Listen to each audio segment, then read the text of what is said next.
Hello! Hello, everybody. How you doing? What's up? Howdy, howdy, howdy. Hello, Kairyu. Hello, KBS. Hello, Maro Cat. Hello, Doodleburb. Hello, Logeno. How we all doing? Hi. Yes, vote blue, plus Biden is actually decent. You have landed on the correct answer without even having watched the segment. However, unfortunately, we need to say it a bit louder for the people in the back, so there will be a segment. Just eating some breakfast and watching Jack? Hell yeah, Paladin, let's go! I just got my Riverboat Jack mug. And some delicious water. I was first in Twitch chat, that means I like the streamer more. True, Doodleburb, true. True. True. Oh man. We got content today, boys, girls, and non-binary pals. Hey, Boiled Peanuts, how you doing? How you living?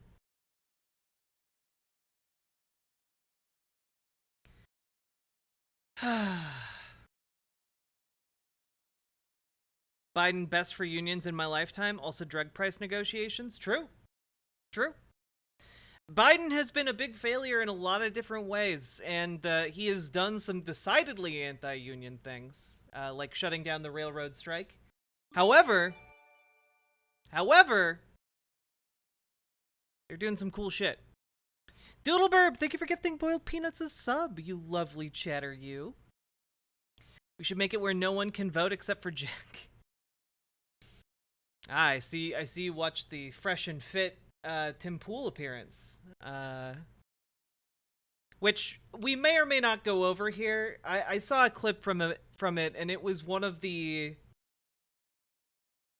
brain rottiest things I've seen in like a hot minute. Hey, Hrundo. Doodle needs some purification. We've been subjecting them to Tuttle Twins. Oh god, why? Why would you do that to such a pure, innocent burb?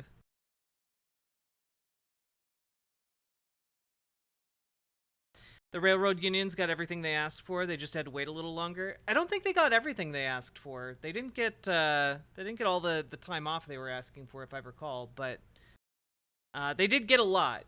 It's just, yeah. I don't know, shutting it down seemed not great. But you know, again, a lot of some concessions were made, so credit where credit's due, I suppose. I thought they all got all the sick leave. Um, no, I think they got like 1 day of sick leave. Railroad Union. Thank you so much for being the best thing to happen to my life, Mommy. Well, A, that can't possibly be true. But B, thank you for the 5 gifted tier 1 subs. I, for one, really, really appreciate it. And it gets us a little bit closer to me doing my makeup and not looking like a vagabond. Railroad Union.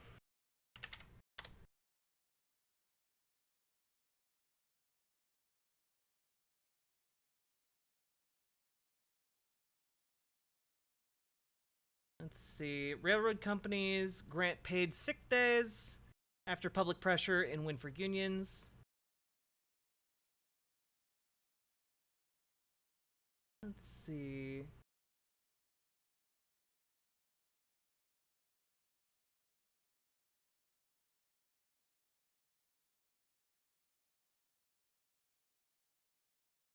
Looks like they got four paid sick days.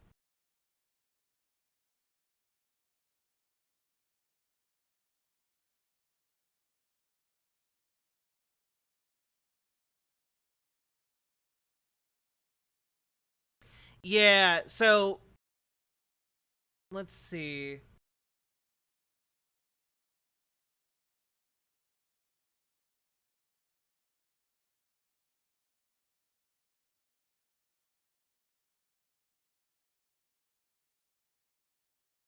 So the granting of the paid sick days was not universal. It was only to some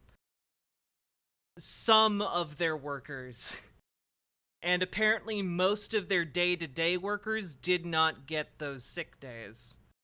I'm just looking at a piece from The Guardian right now. At a time of record-breaking profits, that industry can and must guarantee at least 7 paid sick days to every rail worker in America.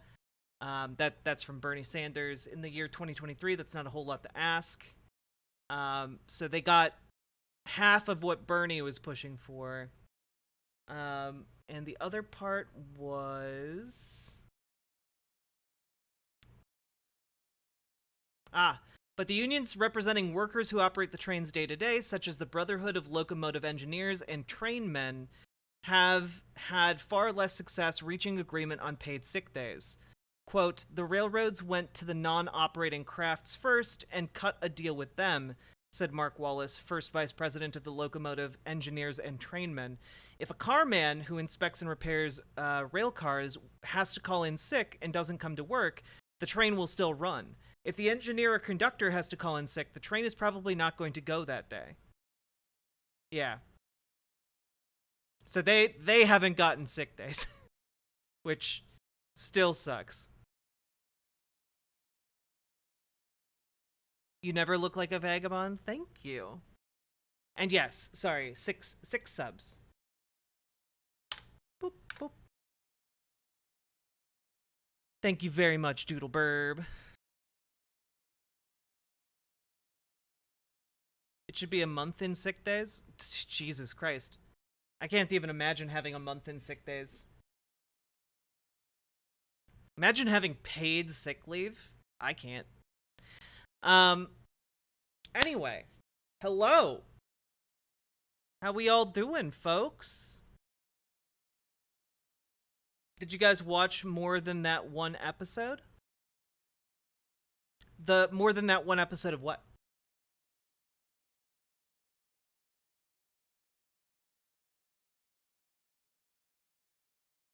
It's so bad.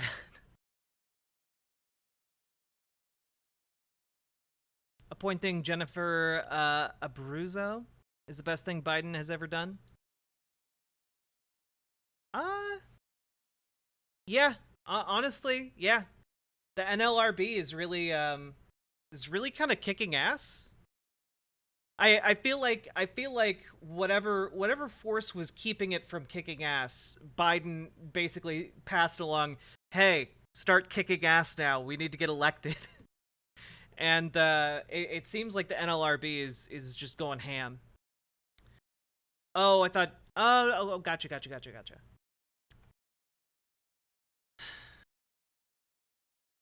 You would never believe the amount of personal time off my friend who works for the local government in England gets.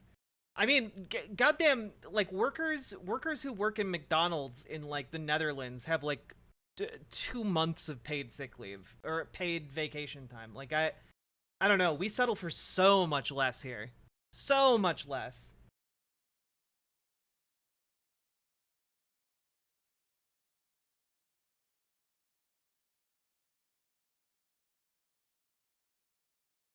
Also, chat. I can't play it yet. Never mind. Can't play it until Irked is here. Till Erica's here.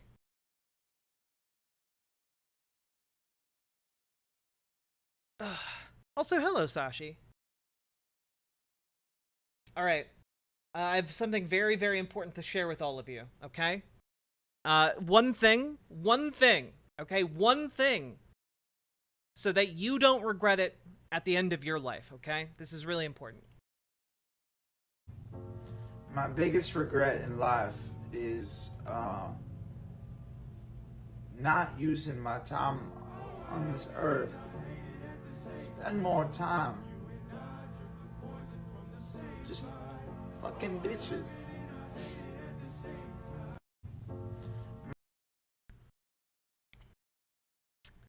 It hits. It hits hard. It's, you know, it brings a tear to my eye. You know, you don't want to lay awake at night at the end and wonder about what could have been.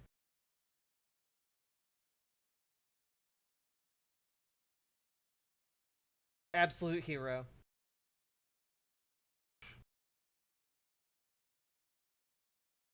Also, very important news. Very, very important news.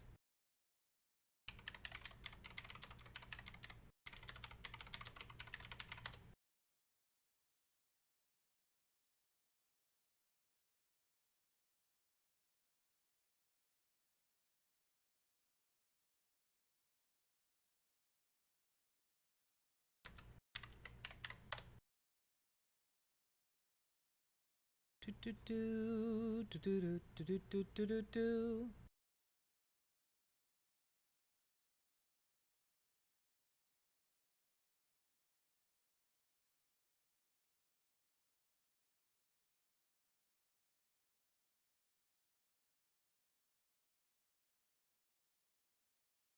Can we get it?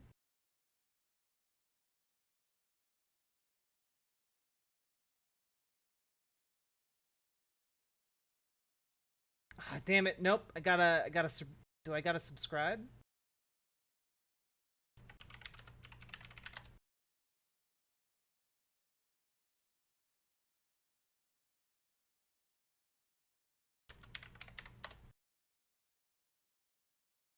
Damn it. Okay. Well, anyway, apparently, Adam Driver's, I just learned this, Adam Driver's first media appearance was for the outlet, the South Bend Tribune, where he was interviewed about how the school was charging 50 cents for mayo packets. I don't know if this is accurate or not, but first of all, I just want to say, he's right. He is right to complain about being charged 50 cents for a packet of mayonnaise. That's ridiculous. No one should be paying 50 cents for a packet of mayonnaise. Those things, at most, cost like half a penny to produce. Okay? Like, you could literally just snap a penny in half and, like, buy 50 of them, okay? There's no way anyone should be charged 50 cents for a packet of mayonnaise. Not in Biden's America. Not in any America. Okay? Adam Driver got out there, got in front of the pack, and you know what? He was right. And he's been kicking ass ever since. It's true. It's true. It's true. Fuck bitches get money. Yeah, you're gonna need that money to pay for all that mayonnaise.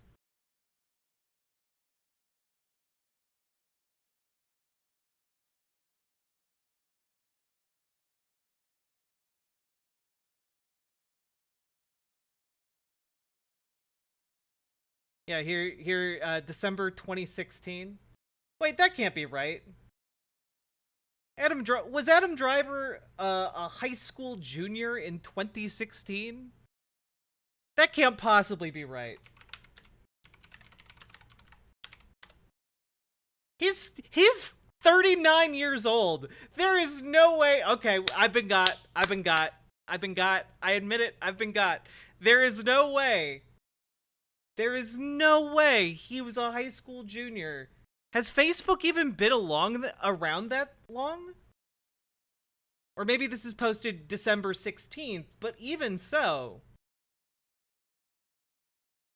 It's a repost? Oh, it must be from like when he was when he was actually in high school? When would that have even been? When he was born 1983. High school junior. Probably like 15 years old? 16 years old, maybe? So, 99? 2000? Okay, alright. I mean, that would make sense why I can't find the article for the South Bend Tribune on the South Bend Tribune's website if, like, they didn't have one, which is plausible in 1999 or 2000. Yeah.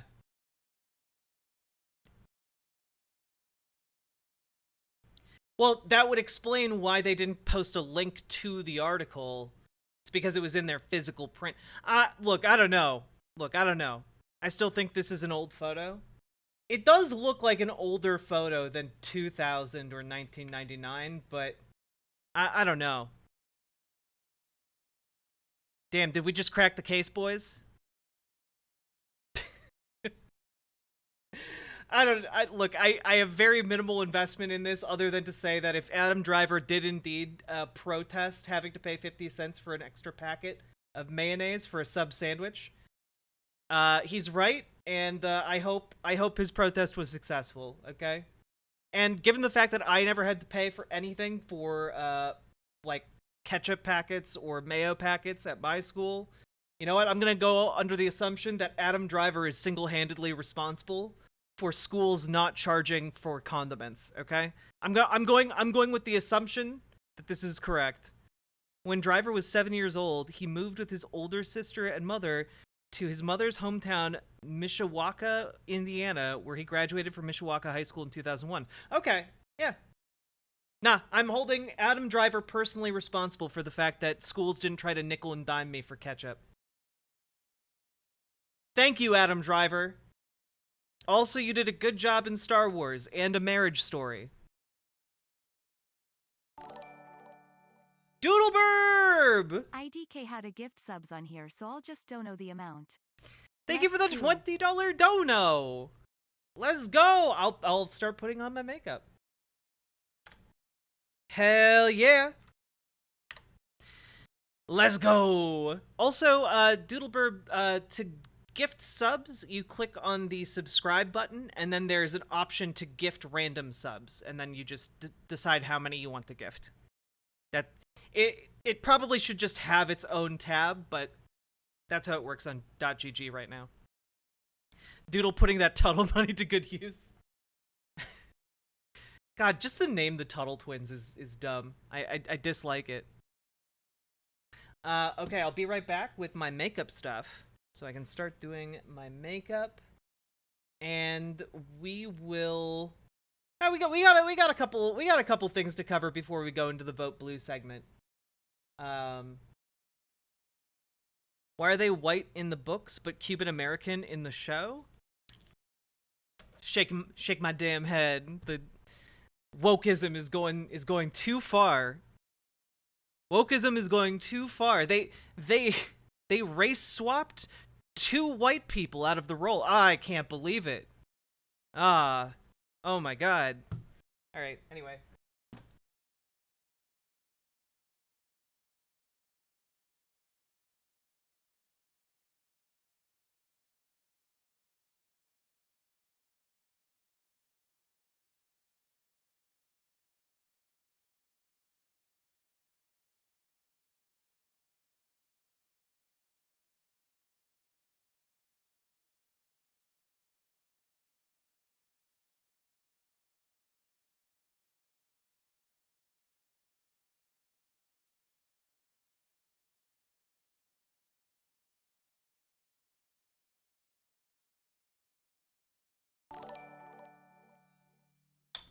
Ow, my body. Asterisk Oh Kyrie god, 216 asterisk It hurts gave so asterisk badly. Doodleburb asterisk a asterisk Oh, tier fuck. 1 asterisk subscription. Why do I keep my weights there? Why do I do this to myself? Aw, Kyryu, thank you for gifting a sub to Doodleburb. Ow, that hurt a lot. God damn it. Ugh.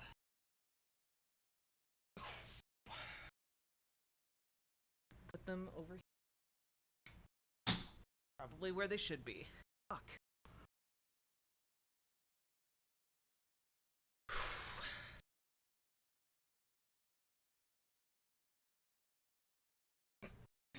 What the heck is going on? The Tuttle Twins have gone woke.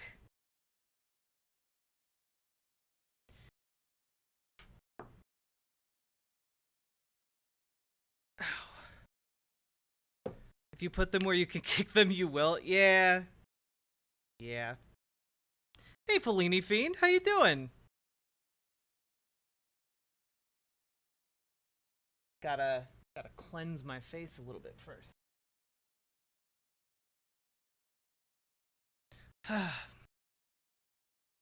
Also, I know some of you have used my my makeup tutorial.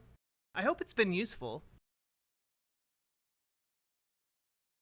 Gonna enjoy my 3-day weekend. Yeah. It is Labor Day, isn't it?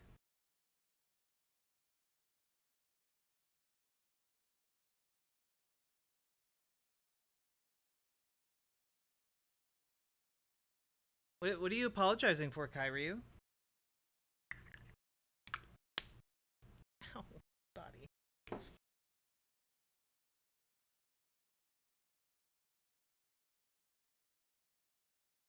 Illinois passed free school lunch? Ha! Following in the wake of Minnesota, the best Midwestern state.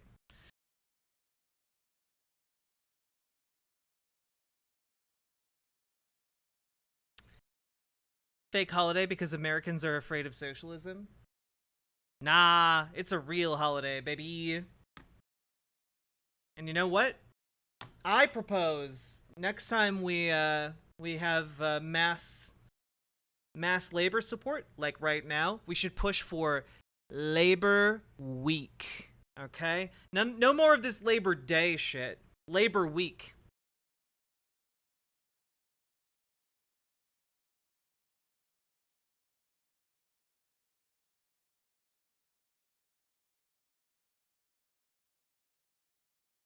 Don't worry about it then. Well, now I'm a little worried about it, but hope you're doing okay.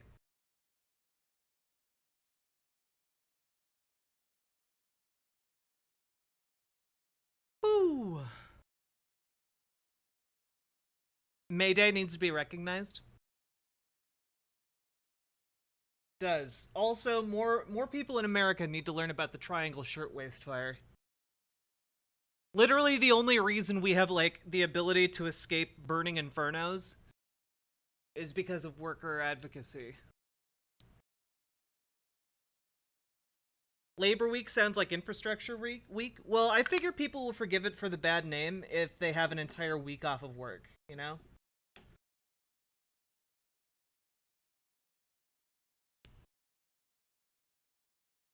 Whew! Alright.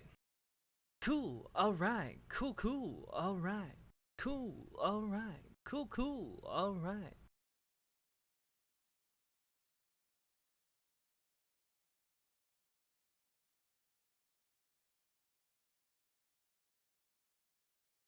That's a reference for the cool cats out there. All right. Let's take a look. It's in a book. Reading Rainbow. I can do anything.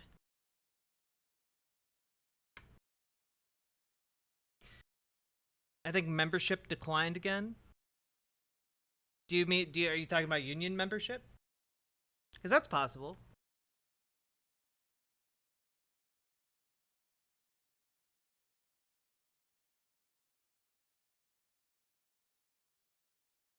How you doing, Maddie the Crow?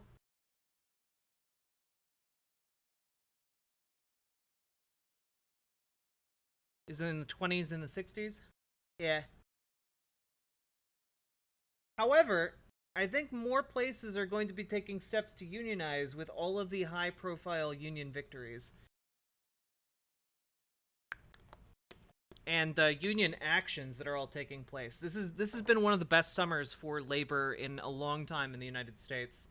And that's still a far cry from being good enough, but let's be honest, unionization was never going to be enough to counterbalance the threat of capitalism.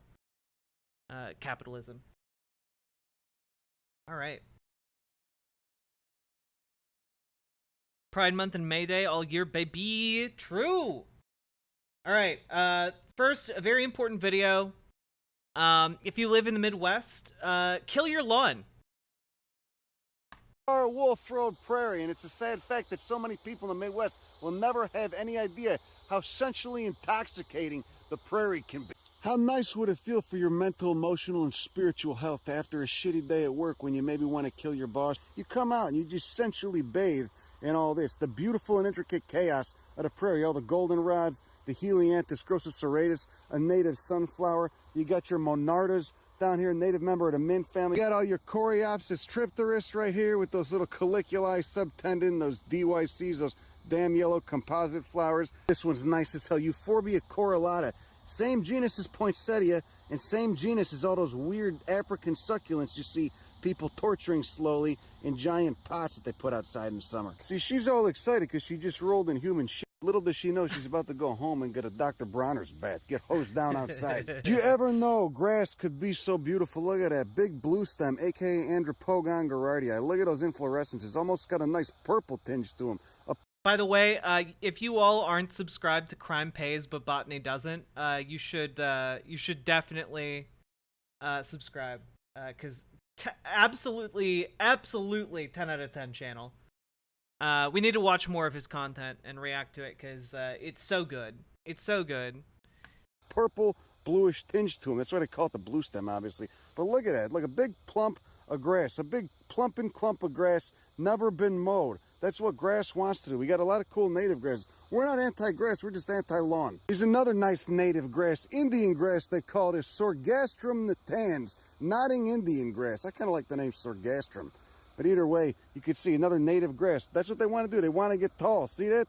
Look at this, one of my favorites. Helianthus grossoserratus. The sunflowers you buy at a garden store only grow for one season, are annuals. This is a perennial. It'll keep coming back. The top dies, but those roots stay alive. Sometimes in a good year, they'll get upwards of 10, 12 feet tall. Jesus, see, they still what? got it in beds, but it's spilling out. It's spilling over. It's so dense and diverse and rich and wonderful. And on a warm day, a warm summer day, it's just crawling with pollinators. Got butterflies, all sorts of cool native bumblebees, everything. So this right here is a good illustration of the oak savanna. Illinois is known for two wonderful ecosystems, prairies and oak savannas. Oak savannas are not really forests, they're not dense woodlands. You got a dense understory of all the stuff that can take the part shade, part sun, and then the dominant tree species here is mostly oaks and hickories. Showy bastard. Nablus asper, a member of the chicory tribe, Check out this showy bastard over here. of the sunflower family Asteraceae. Look at these guys. Monarchs go nuts for these. Your blazing stars, your liatris, also in the sunflower family Asteraceae. But again, get rid of those neatly pruned beds. Let it spill over during the few months that are the growing season here. 3 or 4 months, maybe 5 months max. Let stuff thrive. Let it go nuts. You got your Physostegia, your obedient plant, a dwarf willow, Salix humilis, That's Sorghastrum natanz, the Indian grass. All kinds of different solidagos and goldenrods, helianthus, the native sunflower, milkweeds, silphium, the prairie dock. Look at it. Look how tall those inflorescences are getting. And look at that sunset. Looking out on a rich, highly diverse, open prairie, a grassland with that wonderful sunset behind it. You could have this in your front yard too. And if you don't have a house, you don't have a yard, try to do it in your park, all right? Talk to your city, your town, your village, municipality, whatever. See if you can put a native plant garden in your local park. All right, it's a great spot to do this kind of stuff. Look at this silphium, Silphium integrifolium. That's a really nice one. One thing I really like about this guy is that he advocates for like local and community action that you can actually do. You know, you can actually like show up and make a proposal like this. And I know this because in my local area, there's exactly what he's describing. A lot of the parks have restored prairie lands on them, and it's really, really great and beautiful, and it smells nice, and honestly is really, really positive for the local environment. Feels good to be around this stuff, and that's why so many of us, I think, are kind of lost in existential pain, and a number of reasons. But the fact that we're so disconnected from this and so far removed from it, it makes us forget what's really important. So bring this shit home, okay? Kill your lawn, bring this stuff home, embrace the diversity, embrace the beautiful chaos of the prairie. That's like a fix up. Look at that right here. Also, just like it's so cool. We'll watch more of these. This is like 30 minutes long. It's a little bit too long for us right now, but he's just really refreshing, you know? Also, he's a little bit loosey-goosey on the law. You know, he doesn't know your local municipality laws against what can be planted where. You know, if you happen to be walking down the lane and dropping some, seeds that grow into edible, trees that create edible fruits and such, well, you know, that's just a whoopsie-daisy. Happens all the time, friendo. You know, if you're restoring some wild land, by happen to drop in some seeds somewhere, you know, like, well, that whoopsie daisy, that could happen. And you know, it can help people in your local area. Look, I don't know. I'm not advocating for you to do anything illegal. I just don't know your local laws. Anyway. Oh, this is just kind of neat. I saw this trailer. For a game called Dreamcore, and it's very, very, very, very much in the vein of the Backrooms. So check this out. It's so creepy. There's no sound, by the way. You know what? I'm just gonna.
Anyway, so is this a game? Yeah, it's kind of like a little exploration thing. I just think it looks neat. I'm scared, right? It's a nice, like, it's creepy. Like, I love the relatively recent kind of like embracing of these liminal space games. It's very interesting to me.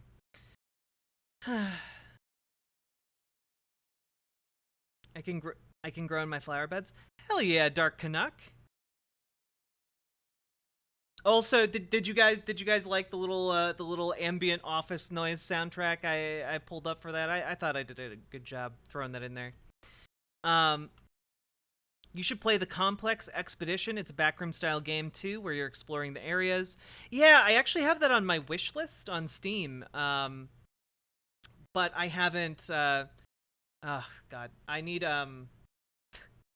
Frankly, I just need more time. There are so many games that I want to play. I want to finish Baldur's Gate 3, but I haven't been able to do that yet, and there's so much content to cover today. Maybe we'll get to it towards the end.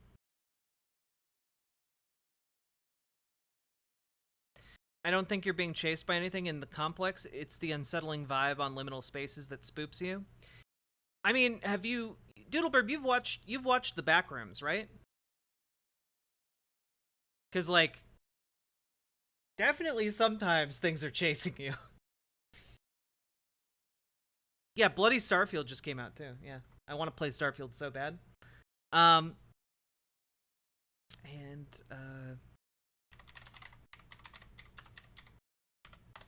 Here, let's take a look at the Complex Expedition trailer, because I haven't watched it. How far into Act 3 are you? I'm not even in Act 3. I haven't finished Act 2 yet. Here.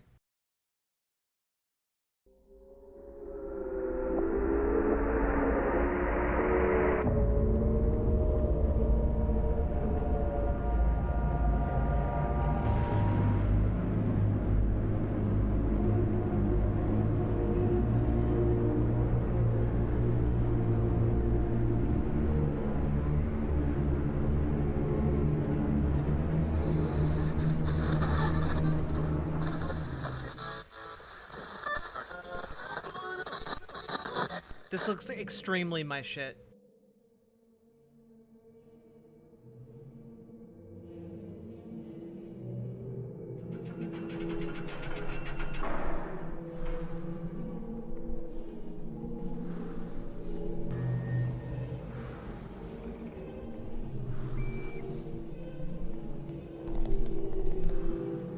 Nope. Nope.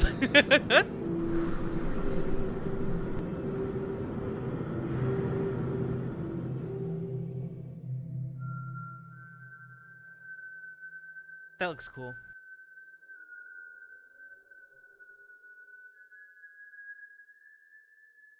You could have another 30 hours or more to play. Probably more, because, you know, it took me like 50 hours to get out of the Act 1. That looks so cool. Oh, yeah, also, we didn't really talk about this. Mitch McConnell isn't doing okay. I don't have anything like... I don't feel bad for him, but I get the fuck out, dude. Like, him and Dianne Feinstein need to get the fuck out. What are they doing? What are my thoughts about what? Running for re-election in 2026. That's Let him go take a nap. Did you hear the question, Senator? Running for re-election in 2026? All right, I'm sorry, you all. We're going to need a minute. Senator. Benny. Like, this is not okay, right? Like, just from, like, a pure humanitarian perspective, like, the people around him are very clearly propping him up, like, Weekend at Bernie'sing him, you know? Like, all the stuff that conservatives say about how Biden is too sleepy and old to, like, answer or whatever is true of Mitch McConnell and Dianne Feinstein. They need to get the F out, dude.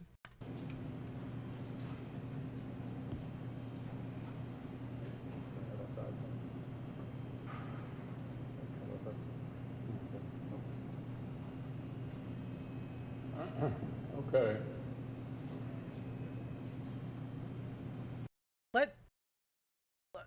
Let him go home.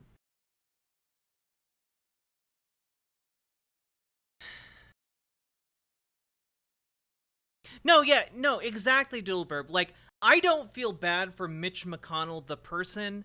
I feel bad for, you know, the scared human being who's like vacantly looking off at the crowd here, and the people around him who are just blatantly manipulating him and like leading him around to these events.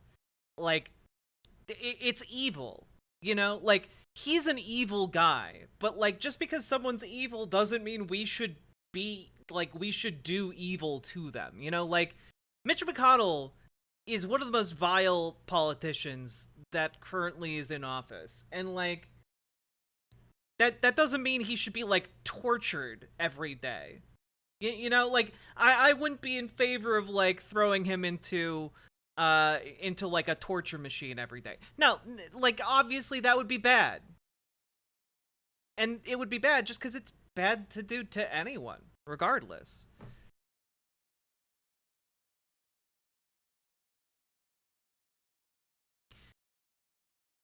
H3 found the longer... There's a longer version of this clip? Jesus. Yeah, what bothers me most about this clip is the evil of the people surrounding him who are using him for their own political ends.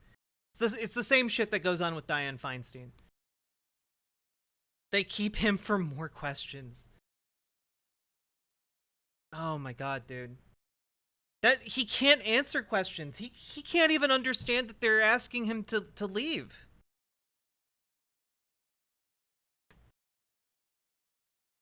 Somebody else have a question? Please speak up.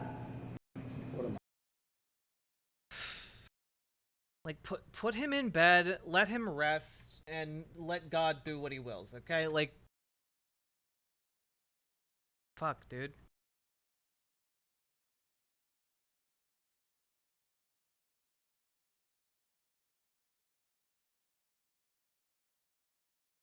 Yeah, like, I don't have any jokes for that. Like, just...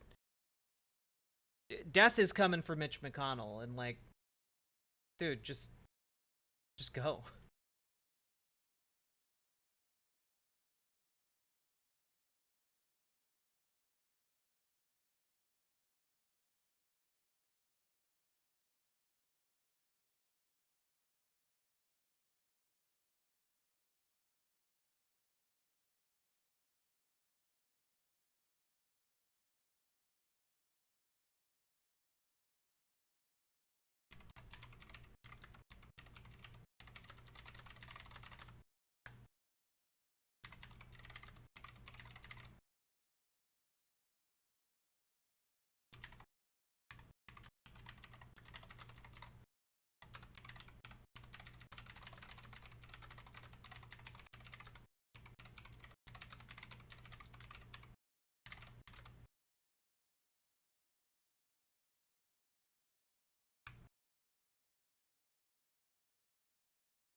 I have the ingredients for one last crepe paste. Masaman or Panang. I'm always really partial to Masaman, but Panang is really good too. Yummy, yummy in my tummy. He needs a wheelchair and a blanket over his lap. Tissue tucked gently in his sleeve. Yeah, I don't know. I got no insight into that other than like, Jesus, please stop abusing this elderly man who can't defend himself. Anyway. Alright. On to one of our first segments of the day while I start putting on my baseline coating. I need to wet my sponge. 1 second, I'll be right back. Ah, my body. It's fine.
Yeah. It's fine. It's fine. There we go. Whew! All right. So, one of the first things that we're going to be talking about today is a man by the name of Glenn Greenwald. Now, Glenn Greenwald rose to prominence a while back because he was one of the people entrusted with Edward Snowden's data leak. And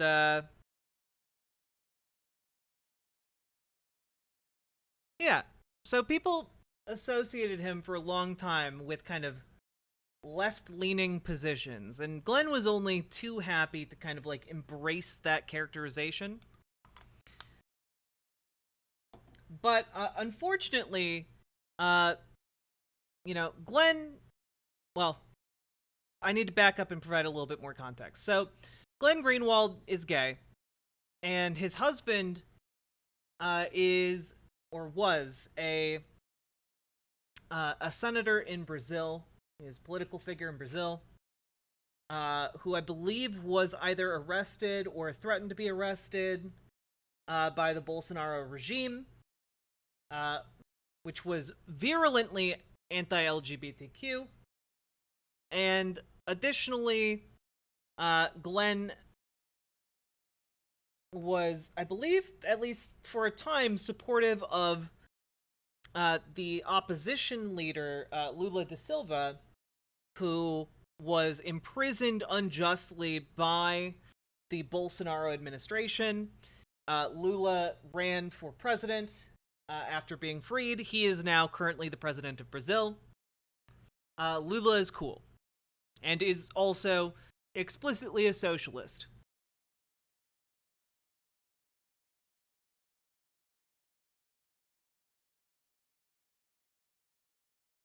Now, why am I bringing all this up? Well, Glenn Greenwald did something strange. You know, after having moved back to the United States, he wound up kind of taking this right-wing pivot.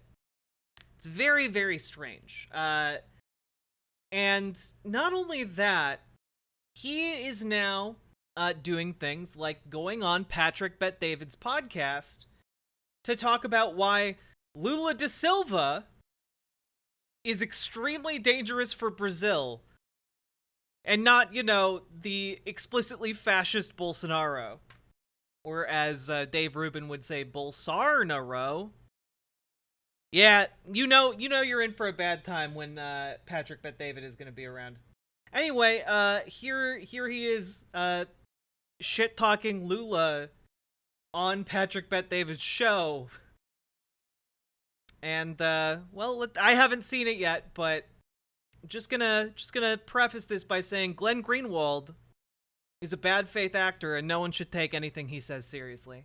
Here we go. Brazil. You've lived. Are you still in Brazil, or Yep, you're living? yeah, Okay. yep. So Brazil. I he still have lives an there, affinity okay. with Brazil. I named my daughter Ayrton Senna. You know how they view Senna over there. Senna's a race car driver. You know, 1994. All the stories with him, what he did, beloved. With the day he died. I don't know if you've seen his document, or if you haven't, you Yeah, must no, watch it. I know. It was, I mean, he's, Emotional, right? Yeah. I relate to the guy on how he's wired. I relate how he wanted to, you know, do what he did with the, you know, corners he was taking, and how he said, you guys moved the tire. That's why I crashed. You guys moved, and then they went, no, we never moved the tire. And he found that they moved the tire 2 inches is why he hit the tire. You know what story that is? When he went through one of the corners, he says, no, you guys screwed up. And they had to apologize to him. He says, because the tires I was going on practice was not the same. You moved the 2 inches. That kind of a guy on highways. Freaking maniacal. I love and how much he loved this country. So you live in Brazil. You know, Operation Car Wash has been documented on God knows how much, you know, what he's done. And, you know, the $600 million, the one guy that was a super billionaire and goes from being a super billionaire to all of a sudden losing everything, and he goes to jail. And I've studied this whole thing, in the past. And then Bolsonaro, who he was, and then Lula, who he was, whose Lula's ties are, and how they viewed Lula. And you kind of came and did something you did some kind of an interview with Lula. He came down, sat down, and talked to you for about an hour and 20 minutes or something like that.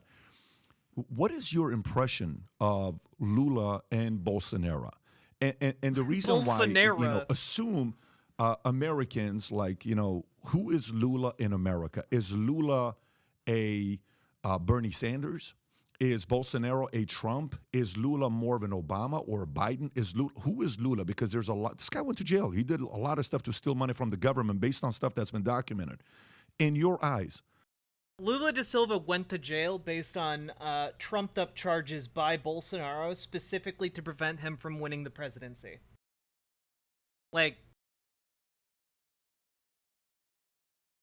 As far as I know, there is no actual evidence that Lula stole money. Is Lula a good guy? Is he a bad guy? Bolsonaro, is he a good guy? Is he a bad guy? What do you think about these two characters? So, first of all, Lula's life story, you just have to acknowledge, no matter what your ideology is an inspirational life story. He was born into the deepest and most extreme form of poverty in a country where poverty means something different than it means in the United States. He was one of 9 children. He was illiterate until the age of 10. He got a job in a factory. He lost one of his fingers in a factory. He became a union leader. So he emerged from both poverty, union activism, and then became a hardcore political leftist. He was never really the kind of political leftist of, say, Castro or Hugo Chavez. In fact, he always tried to distance himself from that. He ran for president 3 times. Brazil came out of this dictatorship. That was the result of the CIA helping right-wing generals in 1964 overthrow a democratically elected government. They imposed a dictatorship for 21 years that was brutal.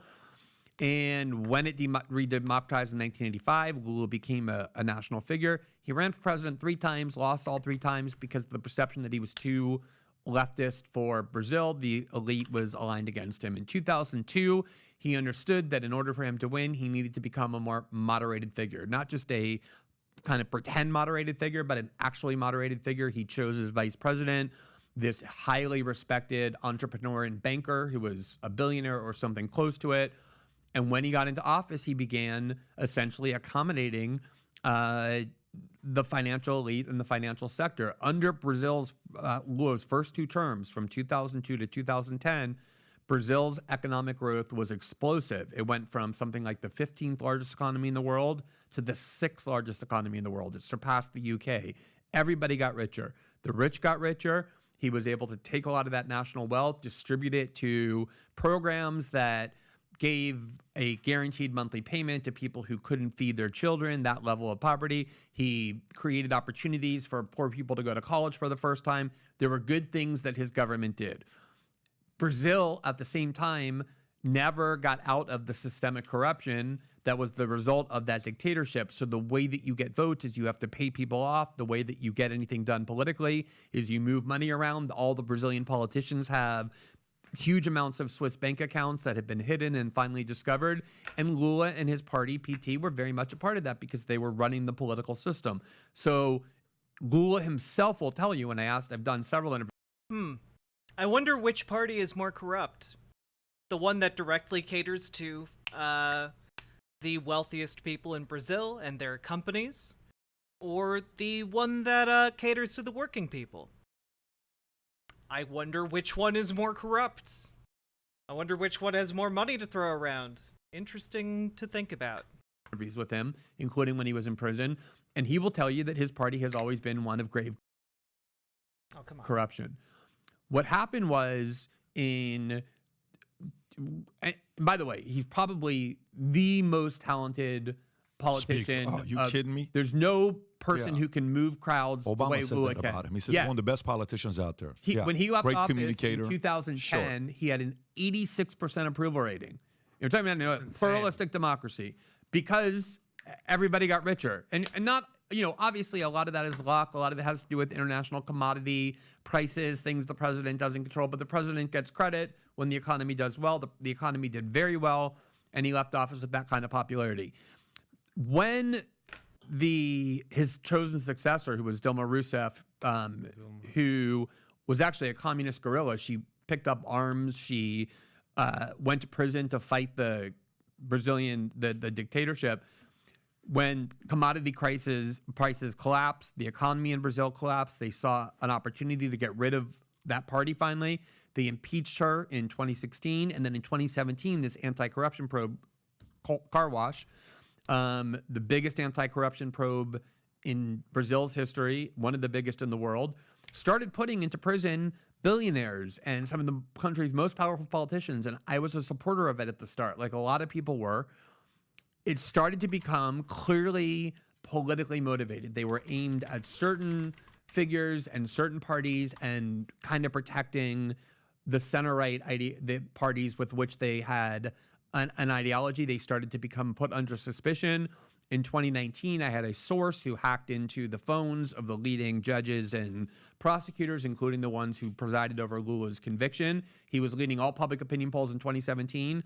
20 points ahead of Bolsonaro, 25 points ahead of Bolsonaro into the 2018 race. They took him, they put him into prison, they convicted him on these corruption charges, rendered him ineligible. Bolsonaro ran without having to get past Lula, and he got elected. In 2019, right at the start of the Bolsonaro presidency, I got this gigantic archive. So far, this is actually not a terrible summation of events.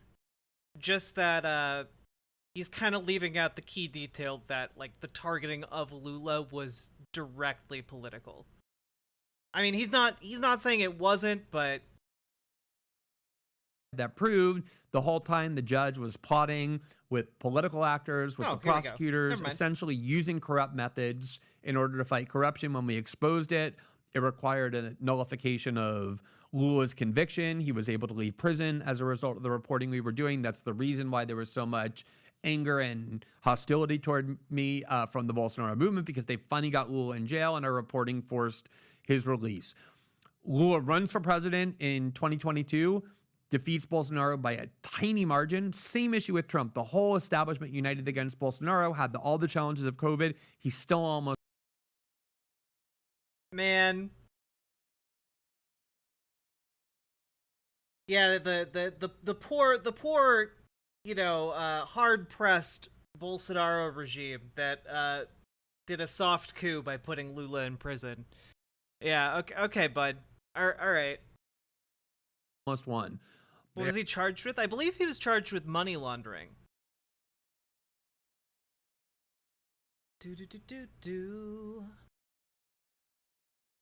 Yeah, March 2016, Lula questioned for 3 hours as part of a fraud inquiry.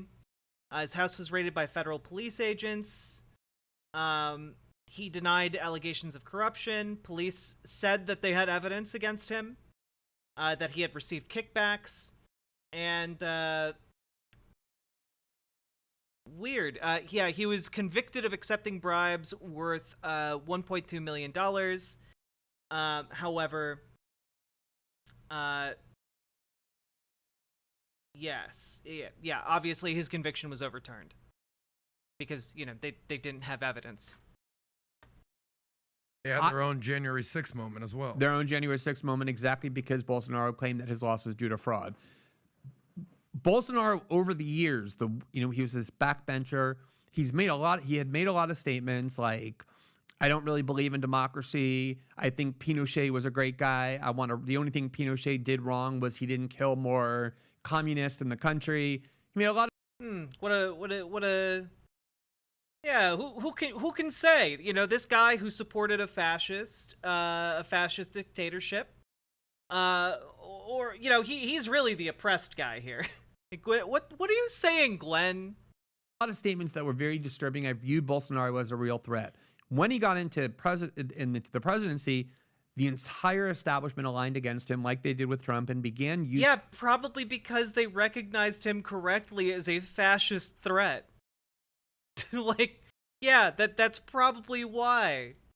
using anti-democratic methods to defeat the Bolsonaro movement, censoring, imprisoning political enemies, just like they were doing with Trump. And I became an outspoken opponent of the.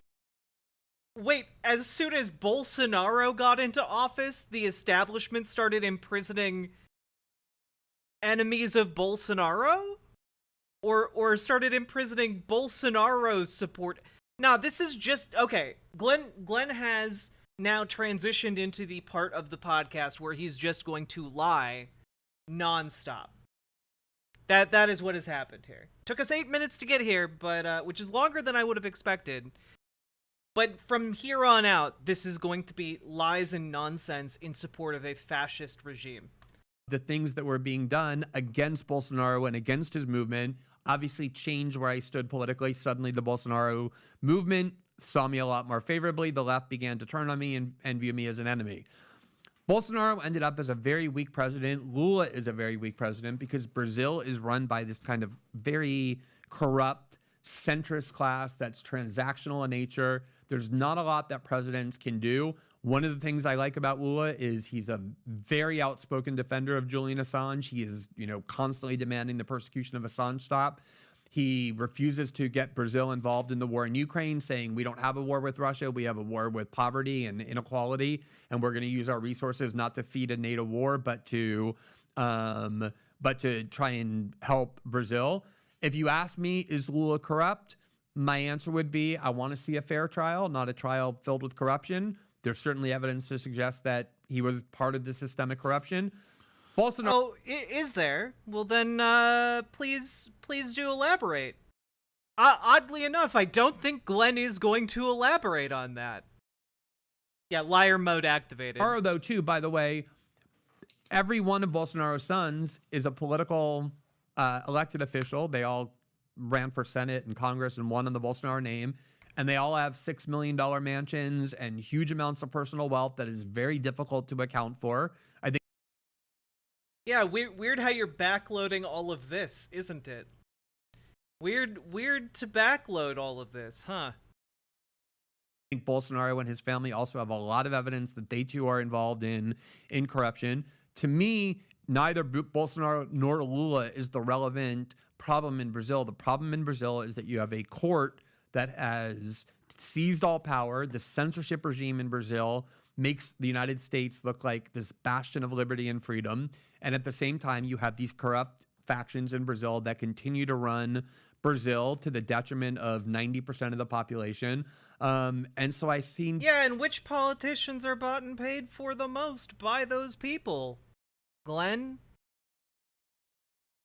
It's probably the one who has his entire family involved in politics inexplicably despite any amount of skill on their part, and who all inexplicably have $6 million+ mansions and just have seemingly endless amounts of cash that they pull out of their ass. It's probably that one. Probably not the guy who was convicted without evidence of having taken $1.2 million in bribes. Probably not that guy. Probably not that guy. I have no doubt that on some level, like, just playing politics, like political baseball in Brazil, requires, like, bribes to get things done. That is not an uncommon feature of democracies that have been hijacked by capitalism in particular. But I have a feeling, as in the United States, one party is getting paid an awful lot more money to be vocally in favor of the special and moneyed interest of Brazil. And I don't think it's the party of Lula da Silva, the guy who lost a finger because of the poor and horrendous working conditions imposed by capitalists. I don't think it's that guy. I don't think it's the guy who spent his entire life fighting against capitalist corruption. I don't think it's that guy at all, actually. Bolsonaro nor Lula, neither as villains or heroes. They're almost ancillary figures more than they are central figures to Brazilian politics.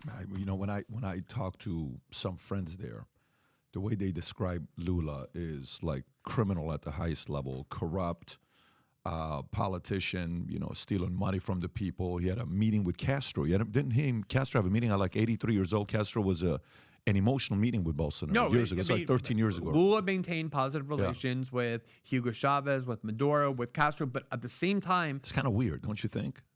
I don't think it's weird to have relations with some of the most important leaders of the most. I mean, Venezuela is a country with enormous oil reserves. Totally get it. Yeah. I mean, Joe Biden meets with the head of Saudi Arabia, who is as repressive as anything that Hugo Chavez ever did or that Fidel Castro did. We have a long history of supporting tyrannical governments. I'm not trying to defend Lula or I'm not trying to defend Bolsonaro. There's huge political polarization. The Brazilian right sees Lula the way the American left. I'm not trying to defend Lula or Bolsonaro, says Glenn Greenwald in a video titled "Why Lula is Extremely Dangerous for Brazil." Sees Trump, and at the same time, the Brazilian left wants Bolsonaro in prison and is well on their way to putting Bolsonaro in prison. They've already made him ineligible to run without even convicting him, and I think a lot of those methods are anti-democratic as well.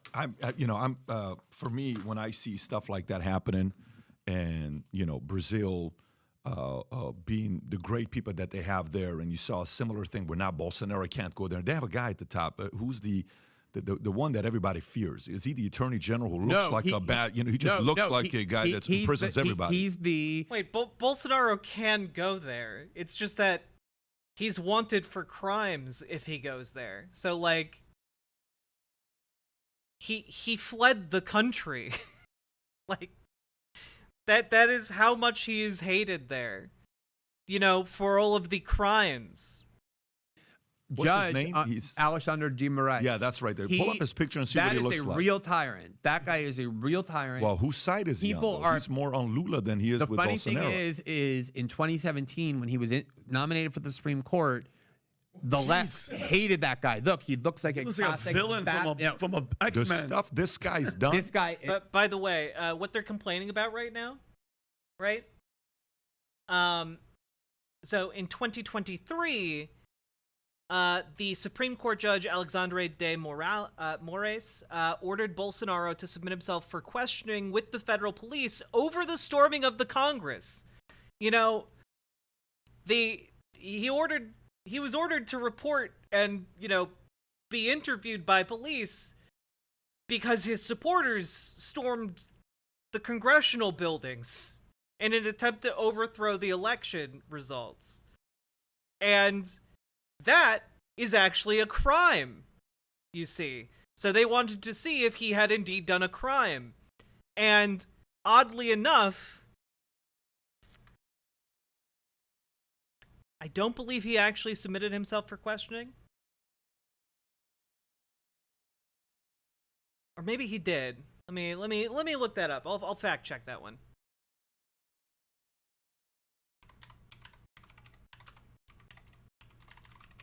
Questioned.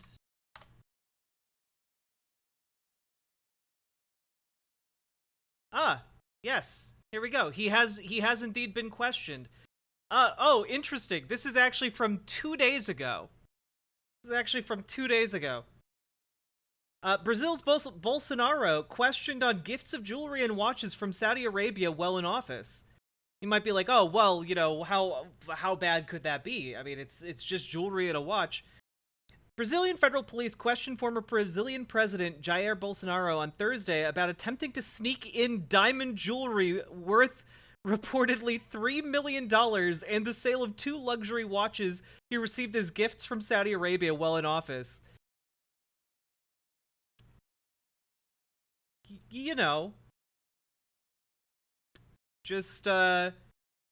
Just got caught sneaking millions of dollars of gems into Brazil. And oddly enough, the amount that they caught him with was actually several times more than the amount that they accused Lula da Silva for taking. That's crazy. That's crazy. Aside from Bolsonaro, police also questioned his wife Michelle, 2 lawyers, former aide Lieutenant Colonel Mauro Cid, Sid's father, Osmar Crivellati, and Marcelo Camara, the officer said. The simultaneous sessions were reportedly designed to prevent the individuals from exchanging information on the line of questioning. According to local media, Bolsonaro and his wife Michelle chose to remain silent. The outlets cited the couple's lawyers, who did not respond to several requests for comment. Wow, that's crazy. Oh, hey, earlier this month, federal police raided the homes and offices of several people purportedly involved in the jewelry case and several people purportedly involved in the jewelry case alleged Bolsonaro received nearly $70,000 for the sale of 2 luxury watches gifted from Saudi Arabia. Yeah. I'm sure. Also, they said, "Oh, well, this judge is a monster because they're preventing Bolsonaro from running again." Yeah. Until 2030. Because he tried to overthrow the 2022 election in Brazil. There are actually consequences for that in Brazil. So he's barred from running for 8 years.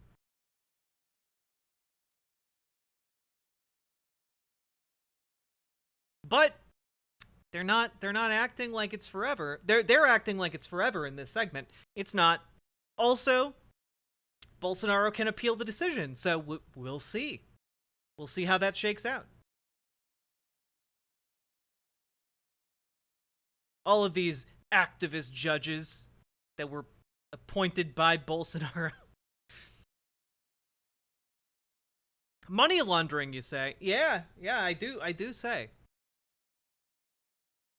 This guy is scary. There are very few people willing to criticize Alexandre de Moraes. I've been using my platform nonstop to warn about the dangers that he poses to Brazilian liberty. You feel safe with this guy there? No, I don't. I'm surprised he hasn't come after you yet.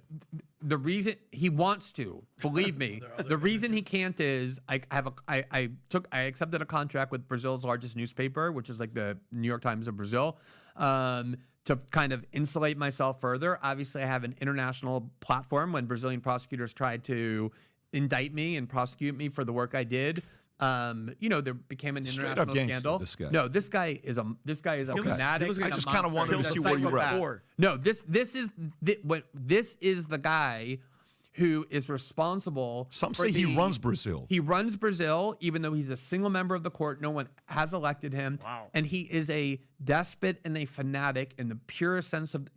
Yes. As we all know, unelected judiciaries are the source of authoritarian rule. We've only had an unelected judiciary branch in America for the last 300 years. So guess we've been under an authoritarian regime the entire time. Yep. Okay. Anyway.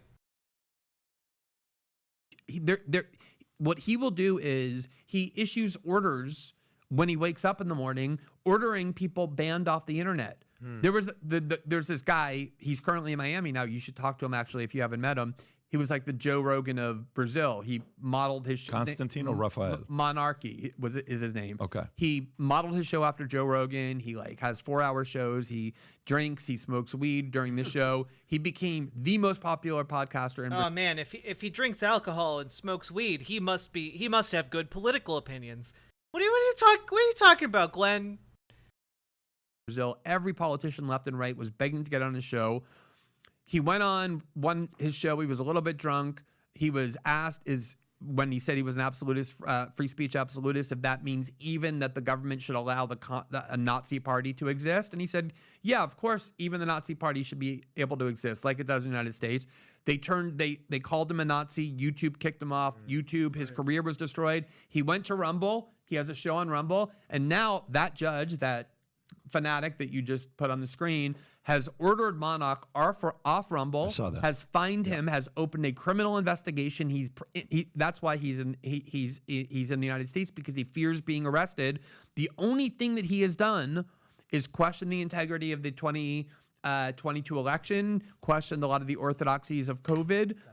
Without any trial, that judge has silenced what had been the most popular. It would be like it would be like saying Joe Rogan is not permitted to use the internet. Totally, but to me, this is why I'm very curious, because some would say you helped Lula. When you talk to him, it's like, oh, okay, maybe this, because the guy that people trust, they trust you. So when you're doing something and you say something good about a guy. But a lot of people in Brazil say this is the guy why Lula got, he was able to drop the charges so Lula could run against Bolsonaro, because they felt like he was the guy that was the most formidable guy to beat Bolsonaro, and he did. So I'll tell you what actually happened. And it's an interesting story because it's repeating itself in the United States and in the EU. When they put Lula in prison in 2017, the reason they did it, the establishment did it, was because they always wanted a center-right, kind of like a Mitch McConnell, Paul Ryan type. That's their dream to run Brazil. And the only way they thought they could do that was by destroying Lula and his party. What they got instead was Bolsonaro. So they kind of got the monster that they feared most. And when Bolsonaro got into office, they realized they feared Bolsonaro way more than they feared Lula, because he was a much bigger enemy of He's anti-establishment, the establishment. No, exactly. So this guy here was an enemy of the left. The left hated him. They called him a racist and a fascist and all the things the left calls people when they dislike him. And then what happened was the Supreme Court, the establishment, realized there was only one person who had any chance to beat Bolsonaro, and that was Lula.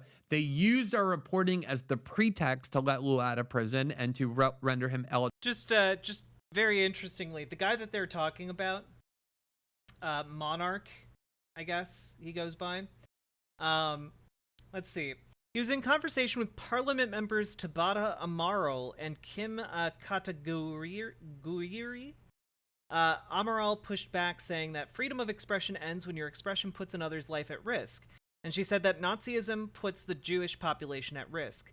Monarch defended his stance, adding to his previous statement that he believes if someone wants to be anti-Jew, they should have the right to be. And also, again, his previous statement was that the country should recognize a Nazi party by law, which, by the way, is a bit different than, a Nazi party should be allowed to exist. He's asking for actual legislation to recognize a neo-Nazi party in Brazil. So, interesting way to kind of advocate for this guy, Glenn. Later in the episode, Kataguiri added fuel to the fire, saying he was against the criminalization of Nazism in Germany. Monarch posted an apology video on Twitter on Tuesday, claiming he was very drunk and he hopes people will be understanding. However, he didn't seek apology for the idea. The incident did not die down. Also on Tuesday night, Adries Jorge, a prominent TV commentator and leading supporter of right-wing President Jair Bolsonaro, drew scrutiny after making a Nazi salute at the end of the debate about Monarch's podcast on the Jovem Pan TV show, in which he defended the show host, Kataguiri. So, you know...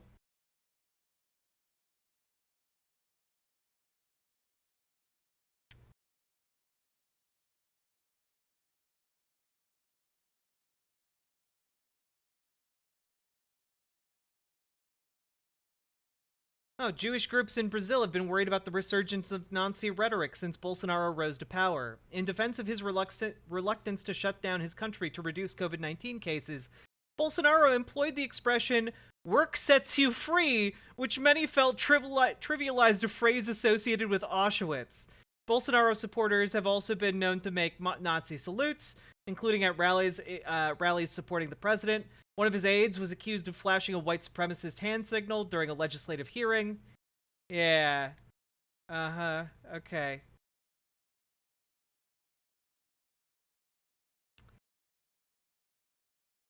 Cool stuff. Anyway, good job, Glenn. Defending the good guys here. Eligible to run again. Look, my reporting was truthful. I can't help the fact that the Brazilian, the judge and the prosecutors who oversaw Lula's conviction did corrupt and illegal things. That's my job to reveal it and not to hide it. It's not my fault that that Lula ended up winning. They let Lula out of prison because they knew only Lula could defeat Bolsonaro. Dangerous guy, right? That guy is. Let me tell you. Well, they let him out of prison because they didn't have evidence. That's why they let him out of prison. Something. He's a very dangerous I've been a guy. journalist for 20 years. I obviously have done a lot of journalism that has been risky, has been dangerous, whatever. There's never been a time, not ever in my life, when I thought to myself, I want to criticize this political official, but in the back of my mind, I'm a little bit worried about the dangers of doing so. Maybe I shouldn't do it. The only time that thought has entered my mind was when I decided to go on a public crusade against him, because he has no limits on what he will do. He hasn't come after you yet? Not yet, but there. There's no limits on what this guy will do. Also, notice that that's where the pull quote comes from. The pull quote on this video is about Alexandre de Moraes, not Lula da Silva, and yet the video uses no limits on what he will do as the quote preceding why Lula is extremely dangerous for Brazil. But also, not only that, I love that the follow-up question is literally, has he come after you yet? And the answer is just awkward pause. Not yet. Yeah, okay, bud.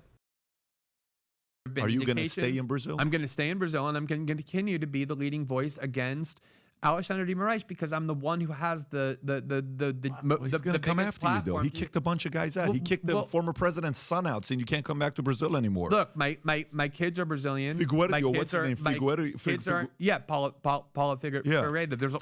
But there's a big difference between doing that to Brazilian activists and doing it to me. And so I feel like I have the obligation with this platform to use it, because if I don't, who's going to? Be safe out there, Respect. bro. Pat, what are the chances that you're going to invite our friend Glenn and this guy Marias to Crustaceans in L.A.? You're funny. Also, just to note, I don't believe Jair Bolsonaro's son has been kicked out of Brazil. That I think is just not true.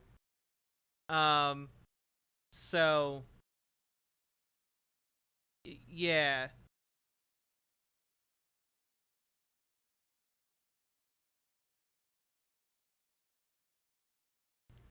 It's almost like it's all lies.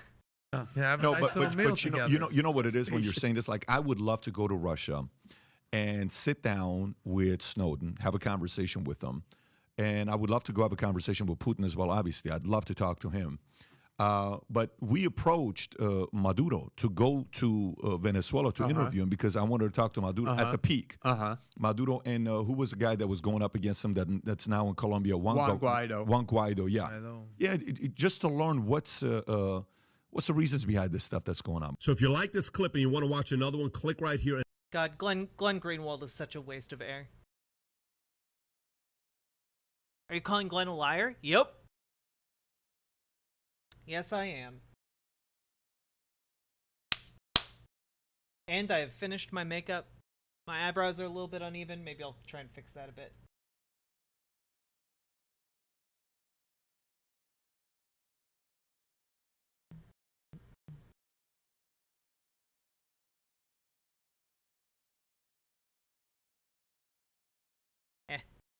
Good enough. You look good? Thank you. I will be right back. Just need to wash some makeup off my hands. And yeah, then we will we'll move on. But to finish up, some finishing thought here. Glenn Greenwald is full of shit.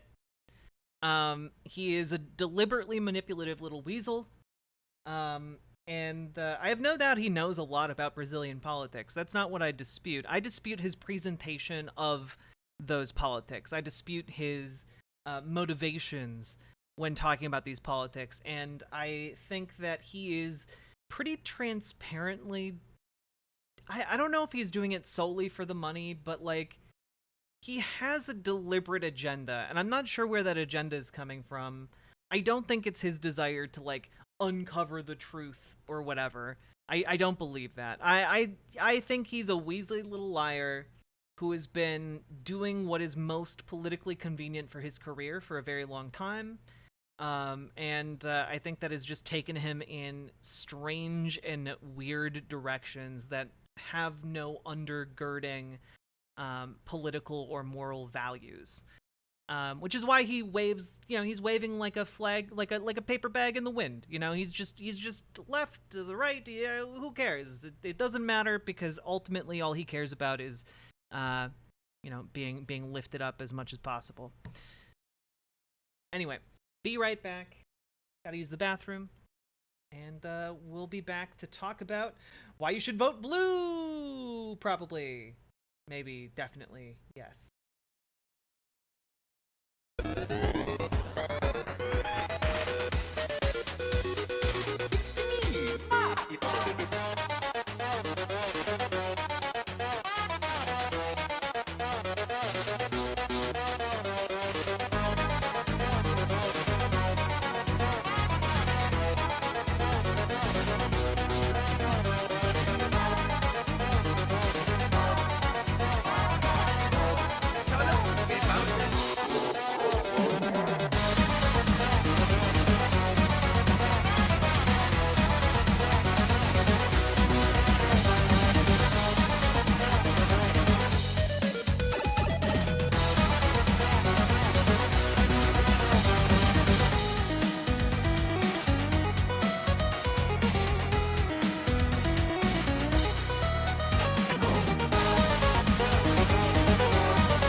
Hello, I'm back.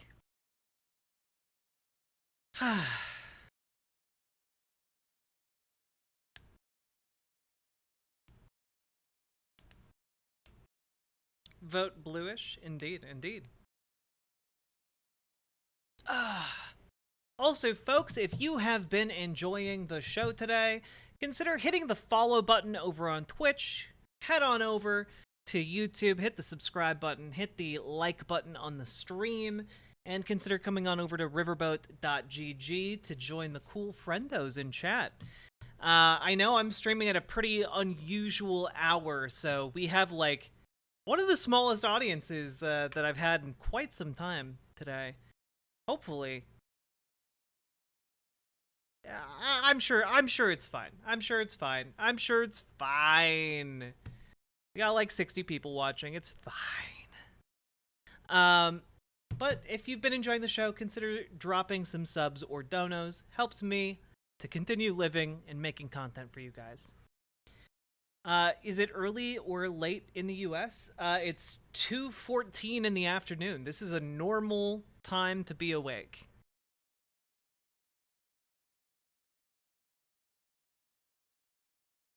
All right.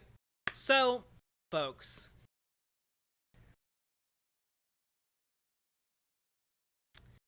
there is, unfortunately, in the United States, a movement catered specifically to people who value their own, I guess, moral or ideological purity over the actual effects of politics.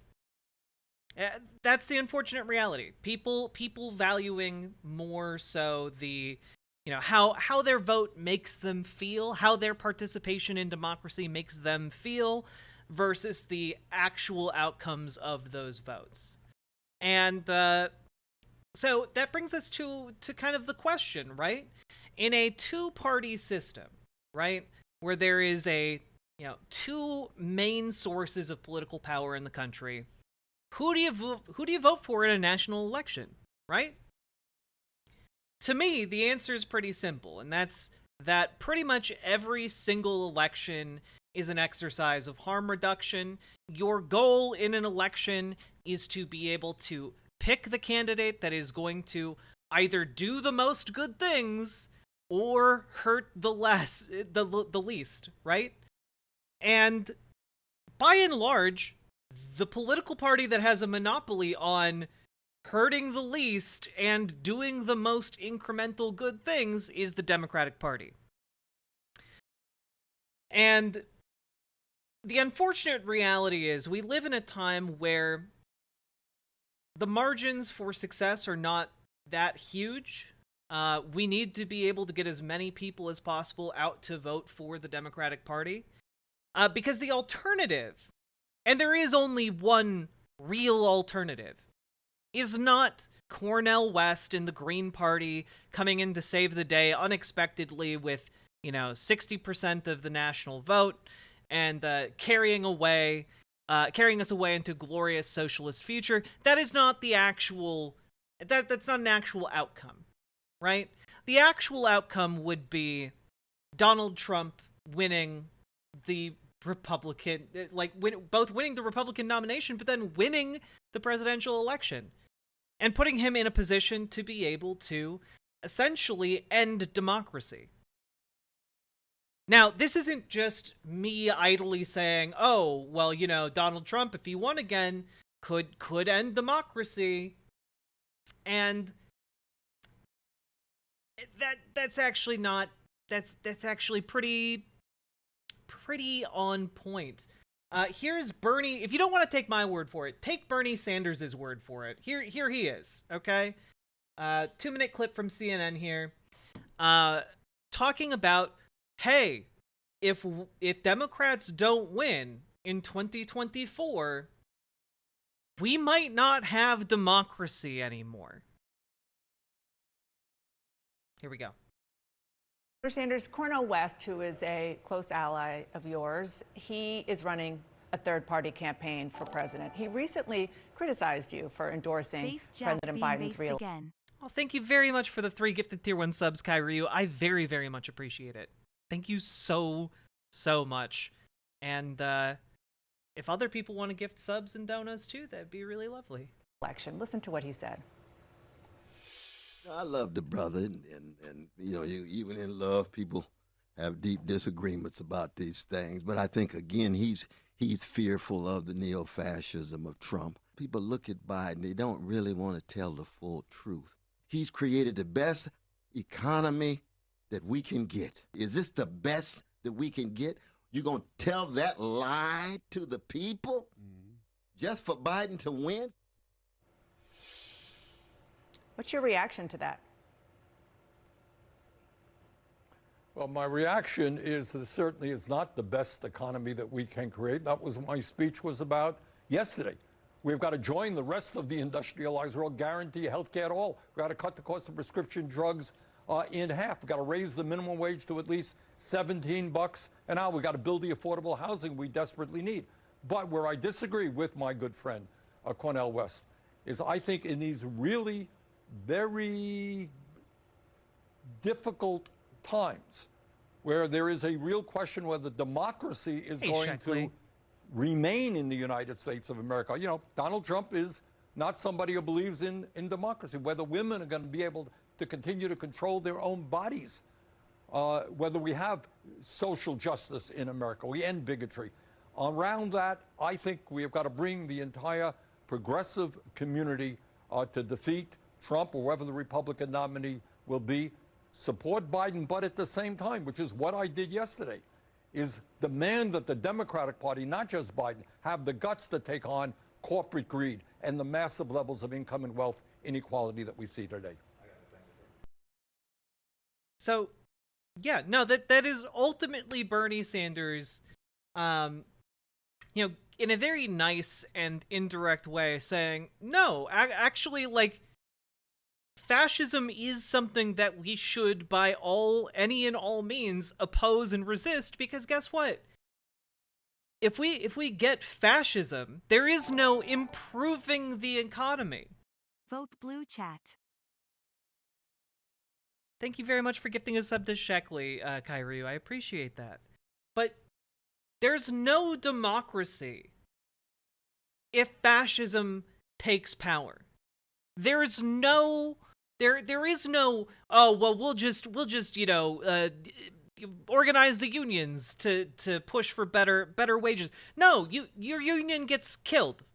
Union members get executed in the streets. Like, what are you talking about? There is no, like, if you have the option between, like, a democratic but deeply flawed capitalist system and a fascist system, you can make changes and improvements to a flawed democratic capitalist system. You can organize labor in that system. You can organize voters in that system. You can consolidate political power and make changes. That is, by the way, why Marx talked about utilizing bourgeois democracy to facilitate changes towards a more socialist system. But you can't make those changes if fascism is in power, because they just kill you. They kill you. They burn your libraries. They shutter colleges. They force you underground. You think it's hard to organize a workplace now? Good luck organizing a workplace when you have to keep it secret from, like, the Gestapo, okay? Whatever American Gestapo Trump comes up with. It's probably going to be the Border Patrol. But ultimately, the situation is not one where we can just gamble on the outcome. Gambling on fascism is exactly how the Weimar Republic wound up collapsing to a minority of fascists. The far-left elements of the Weimar Republic refused to align against the fascist elements of you know, the Nazis, and they, you know, eschewed an alliance with the liberals, and guess what happened? The Nazis were able to take power, and then they killed the leftists. They killed the unions. They killed anyone who disagreed with them, socially or politically. And if you think that can't happen here because of, oh, well, because we you know, we're America, You know, the military would step in or something. You are naive. You are rolling the dice on whether or not we have either, because again, there are only two options. Either we have the flawed democracy and infected with capitalism that we have now, and we continue to be able to make incremental changes. We continue to be able to consolidate power, and both political and economic power, as well as class power. And we are able to continue to further our gains, or the other option, again, is not Cornel West taking power and like ushering in the glorious revolution. That's not what happens. The other option is fascism takes hold. And once it takes hold again, we have deeply flawed and ancient institutions in the United States. And those buckled to basically the farthest extent that they possibly could without breaking when Trump was in office last time. If he gets in office again, they will break. He knows now to put true believers in positions of power, and those true believers are going to listen to him when he makes demands of them that would result in the overthrowing of democracy, that would result in a fascist coup. He learned from his mistakes. So, what I'm trying to say here is that I'm about to be really, really angry about a segment on The Rising. Yeah, we're just gonna hop into it. Okay, we're just gonna hop into it. Here we go.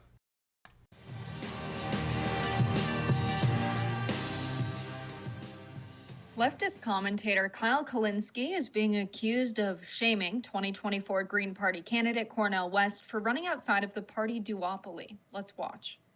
Now, on the Cornel West front, look, understand something. I would like to talk to him and ask him, what do you think you're doing here? Like, what do you think you're doing here? Do you actually think you can win? Because you can't, because we don't have ranked choice voting. We still have first past the post voting. So what's your highest goal that you think you could achieve? Is it the 5% for the Green Party? Is that what it is? So that you can get matching funds and make it more viable? But again, I hate to tell you, the Green Party and no third party will be viable unless and until we get ranked choice voting. Kyle is 100% correct. Kyle Kulinski, I've had disagreements with him in the past, but this is 100% correct. When Kyle is talking about how essentially the only way we break the two-power duopoly is by getting ranked choice voting, he is unequivocally correct. Without ranked choice voting, there can be no multi-party in the United States. It just doesn't work. The math doesn't check out.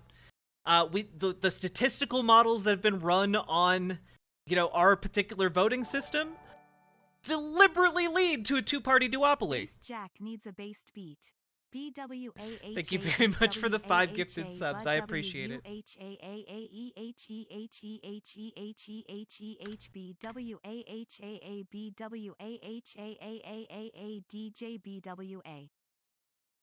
Oh, I didn't say world peace. No.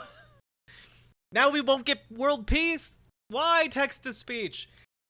But for real, the reason we need ranked choice voting is not just because it's a random talking point. It's because the math of ranked choice voting is directly different from that of first past the post. Most places use first past the post, meaning that if whoever takes the most votes, that's it. You win. With ranked choice voting, you get to rank your choices, and then all of those choices get taken into account when the voting is tallied, which opens up the possibility of multi-party systems, because you can put as your first choice, the Green Party, your second choice, the Communist Party, the third choice, The Democratic Party, the fourth choice, nothing. What do you abolish government? Whatever. Like, that's how it works. It is able to account for a multi-party possibility that first past the post simply cannot. How can we hold the party accountable if you have to vote for them? You participate in the primaries. You have to participate in the party.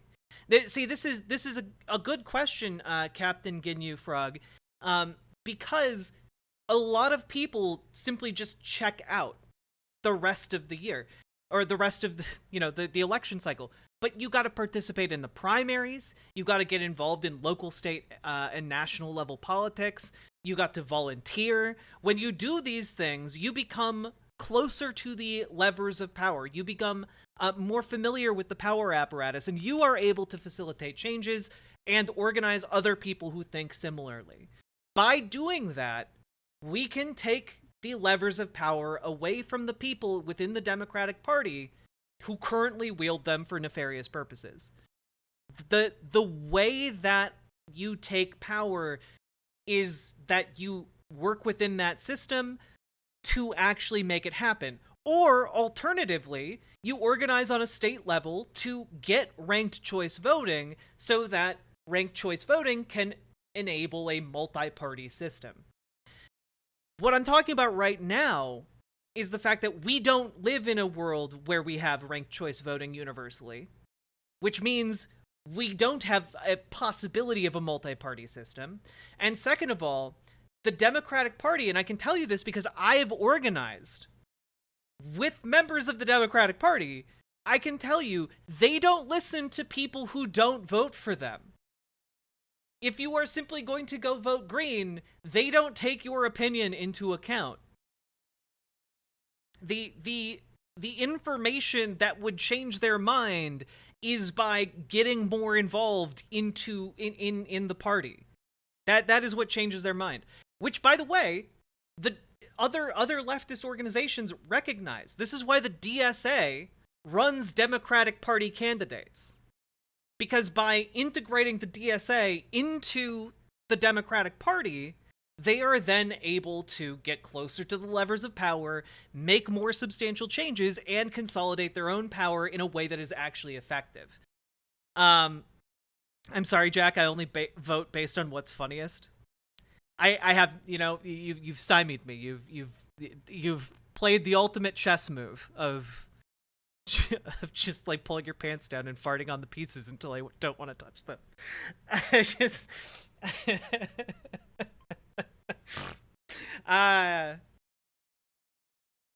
it's an effective chess strategy. No one's ever tried it on the international level.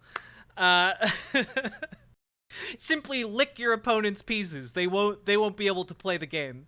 You've taken control of them. Anyway, sorry. But yeah, no, you gotta participate. The ultimate idea of voting currently in a two-party duopoly is harm reduction. And, flawed as he is, Noam Chomsky, had like a really good quote on this. And that quote is, turn up to vote. Kyrie, thank you for gifting Woe Kenny a sub. Getting the white names out of here. But Noam Chomsky had a great quote, which is, show up and, essentially, I'm going to paraphrase, turn up to vote once every 4 years, once every 2 years, vote in the primaries, but that should not be the only thing that you do, we all have skills and talents, and most of those skills and talents can be used to help consolidate power and change things within the Democratic Party for the better, That's ultimately where we're at. Or you can use your skills and talents to organize people on the ground to get ranked choice voting. But those are really the only two viable paths forward. Because the alternative is weakening the support of the Democratic Party. And if the Democratic Party doesn't win in the two-party duopoly system, we get fascism currently. This isn't like in like the 1980s where like well, if the Democrats lose, the Republican gets in office and they're just going to do neoliberalism as well. No, this is if the Democrats lose, we get fascism. It's not just, neoliberalism or neoconservatism anymore. It's fascism. And if that happens, I'm sorry, like, people are going to feel a lot more let down and underserved under fascism, where people are getting killed in the streets. Anyway, that's my rant. We are less than a minute into this video. Let's continue.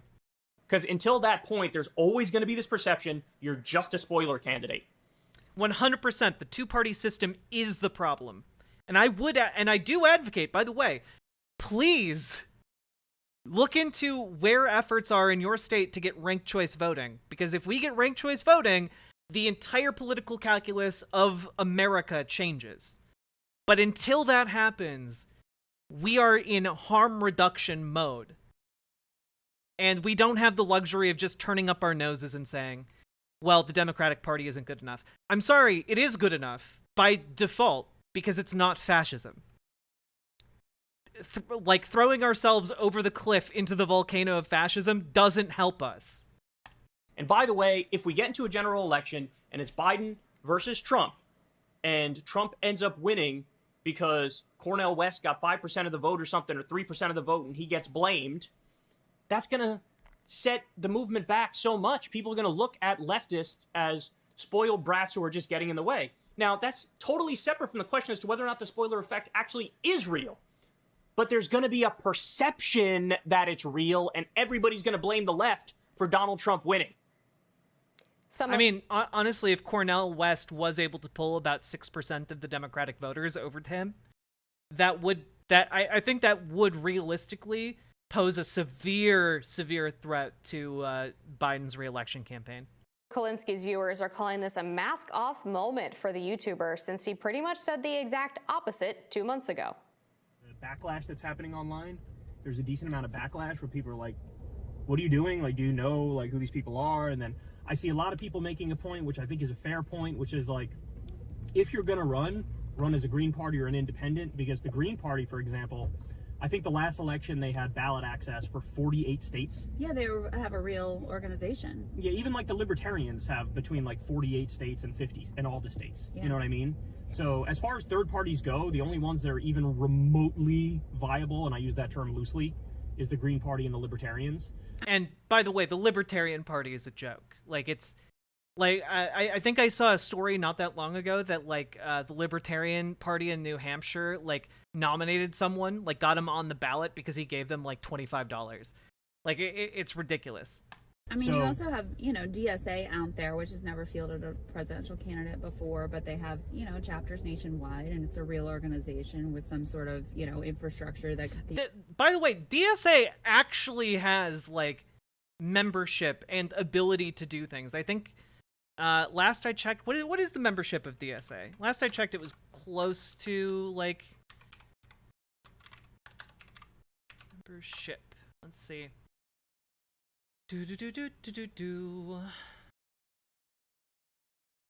How many members?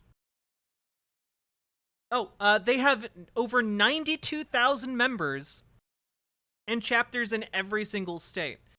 Yeah, no, like, DSA actually can do things. The Libertarian Party is a joke.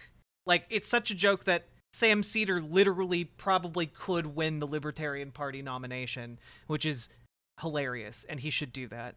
But the Green Party is such a non-player in any level of politics. Like, it's ridiculous. Like, what is Green Party membership even at?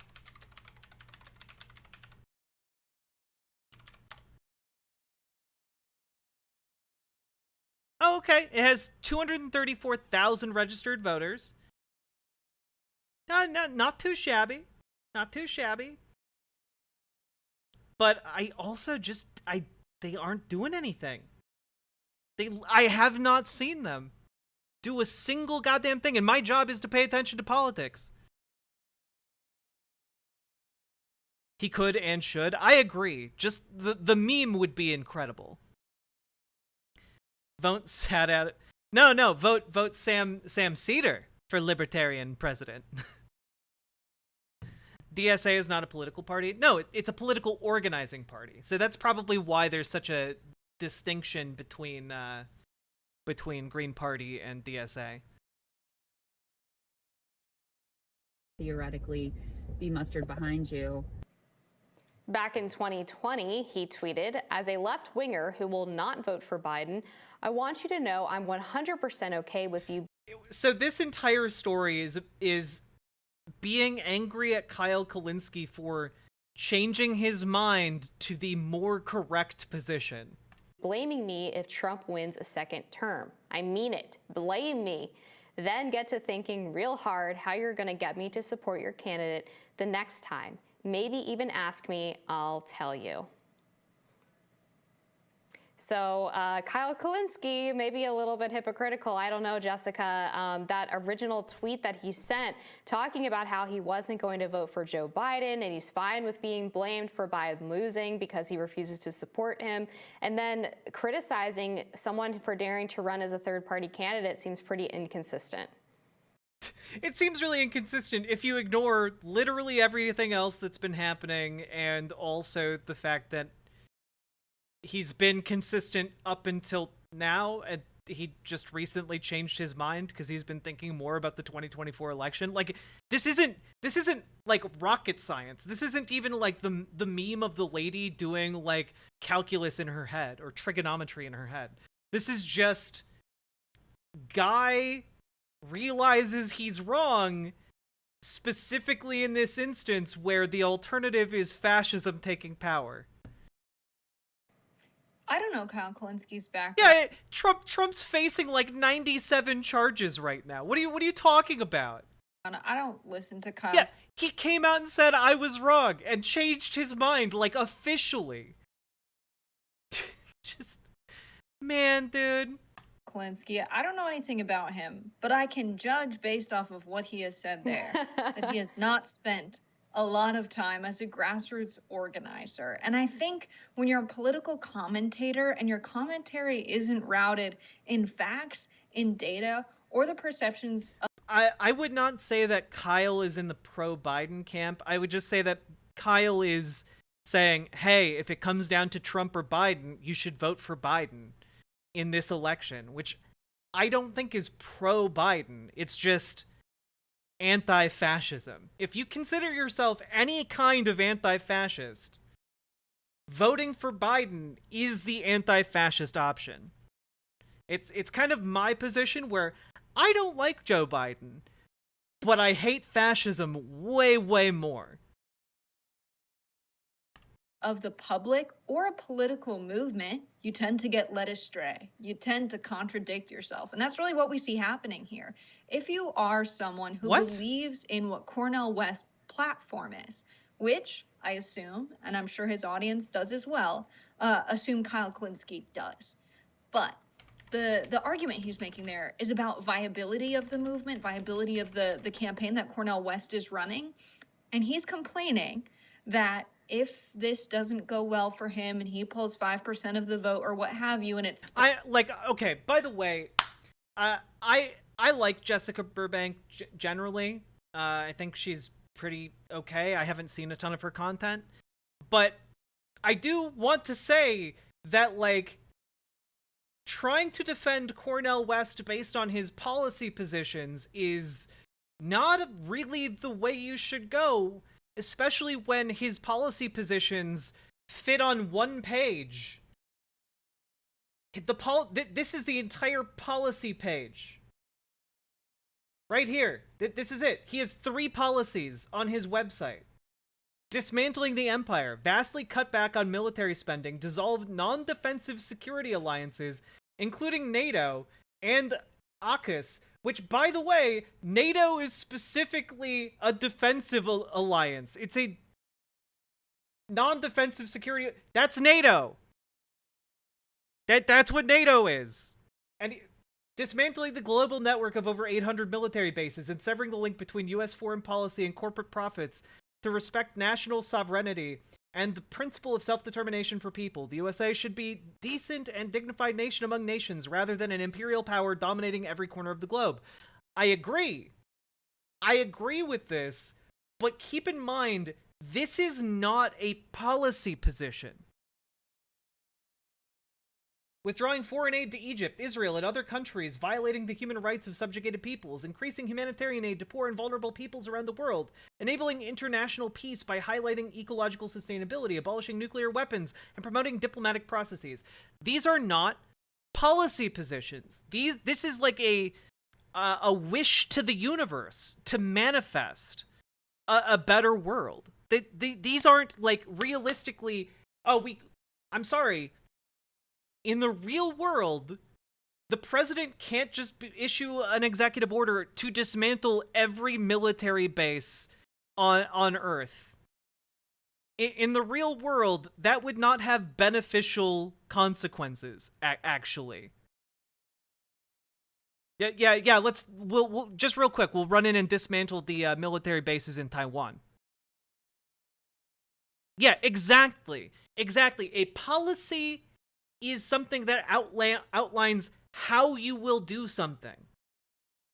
These are just, these are just like your like, it'd be nice if these happened.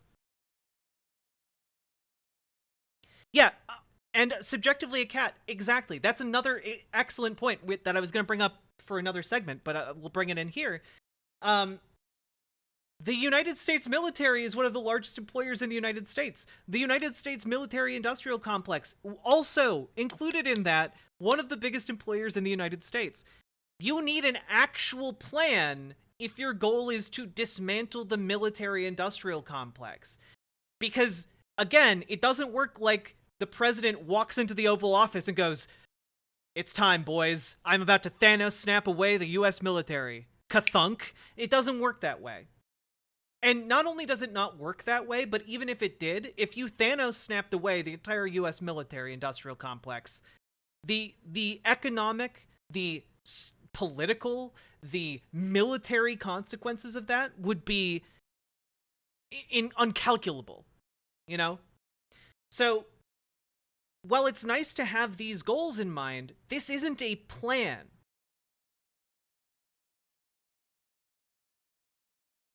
Saving the planet. Fighting back against the escalating ecological catastrophe by targeting the corporate greed of fossil fuel companies and resurrecting the Green New Deal, shifting from extraction and emission to regenerative and renewable energy, eliminating the environmental racism that disproportionately damages the life chances of poor people, especially poor people of color here and abroad. The future of life on this planet depends on this fundamental shift. And again, I don't disagree with that, but this isn't a plan. This isn't a plan to do things.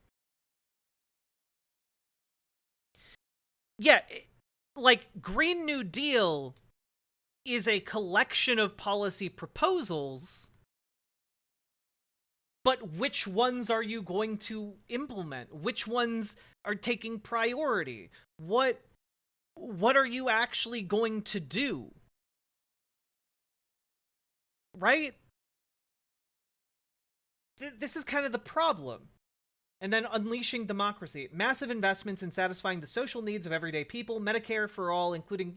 Okay, that Medicare for all, that is one coherent policy. Medicare for all, including humane mental health care, decriminalization of drugs, creation of humane rehabilitation sites, decent housing for all, quality education for all, free college tuition for all, and jobs with living wages for all, abolishing poverty and houselessness, targeting the vicious legacy of white supremacy by ending mass incarceration, demilitarizing policing, abolishing cop cities, and promoting reparations for past unjust treatment of black people. Again, I agree with all of these things. The question is, how are you going to achieve them?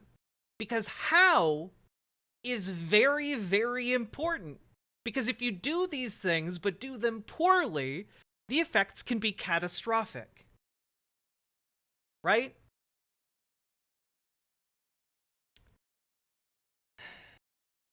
And hey, look, some of these are great. I like this. prioritizing the empowerment of indigenous peoples, protecting the reproductive rights of women, ending all forms of patriarchy. I just want to know, what is the policy position of ending all forms of patriarchy? How are you going to do that as President of the United States? I'm all for ending all forms of patriarchy. How are you proposing we do that?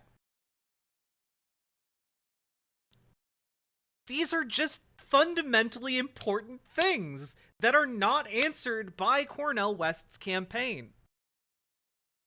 Because ultimately, they know that his campaign is not going to be successful. Securing the rights of LGBTQ plus people and trans peoples, treating every migrant and asylum seeker with dignity, and implementing fundamental changes in immigration policies, public financing of elections with ranked choice voting, eliminating the Electoral College and a national holiday for voting, democratizing unaccountable monopolies and oligopolies with worker control. Again, these are great ideas, right? Democratizing unaccountable monopolies and oligopolies with worker control. Keep in mind, though, that my fundamental position here, right, me, as a content creator, right, my number one, like, political priority, I guess one or two, depending on the day, Medicare for all, and putting democracy into the American workplace. But when I just say, yeah, I want the American economy to be democratically driven, that's not a way we could do that.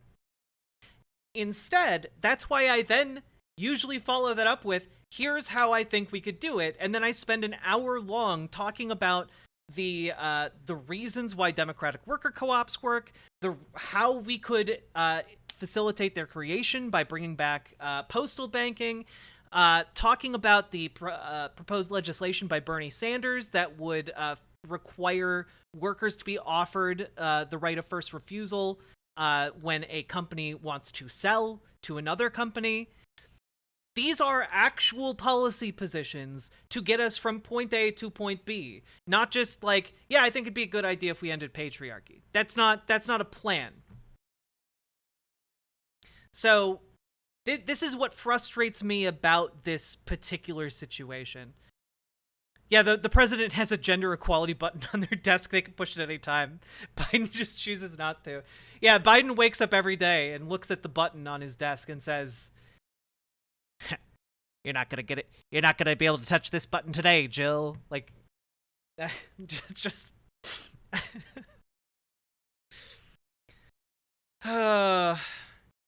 Yeah, also LGBTQ plus people and trans peoples are different groups of peoples, I guess. Anyway, all I'm saying is this is not a real campaign, and that is further bolstered by the fact that Cornel West initially ran on with a completely different political party. He was so non-serious about it that he announced he was running for president with a political party that has literally never succeeded in electing anybody. Like, he had to backtrack which political party he was running on, because that's how unserious this is. But there are a lot of people who don't care how unserious he is as a candidate. They care far, far more about feeling ideologically superior and purer than people who vote Democrat. That is the primary thrust of their politics. And it bothers me a great deal because I care about what we can achieve, not what our best intentions were. What party is he running with now? He's running with the Green Party, but he initially announced with, I think, oh God, what was the name of it? The People's Party. He initially announced that he was running with the People's Party, and the People's Party is like literally run by a guy who, when he was accused of sexually assaulting one of his co-workers, fired everyone who disagreed with him and accused them of being liberals trying to take over the organization. Yeah, the Jimmy Dore aligned party. I still thought he was running with the People's Party. Nope. He's with the Green Party now. Yeah. like, this is deeply, deeply unserious. Anyway, I can't wait for both of these people to rip into Kyle Kulinski for the crime of changing his mind and accurately understanding the political realities of a two-party duopoly. Spoils the election and Donald Trump becomes president and those votes are taken away from Joe Biden. It is your job as a member of the left and a political commentator that's very popular, explain why that's not the case. Don't just be like, hey, this could cause some criticism down the line. Yeah, okay, what's your argument for why the criticism's invalid? We'll never get to a place. The criticism of Biden is valid. The issue is we have two real options, one of which is, you know, flawed capitalism, flawed democracy, and the other option is fascism. Those are the two options. Do we really as political commentators need to in-depth explain why fascism is bad? Do we need to go through the entire history of Franco's Spain, or Mussolini's Italy, or Hitler's Germany? Do we really need to do that? Well, you didn't explain why fascism would be bad in America. Okay, you want to dismantle the military-industrial complex, right? Well, which do you think would be worse? A military-industrial complex controlled by a flawed democracy, or the largest and most advanced military on Earth with one of the largest stockpile of nuclear weapons on Earth controlled by a fascist dictatorship? Which do you think would be worse? I know my answer. It's pretty simple math for me. But, you know, maybe you guys need it kind of like really explained to you guys. So, to appease these commentators, that would be bad because fascism never contents itself with just one country.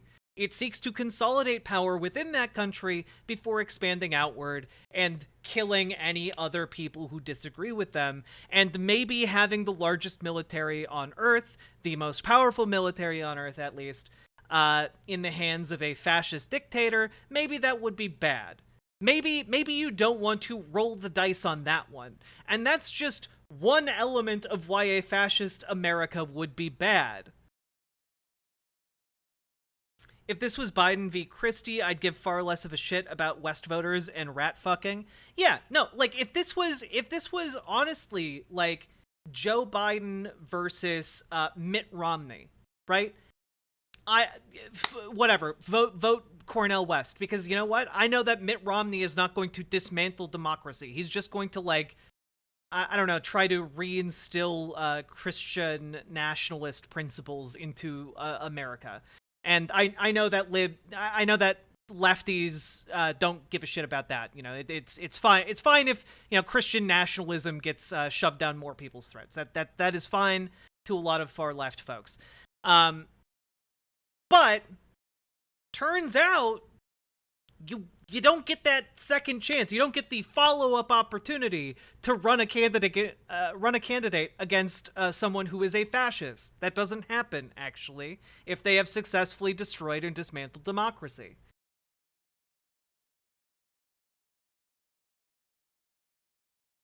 Romney, our money, true, yeah.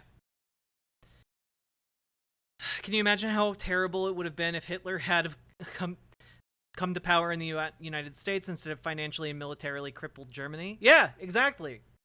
Exactly. God. Anyway. Where we have a viable third party that actually represents the ideas of the left, if the left never runs candidates. There's about 60% of the country that's participating at most. This is not an argument about who's spoiling the election. Cornel West running is about pulling the 40% of the country that doesn't participate in the political process because they don't feel they're represented, because they don't believe in it. That's what populist movement should be about. So any excuse about, you know, Cornel West just being a spoiler and that's why... Okay, but then you have to consider who is going to be doing the work of mobilizing non-voters. Is it Cornel West's campaign? No.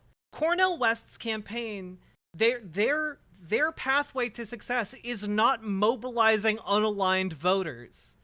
That isn't actually how they get votes. That's not how the Green Party has gotten votes. How the Green Party gets votes is by tearing them away primarily from the Democratic Party. This is ridiculous. They shouldn't run is just service to the Democratic Party, just quelling any dissent from the left so that leftists have no options but to vote for the candidate that is a little bit closer to their views than the other. That is how a two-party duopoly works. Yes. That is how a two-party duopoly works. You have fundamentally two choices. And we are now in kind of a late-stage duopolistic system, which means that the possibility for a third party to successfully, rise gets less and less with each election cycle, for pretty obvious reasons. Cornel West isn't running in the primary for the Democratic Party. He's running as a separate candidate. He's looking to pull voters away from both Trump and Biden. It just so happens that Cornel West is going to be pulling primarily Biden voters. Like, the money that the Democrats spend on elections is primarily to try and mobilize people who don't give a shit about politics. And people who would otherwise not vote. That's where the vast majority of their money goes. I haven't seen Cornel West's campaign financials, but I'm going to guess that their primary strategy to get votes is not reaching out to the 40% of people who consistently don't vote. It's to reach out to the people who consistently vote and get them to consistently vote for the Green Party. It's easier to do that. Other one. That's a state we've been in for far too long, and there have been many candidates that have run to try and shake things up. But Kyle Kulinski's argument there doesn't test against his other arguments he's made himself very well, or the typical views of a leftist. So I just wonder where it's coming from as a political commentator. What makes you... Where could this be coming from? Maybe it's because he's recognizing the fact that the two-power duopoly is not going to be broken by the time the 2024 election happens. And if the two-power duopoly isn't broken, then you have two options. One option is Biden. Flawed capitalism and flawed democracy, under which you can still continue to organize and make changes for the better and consolidate power for the left. The other option is fascism. And fascism kills all of us. Just point blank, I'm sorry. You think it's hard being a leftist political commentator right now? Try it under fascism, where they will murder you for trying to do it. You decide, you know what? I'm going to start making excuses for the Democratic Party, actually. It seems like a big switch up, and I'm curious as to where that comes from. Yeah, he keeps talking about the perception mattering more than the reality of whether or not Cornel West is a spoiler candidate. And I think you're right. He should be the one explaining. Well, because public perception shapes how people are going to vote. That's why it matters. The same way, public perception of height matters among presidential candidates.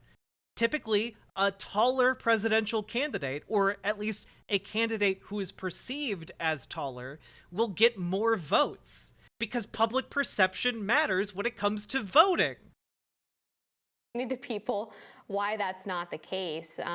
If you're not in media to change perceptions, then really why even bother? That's kind of the whole point why we get on these screens and talk to people, is to try to explain the issues to them. Sometimes I learn more from the viewers than they learn from me, to be fair, but that's always the goal. And then also, how are you going to sit there and criticize a third-party candidate as a member of the Democratic Party when the establishment is so hell-bent, it seems, on getting rid of progressive candidates? I mean, they basically stole the primary from Bernie back in 2016. We have more progressive candidates in office now than we have in maybe, I definitely my lifetime. maybe like the lifetime of like, you know, since like FDR, you know, like we have more progressive candidates currently holding power than we have. We're in the middle of one of the biggest resurgence of labor power in like a century. And the idea here that like, oh, well, you know, like the Democratic Party is really kicking people out. The Democratic Party is full of rat fucks, and they are going to rat fuck their way until they can't rat fuck anybody else. Okay? However, and this is the big asterisk here. However, the Democratic Party is old. They have to retire, and they're dying. And the more that younger people get involved, Gen Z, millennials, get involved in politics, the more progressive the Democratic Party has to become, because the people operating those levers of power become more progressive.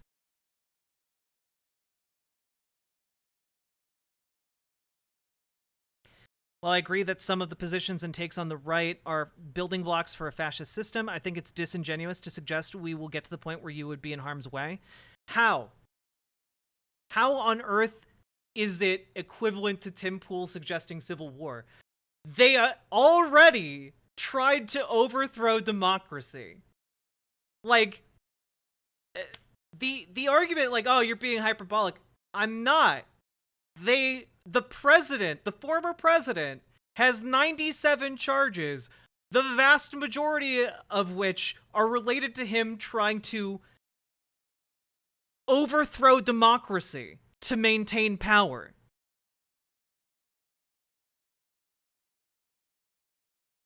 The main thrust of their rhetoric, as it regards people like me, are that we are pedophiles who must be excised from society.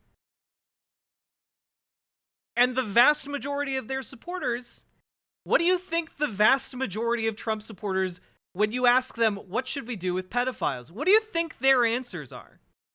Is it oh, give them thoughtful treatment so they never harm a child? No, it's kill them. It's put a bullet in their brain. When the main Republican candidates are on stage talking about ending healthcare for trans people, look, the idea that I'm overblowing this, I'm just paying attention, buddy. I think it's important we don't generalize all Republicans in light of January 6th. I'm not. I'm talking about the candidates that they are voting for. All Republicans aren't fascist, but most Republicans are willing to vote for Donald Trump again, and Donald Trump is a fascist. Again, this is not, what you're doing here is equivocating the electorate with the people in power and the systems in power. Doesn't matter if all Republicans are fascists or not. What matters is the people they're electing definitely are. So again, I'm not being hyperbolic here. I'm just someone who is literally paid to pay attention to this shit. And if you think, oh, well, the guy who tried to overthrow democracy certainly wouldn't try to do it again, you are a fool.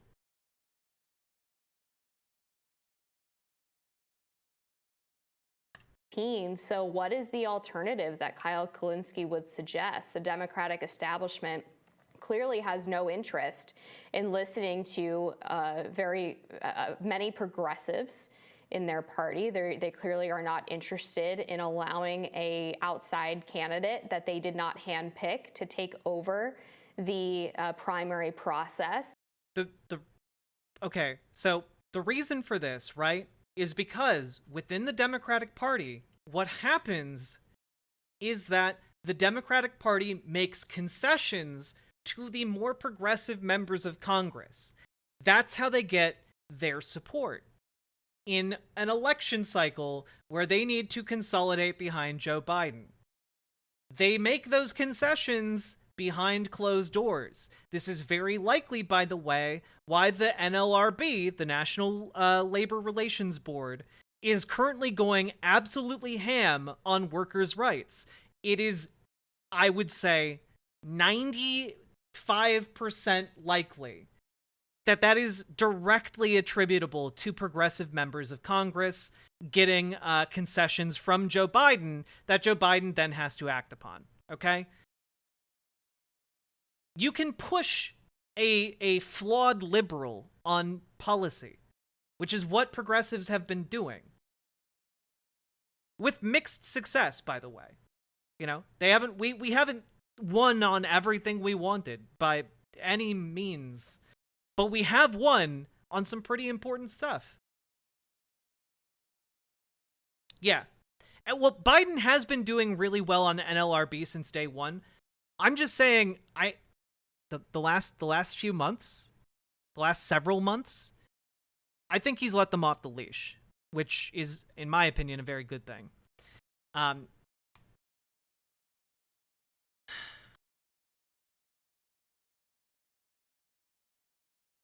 So,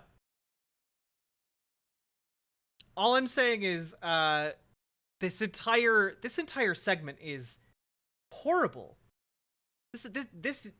I mean, I know The Rising is like bottom of the barrel political commentary these days, but man, I didn't think it was this bad. So it seems like in some cases, having a third-party challenger is the only way for that segment of the party to have their voice be heard. Yeah, I think it's dangerous too. You have this guy, Kyle Kulinski, to me looks like a lost member of NSYNC or the Backstreet Boys right now. I was hoping someone would bring up his frosted tips. Yeah. By the way, just full transparency here. The Burnett woman here, she worked formerly for the Daily Caller, Tucker Carlson's news outfit. So keep in mind the criticism here from the left is really from Jessica Burbank, and I'm actually pretty deeply disappointed in her stance here. Please, we had to. I don't think that's going to connect. You and I are both coming from blue-collar backgrounds. I don't think someone like Kyle... Amber Athey, definitely coming from blue-collar background as, you know, the editor of The Spectator and former correspondent for the Daily Caller. Yeah, such a, you know... Oh, sorry. Yeah, also, Amber Athey wrote a book called The Snowflakes Revolt, How Woke Millennials Hijacked American Media. Yeah, we should definitely trust her stance and opinion that Jessica Burbank agrees on when it comes to which lefties we should be listening to. Yeah, I'm sure. Kulinski, with 1 billion books behind him and the frosted tips, is connecting with a working class audience. I think his audience is progressives who are politically engaged, which, if you are the Democratic Party, that's a valuable base, because I'm sure those people have blue-collar family members that also vote. These are the people that are paying attention to politics, that make time for it, for whatever reason. That is what they do. Those people are very important in the political and democratic process. Oh, my take on Mitch McConnell. We talked about it earlier, but Mitch McConnell needs to retire, and the people around him need to be charged with elder abuse. In the United States, because they will remind their family about elections. They will tell them their views about elections. If you want the left to win, you should be giving your audience the talking points to win over their family members for voting for a leftist candidate. That just is common sense. And so to me... Okay, but we're not talking about candidates per se. We're talking about outcomes, okay? There are 2 outcomes. Whether you decide to vote for Cornel West or not, there are 2 outcomes for the election because we live in a duopoly. One outcome is Joe Biden, deeply flawed as he is. The other outcome is Donald Trump, who is a fascist and who there's a very good chance will try to end democracy to maintain his power. The leftist outcome to look at are those 2 outcomes. The leftist option is Joe Biden. If you care about the actual outcomes that are possible in the election, there are 2 of them. One of them is Joe Biden and the other is fascism. And it turns out the leftist outcome that we need to ensure happens is Joe Biden becoming president. This just reeks of Democratic Party interference, Democratic Party consultant going and talking to Kyle Kulinski and saying, like, listen, you know, this is our argument for this. This is why that video we heard you. Yeah. I'm sure the Democratic Party paid Kyle Kulinski millions of dollars to change his mind. I'm sure. Guys, I've worked in online. I've worked in organizing. I've met Democratic people in this line of work. Okay. They aren't offering Kyle Kulinski a huge paycheck to change his mind, and they're not, like, poisoning him like Wormtongue in Lord of the Rings. People just pointed out to him that the options are either the end of democracy or Joe Biden, and the leftist option there is Joe Biden. I'm sorry. You think leftists would fare better without democracy? I think you are not very intelligent if you think that. Does she even do any type of organizing? I have no idea if Jessica Burbank actually does organizing or not. And your partner in the car with the sunglasses. No. Gamer G, she thinks that Kyle Kulinski is taking notes from the DNC, I guess. On saying this stuff, it's kind of dangerous for us. Here's our vision. I think people who are media figures are susceptible to that kind of influence from members of the Democratic Party. This doesn't seem like it's something coming from a member of the left who wants our movement to succeed. And that's really scary because I'm sure there's members of the shit. Look, I have to be completely level with you on my with my take on this, right? And my take on this is essentially that Jessica Burbank is like half a step away right now from that QAnon conspiracy that we covered, where like she's like, oh man, it's so strange that someone would change their mind. Well, yeah, clearly one of the agents of the DNC got to him and whispered sweet nothings in his ear to manipulate his mind. And that's really so close to the QAnon conspiracy of like, oh yes, the reason why celebrities sometimes act weird is because they've been replaced by genetically altered clones created by the powers that be in order to manipulate us. Like, nah, this is ridiculous. his audience who listen to what he says and relay it. And so it's not really about the commentator having a huge base of voters who are progressives or members of the working class who are swayable by Cornel West. It's about having a base of people who will go on and talk to their family members who are. And that's really scary as a member of the left, that someone could grow an audience based off of a leftist perspective and then switch up when it's election time.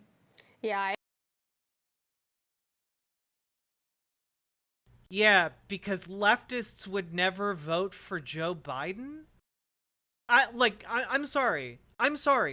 My political positions are that we shouldn't have capitalism in America, that we should have democratically driven worker co-ops as the primary means of creating, of doing business in America.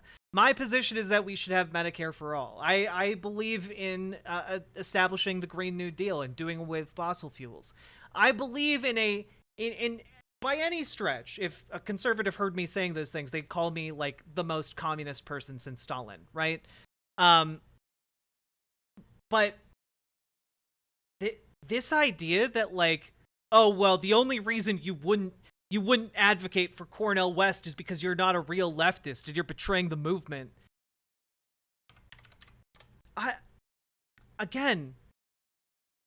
This is his website.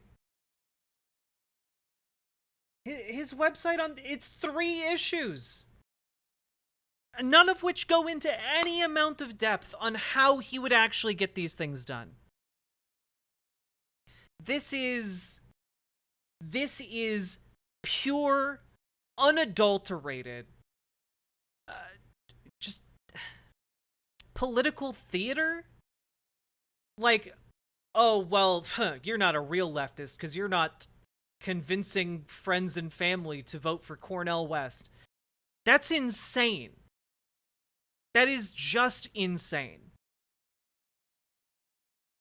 if you care more about how that looks than how that advocacy would actually affect the world, you do not live in a leftist frame of reference. You live in a narcissistic frame of reference. That is your position. It is self-serving entirely if you just care about how it looks to other people, how you look to other people. You are not a leftist. You are a narcissist.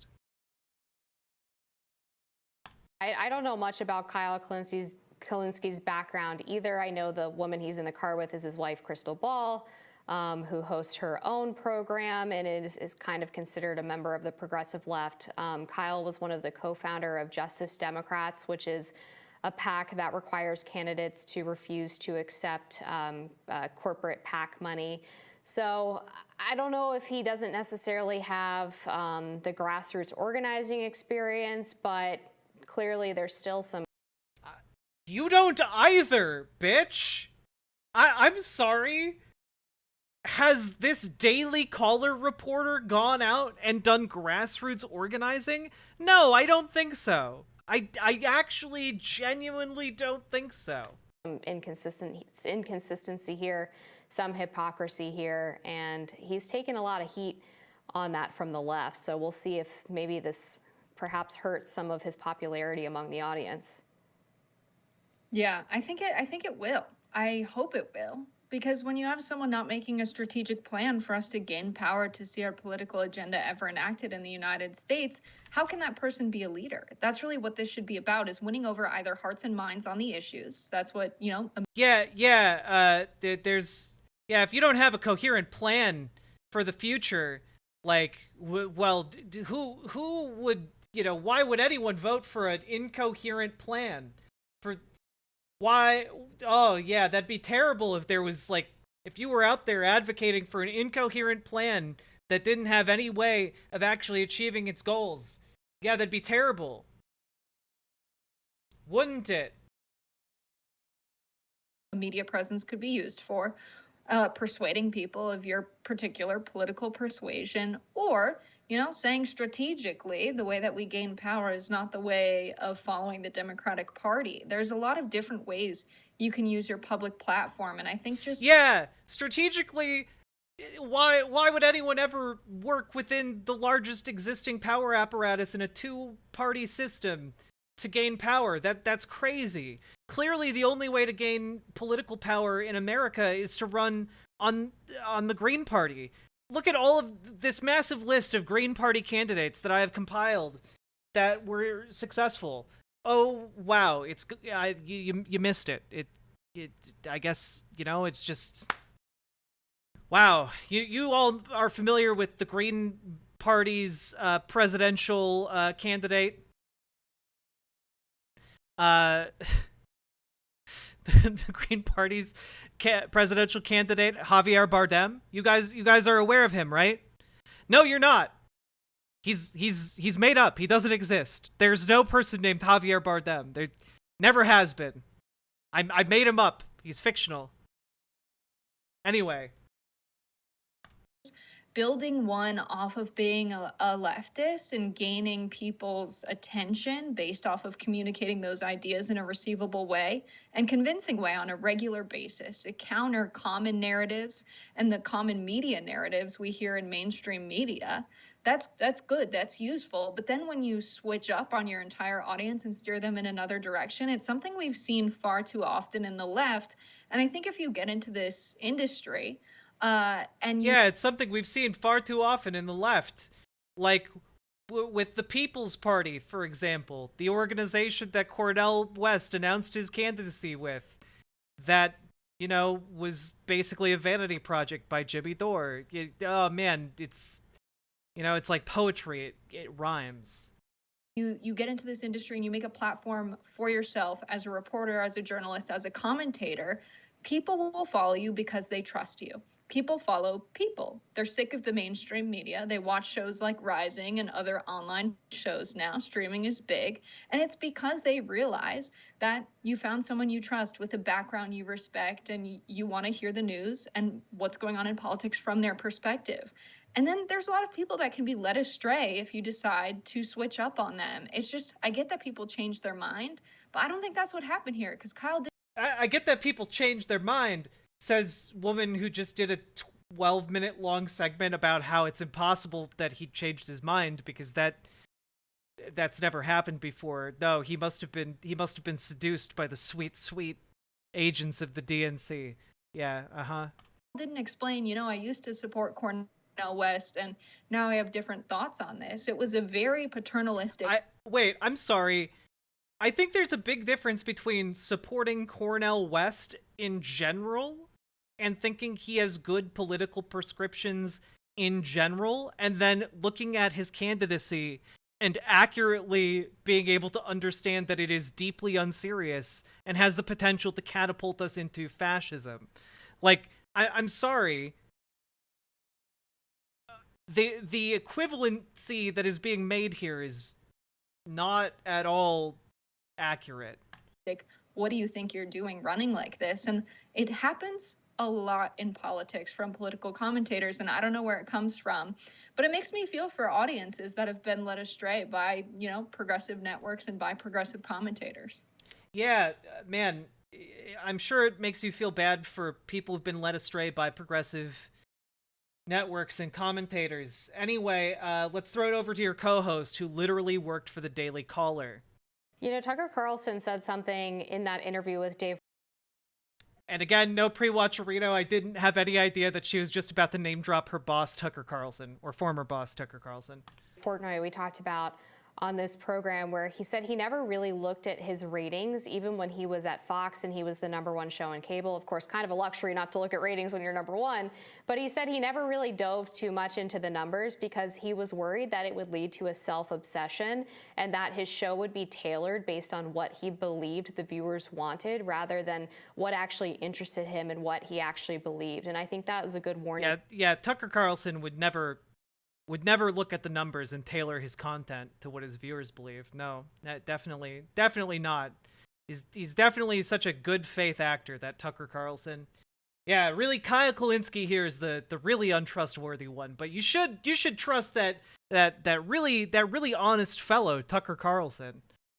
For anyone who does this media job for a living. That does it for us this week at Rising. Jessica, it's been a pleasure as always to break down the Friday news with you. You as well, Amber. Another Blue Collar Friday here at Rising. Be sure to like, share, and subscribe so you never miss. Fuck this. God damn it. God damn, I hated that so much more than I thought I would. And I gotta be honest, I didn't even really look at I didn't look at any of the clip before I played it. I was 90% sure Brianna Joy Gray would be in this clip.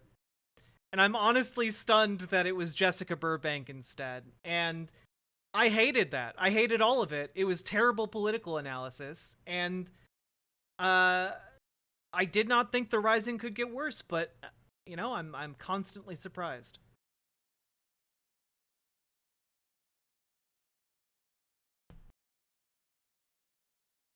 Whew!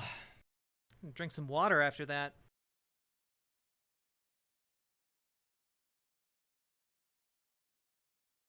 Have you noticed that Cornel West seems only to be brought up where there's something or... Wait. Up where there is some type or... some type of right-wing media on it.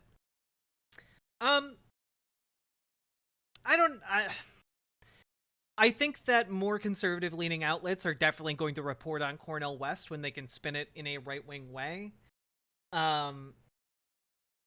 It's similar to with RFK. They're going to bring up RFK. They're going to bring up Cornel West when they think they can get away with it. Because ultimately, at the end of the day, right-wing media is trying to take votes away from Biden. That is their goal. By promoting those people and continuing to have them be relevant, they think that they will be able to peel more votes away from Biden, give Trump a better shot of winning. That's kind of the whole game, right? And yeah, he does go on right-wing media.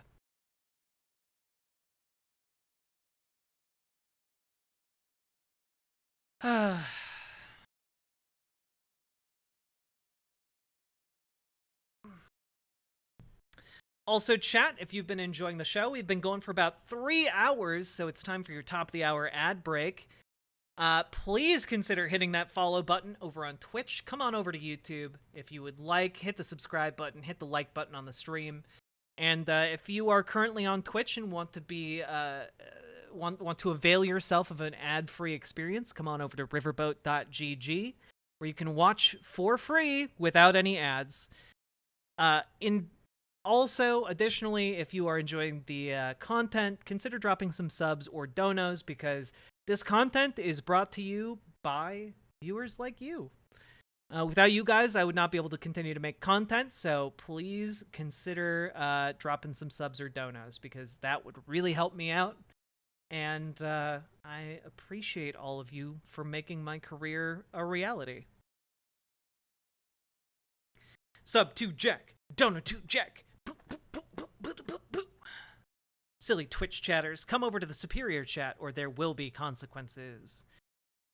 Let's see. Also, how's YouTube chat doing? Louis V, you still there? Hope you stuck around. Maybe you'll get out of the conservative bubble that you've found yourself in. I'm on mobile. Oh, I'm sorry. I did my part, getting over here and shitposting in chat. That is your part, Woe Kenny, and thank you so goddamn much for doing it. That was actually like a horrific segment. I can't believe that was real. Like, I'm sorry, guys. When your options are like, I don't know, Joe Biden or the guy that this person wants to elect as president, I know what my option would be. Says, no, it's not. He says it's not communistic. We'll still have our freedoms and our rights. He'll just be the king. And he's joking, obviously, but he's not joking about monarchy. There have been many monarchies throughout history that are much more free and are much better at protecting people's rights than supposed democracies. There have been many monarchies throughout history that are much more free, that are much better at protecting people's rights than our supposed democracy right now. Here's Exhibit A. They're arresting all the dissidents and the lawyers simply for representing the opposition leader who they're arresting too. By the way, this is how he's portraying, you know, the criminal justice system prosecuting people who tried to overthrow democracy. Also, KF Logan, thank you very much for the raid, and welcome, No Justice MTG. Thank you so much for the raid as well. Folks, go follow both of those very fine channels. And hello, Wayward Historian. Hello, Main Captain. Hello, Bi-Pagan Man. Hello, everyone. How you doing? Hey, Rohak. Hello, it's the Morton. How y'all doing? Thank you for joining us. We are just going through... We just finished covering a Rising segment where they were losing their minds because Kyle Kulinski said that the most leftist option would... the most leftist and anti-fascist option in the 2024 election will likely be Joe Biden. And apparently that is a complete betrayal of all leftist values. Apparently. It's always... Well, yeah, I did want to say BIPAG and man, but then I stopped myself and had to actually read it. Hey, Trout with Clout, how you doing? One of my favorite usernames on Twitch. Howdy, folks. Howdy, howdy, howdy. And yes, we got boiled peanuts. No Justice, hope your stream was good. What'd you all talk about? And K-Flow crew, what did you guys talk about?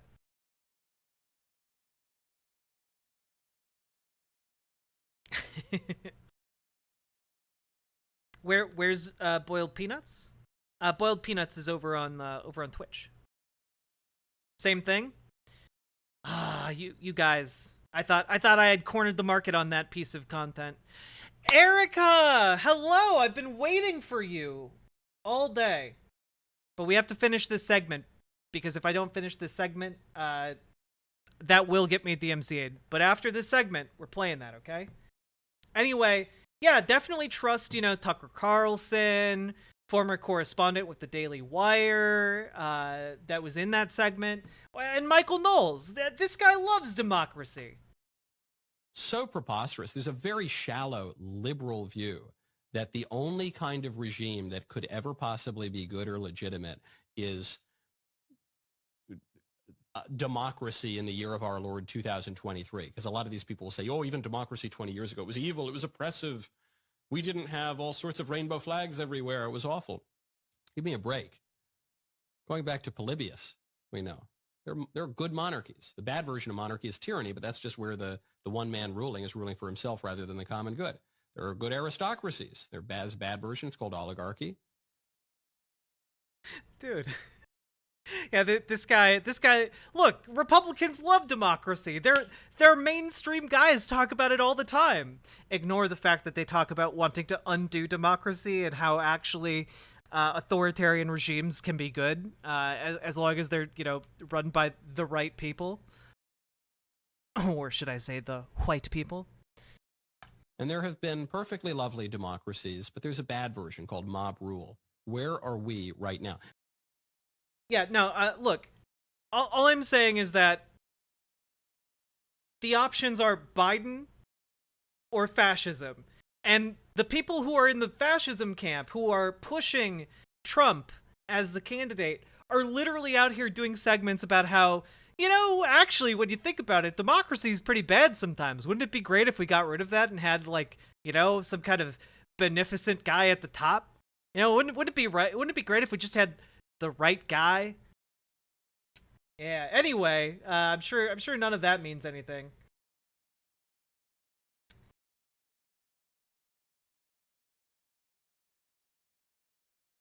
Let's see. Oh, this is just a little funny. So America historically famously loves kings. Yeah, exactly. God. But Joe Biggs, again, Republican Party, very, very pro-democracy. So pro-democracy that they all ran into the Capitol complex to celebrate democracy by overthrowing it. But yeah, look, hey, a Proud Boy member, Joe Biggs, received 17 years for his January 6th seditious conspiracy case. Man, that's crazy. Yeah, but I'm sure it's all overblown. Anyway, here's footage of him on the day. So we just stormed the fucking Capitol, took the motherfucking place back. That was so much fun. So much America. So much America. January 6th will be a day in infamy. Yes, yes. I don't know why he quoted FDR talking about Pearl Harbor, but oddly prescient, I guess.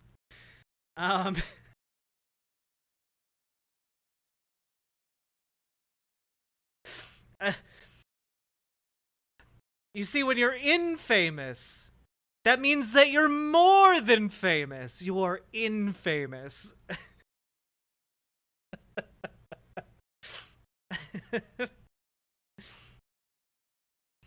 Oh God. Anyway, yeah.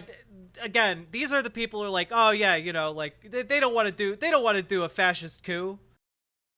They literally did a fascist coup. Yeah, infamous, insanely famous. Yeah, exactly. You guys get it. I can't take credit for that joke. That was from the Three Amigos. I stole it from Steve Martin.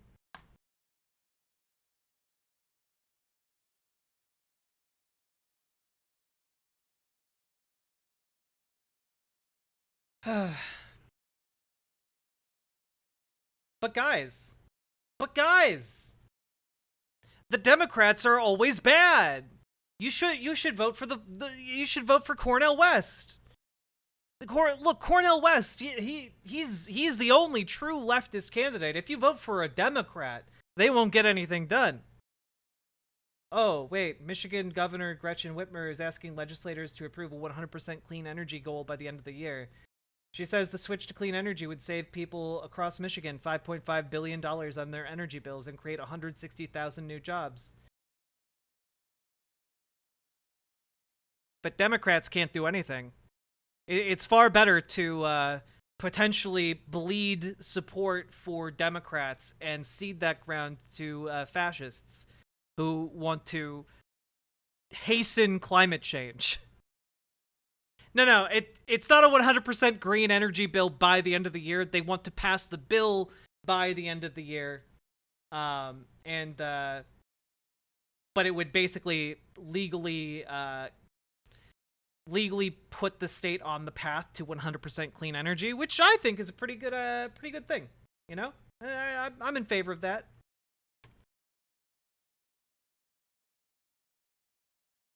Yeah, look, I prepared a massive list of all of the successful Green Party candidates. It's on screen right now. Scrolling past, you missed it. Sexy time, don't know now. If I do, gotta keep some oil back for a week or so. Or save it. Drop your dono whenever you feel like you want to. We are going to end segment.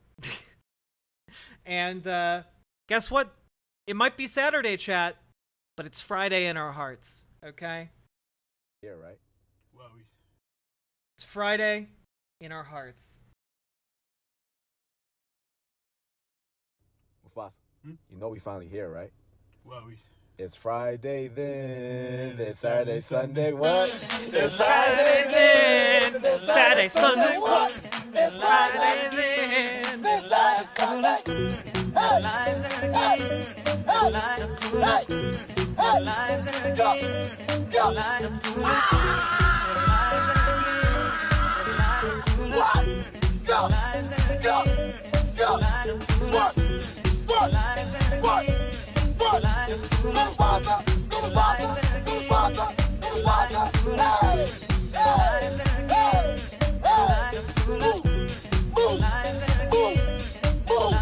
Let's go, let's go.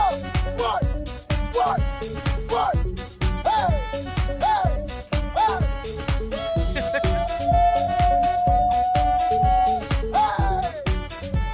No, you did.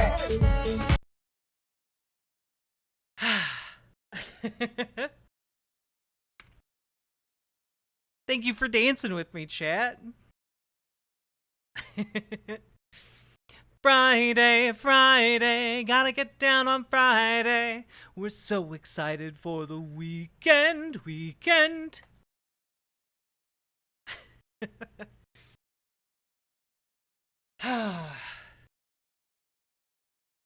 All right. Let's see. That video fills me with joy every time. It's why it's a Friday tradition. I'm sorry. Erica, I saw that you posted it right after I ended stream. I felt so bad. So hopefully that made up for it a little bit.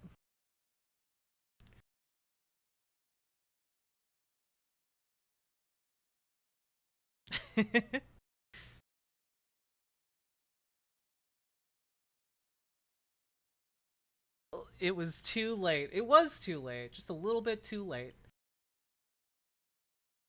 Okay.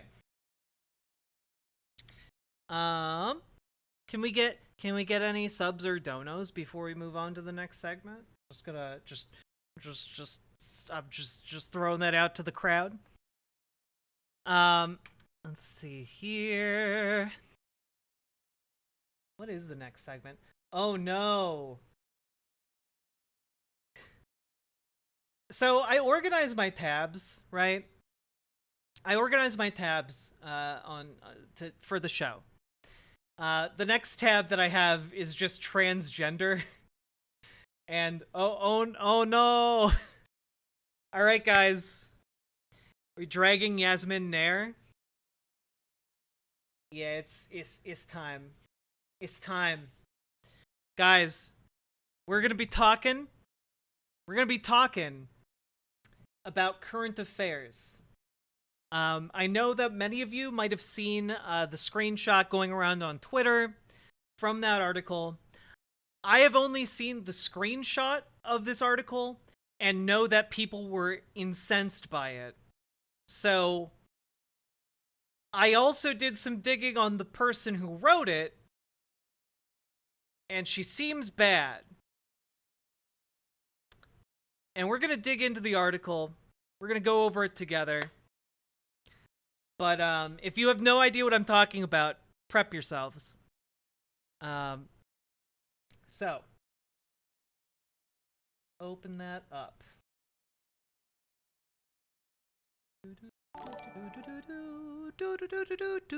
I'm literally a South African editorial assistant, not an American trial attorney or something.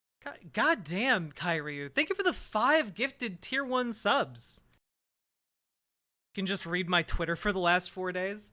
Oh, you know what? I'll pull up your Twitter. I'll do it. Kyrie, thank you for the 5 gifted tier 1 subs. And if anyone else wants to follow in your wake, I'd very much appreciate it. I took my prep this morning. Hell yeah.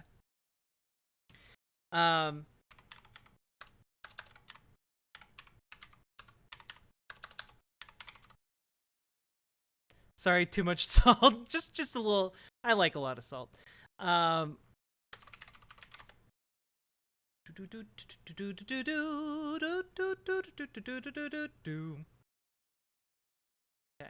Unironically scrolling through Paladin's Twitter feed.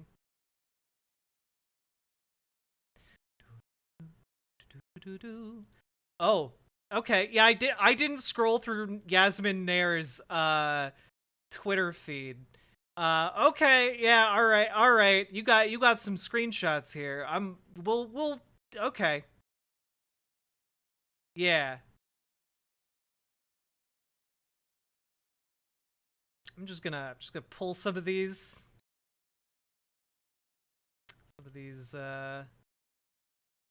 tweets.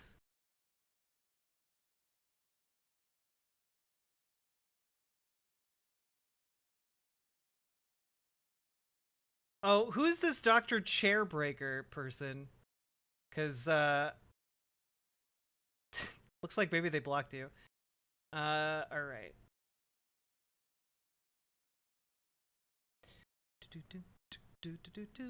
Hello! How you doing, Mick PP? Sorry, I wanted to say Mick PP Pants.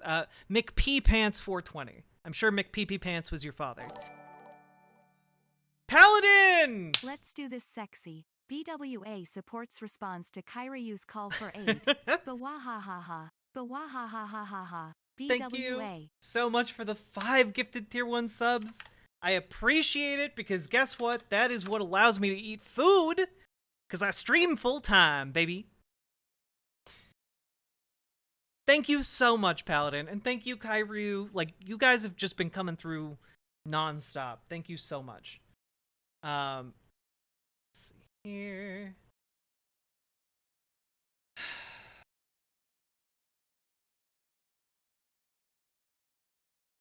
Okay, I feel like the two screenshots are basically what I need. There's more, just let me know. Or maybe there are 3? No, there are 2. Okay. Moving those over to the appropriate place.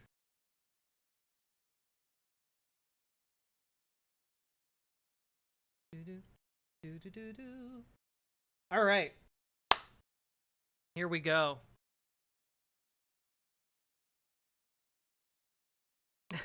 Natalie Lush, why you blubbering? Why you blubbering in chat? All right. Also, chat, just as an FYI, I might be going on Leftist Mafia soon. So, look forward to that. And you guys did unlock Sexy Outfit, which forces me to think of a sexy outfit to wear. So I'll be right back. I'll leave you guys with some music.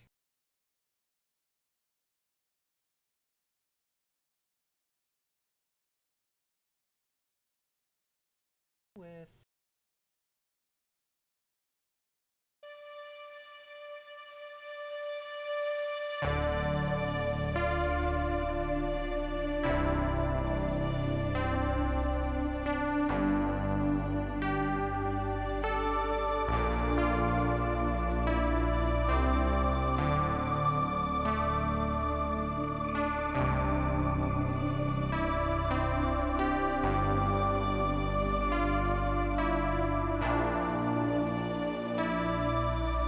something strange sleeping in your bed.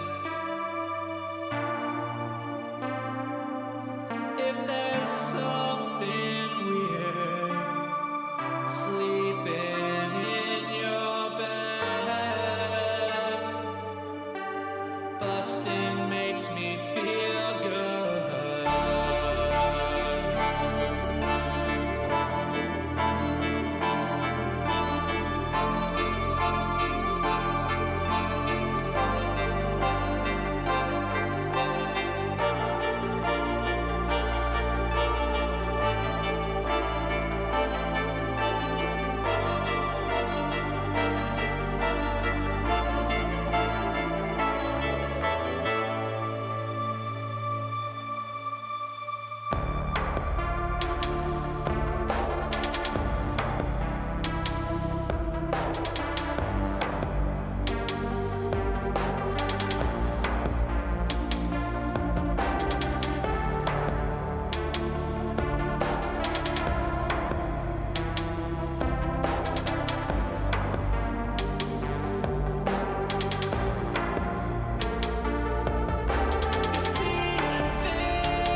Hello.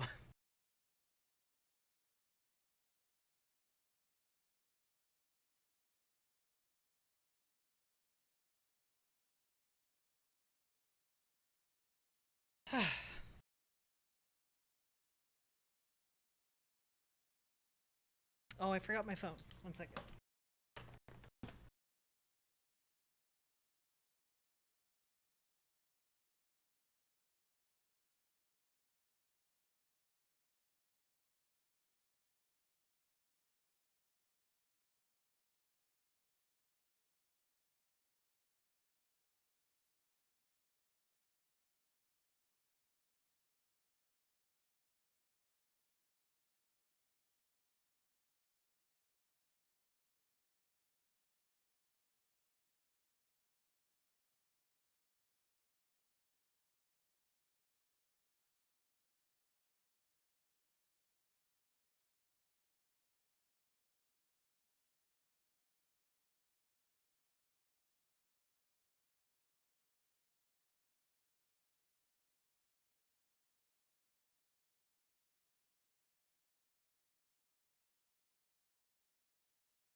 Hello.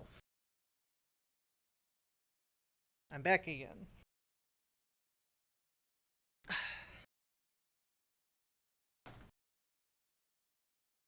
There we go. Hello, Sheckley. Yeah, chat unlocked outfit time.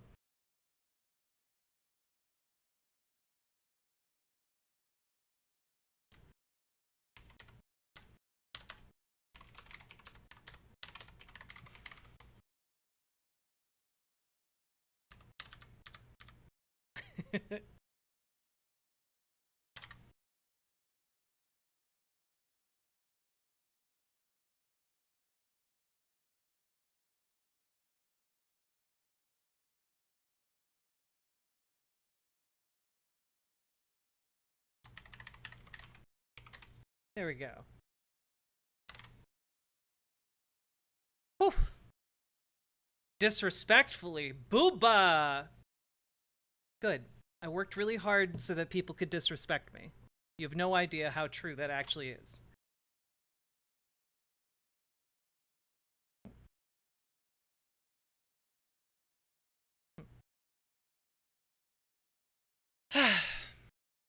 Hi.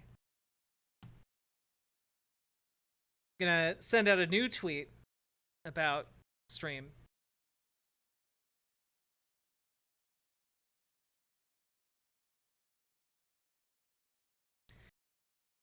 Come and watch stream now, cowards. We'll see who cancels who. Riverboat.gg. There we go. Nailed it. Well, in that case, holly fucking hell, them thangs thangin'. Yeah, they is. Look, I'm just resigned to the fact that anyone in the future writes a biography of me, they'll have to read my white leaf chat records. True, you can coom respectfully. Checkmate, woke moral. I can't do a Jordan Peterson impression to save my life. All right. So, folks, we're about to talk about something that's going to make me really mad. So maybe we can do something afterwards that will make me not mad. That would be nice. I don't know what that would be. I don't have it in my brain. But maybe we can do video games or something. Do I have a Blue Sky account? I do have a Blue Sky account. Okay. Anyway, here we go. Hi. It's me, Riverboat Jack. And I'm here to tell you guys that there is a horrible, horrible article out and about called What Chasten Buttigieg, God, man, I haven't had to say the last name in so long. He's been so irrelevant. I wish it could have stayed that way forever. Unfortunately, Buttigieg has to tell us.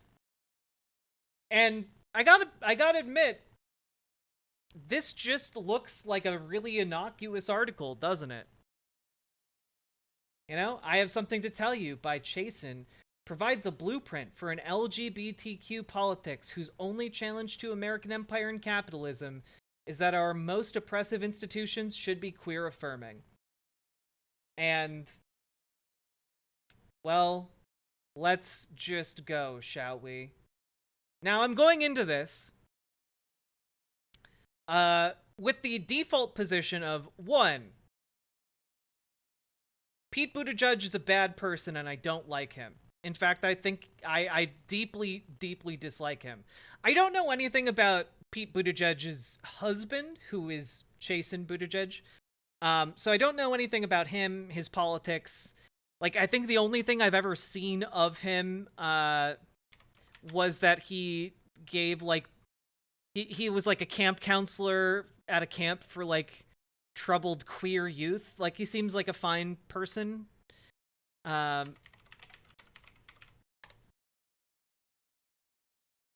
Now, again, this is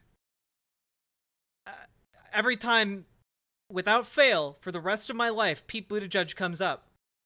I do have to play this clip, so I apologize in advance. This will probably be the one moment of levity in this segment, so embrace it. Here we go. You've been on the front lines of corporate downsizing. You've been on the front lines of corporate price fixing. You've been on the front lines of our misadventures. I'm sorry, of our misadventures in foreign policy. You've had direct experience of many of the things that make a lot of young people very angry about the way that this country is operating right now. You don't seem to embody that anger. So the proposition that I've been on the front lines of corporate price fixing is just to get that out of the way. You worked for a company that was fixing bread prices. I'm sorry, this man, I don't know who he is, single-handedly ended any political aspiration that Pete Buttigieg has to become president. There's never getting around this clip, this particular moment for Pete Buttigieg, okay? Never. It won't happen. It can't happen. Never. They will just pull this 30-second clip. That'll be it. It'll be done. Also, hello, Vosh Raiders. Welcome. You're getting here in the middle of a segment that is sure to get me fired up, so you got good timing. Welcome, folks. Come on over to riverboat.gg and say hi in the on-screen chat. Otherwise, we gonna be thangin' here. And also hit the subscribe button and the follow button so that you count as being here. Otherwise, you don't count. I don't make the rules. I'm sorry. Anyway, hello everybody. Love you. Here we go. We're gonna continue. No, I worked for a consulting company that had a client that may have been involved in fixing, or was apparently in a scandal. I was not aware of the Canadian bread pricing scandal until last night. You've been just, man, the weak comeback. But anyway, his husband wrote a book called I Have Something to Tell You. And this article in Current Affairs talks about it. I know nothing about the article. All I know is I've seen, all I know is that I've seen, like, screenshots from it. And it might be one of the most odious things I've seen written. Just from the screenshot alone, but at least we're going to go through the entire thing. Now, one thing to keep in mind is that Yasmin Nair is an interesting writer. Now, I don't know exactly where she might be coming from when it comes to this particular topic, but I do know that she was one of the co-founders of a group in 2009 called Against Equality, which is a supposedly leftist group of queer and trans writers and critics who mainly made it their thing to criticize mainstream LGBTQ politics in the, before gay marriage was even legalized. Yeah, so basically the thesis of their group is that, we shouldn't be asking for things like gay marriage because that reinforces the structure of marriage.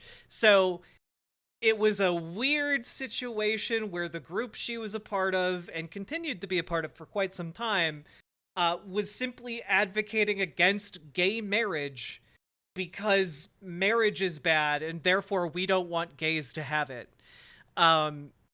Which is insane and incredible. And I found actually this interview with one of the members of her group from 2010, a queer argument against marriage. And yeah, it just essentially we might listen to this later. I don't know, but I just want you to know that this exists. And or like, hey, here's Yasmin Nair in 2014 on the eve of same-sex marriage becoming legal in America, because keep in mind 2014 it was still illegal to get gay married. The same-sex marriage trap. Yeah. It just I can't.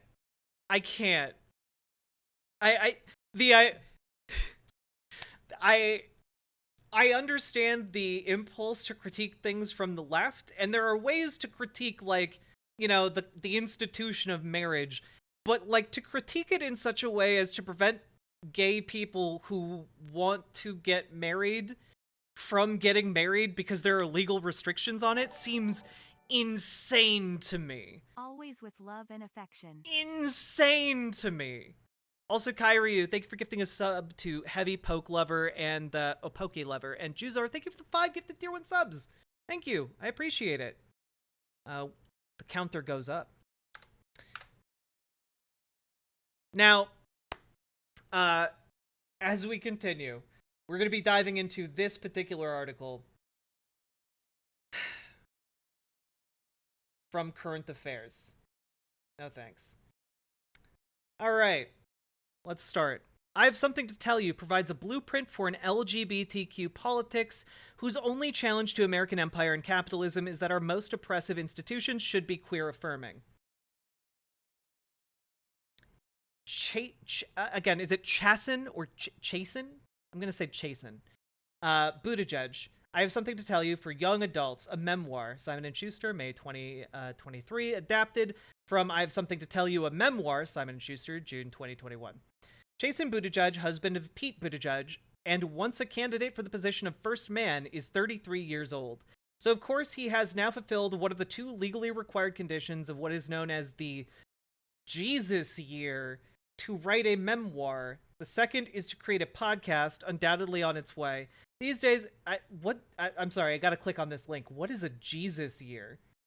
The 33rd year of your life where you are reborn in some sense?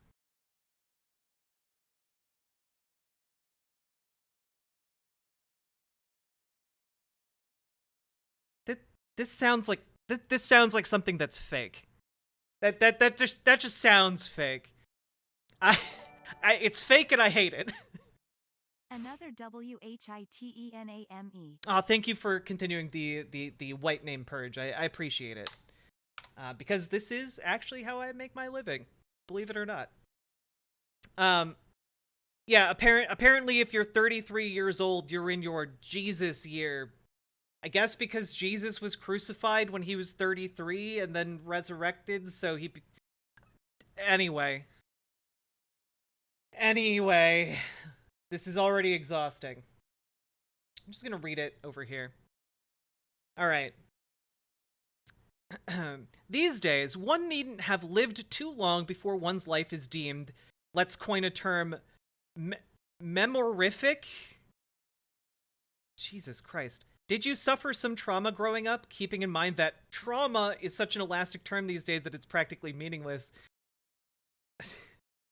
Does any part of your identity fall outside the conventional norms of white, hetero, cis male? Is your husband a constantly aspiring presidential candidate whose life looks like a meticulously written script for the movie Pete Buttigieg, first gay president of the United States? Congratulations, you're Chasen Buttigieg, and you've just published a memoir titled I Have Something to Tell You. Why is it... This is already so goddamn salty. It's incredible. Like actually incredible. Or, to be accurate, you've just turned your previously published memoir into a version for a young adult audience. Why rewrite a memoir for young adults? Might be the question. Why not was clearly the answer over at Simon & Schuster, which had presumably seen the previous iteration of this book do well enough. Or perhaps the publisher saw the prospect of finding again another lucrative market, the one targeted at the people henceforth referred to as young adults. Man, okay. I mean, yeah, I don't want to read the life story of Chasen Buttigieg, but like, I don't know. I don't care if somebody does, I guess. Yeah, all of this is the least surprising thing. Make no mistake, Chasen Buttigieg's memoir is in fact Pete Buttigieg's memoir. It's not just that... Is it Pete Buttigieg's memoir? Because I feel like most of it probably isn't. Another Insight Chat gang. Oh my goodness, Kyryu! Kyryu, please! Please don't put yourself in the poorhouse. Oh, please. Please, for the love of God. Also, thank you to everyone who just hit the follow button on Twitch and who subscribed over on YouTube. We're getting close to 2K over on YouTube, and I would really love to hit that number. by the end of the year. So, anyway, this seems to be jumping to a weird conclusion, but okay. It's not just that being the husband of a prominent politician means that, of course, Chasten's words will be scrutinized and evaluated as carefully as Jacqueline Kennedy's white gloves and pillboxes. Rather, it's that Pete Buttigieg has been preparing for the presidency since almost as soon as he could walk. One pictures him as a tiny tot carrying a tiny briefcase with the words, "Office of the White House," scrawled in a childish hand. In fact, at the tender age of 11, he asked for a copy of JFK's Profiles in Courage as a birthday gift.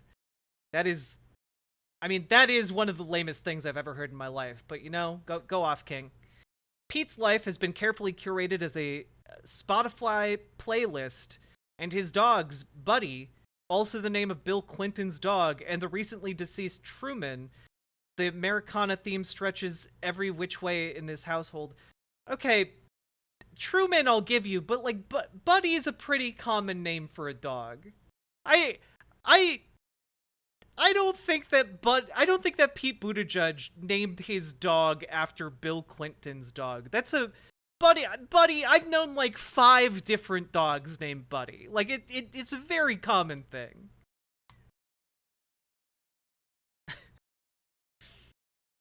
God. We're clearly handpicked to promote the best vibes. Buddy is one-eyed, proving that Buttigieg's are compassionate, and Truman was a houndish dog. Their mostly inactive Twitter account is First Dogs SB. Both were, of course, rescue dogs during his campaign. This is an article about Chasten Buttigieg's memoir. Why is she talking about Pete Buttigieg's dogs? We're 3 paragraphs in. During his campaign for the presidency, Pete even ran a campaign commercial, Pete and Dogs, apparently meant to demonstrate that dogs love him. The fact that it ends with Buddy snoring may not have sent the intended message. Dogs sleeping are cute. Guys, there are so many things to criticize Pete Buttigieg on. None of these are things to criticize him on. Oh yeah, that man has dogs. And they're rescue dogs, and one of them has one eye. What an asshole. What? The fuck, dude? Anyway. Even their children could not be more perfect. Why are you going after their kid? For one thing, they are twins, and there are few things cuter than twin babies. Yeah, okay, besides cats, which are infinitely cuter. And these are biracial children, a handy defense when bringing up Pete Buttigieg's troubled relations with his black voters while mayor of South Bend, Indiana. Oh my god, dude. As Nathan J. Robinson pointed out, by the way, Nathan J. Robinson, I believe is a piece of shit. I feel like I read that somewhere, but I can't confirm.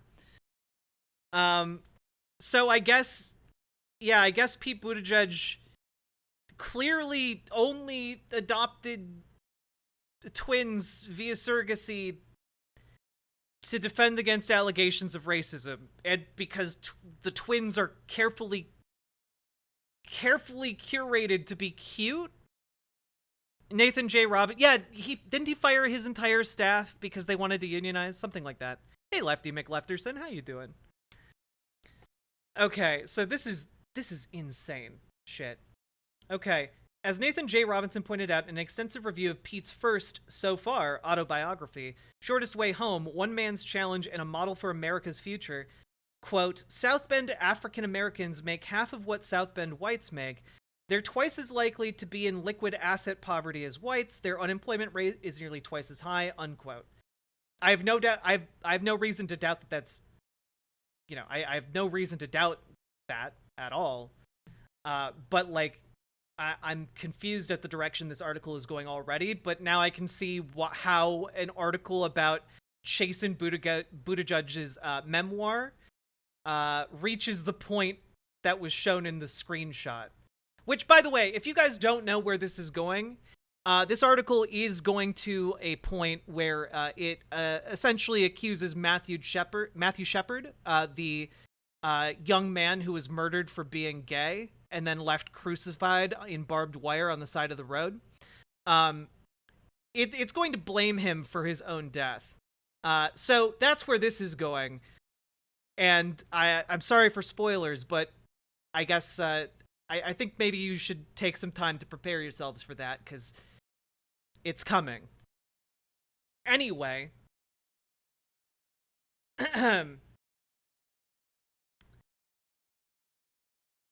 Buttigieg attempted to win over African-American voters during his presidential run, but it was too late and he failed miserably in South Carolina. To his surprise, black voters turned out to be smart people who knew his history. Given their talent for curation, it's hard not to wonder if the Buttigiegs didn't also choose their children as carefully as Melania Trump chose her outfits. This doesn't mean that the pair don't love their incredibly adorable children, but given that Chasten looks like he was chosen from a catalog of, quote, good gay men, unquote, it's safe to say that even the most seemingly personal details of Pete's life are carefully chosen. This is so mean-spirited. We're only a handful of paragraphs in, and it's accusing Pete Buttigieg of like, choosing his husband because he looks like a safe gay, and also adopting 2 biracial children specifically because he wanted to counter racism allegations. There is nothing at all to substantiate any of this speculation. Oh my god! I'm sorry, I didn't read the next sentence. So after she accuses Pete Buttigieg of selecting Chasten Buttigieg as his husband because he looks like a good gay man, in parentheses it says, the two met on Hinge, so there's an element of catalog hunting in all of this. Well, of course. Well, if they met on a dating app, clearly Pete was choosing Chasten to further his political career. What? What is wrong with you? This is not at all. These ideas don't follow from one another. This is an article from Current Affairs that is supposedly a review of Chasten Buttigieg's memoir for young adults, and none of it has been about the book yet. This is insane.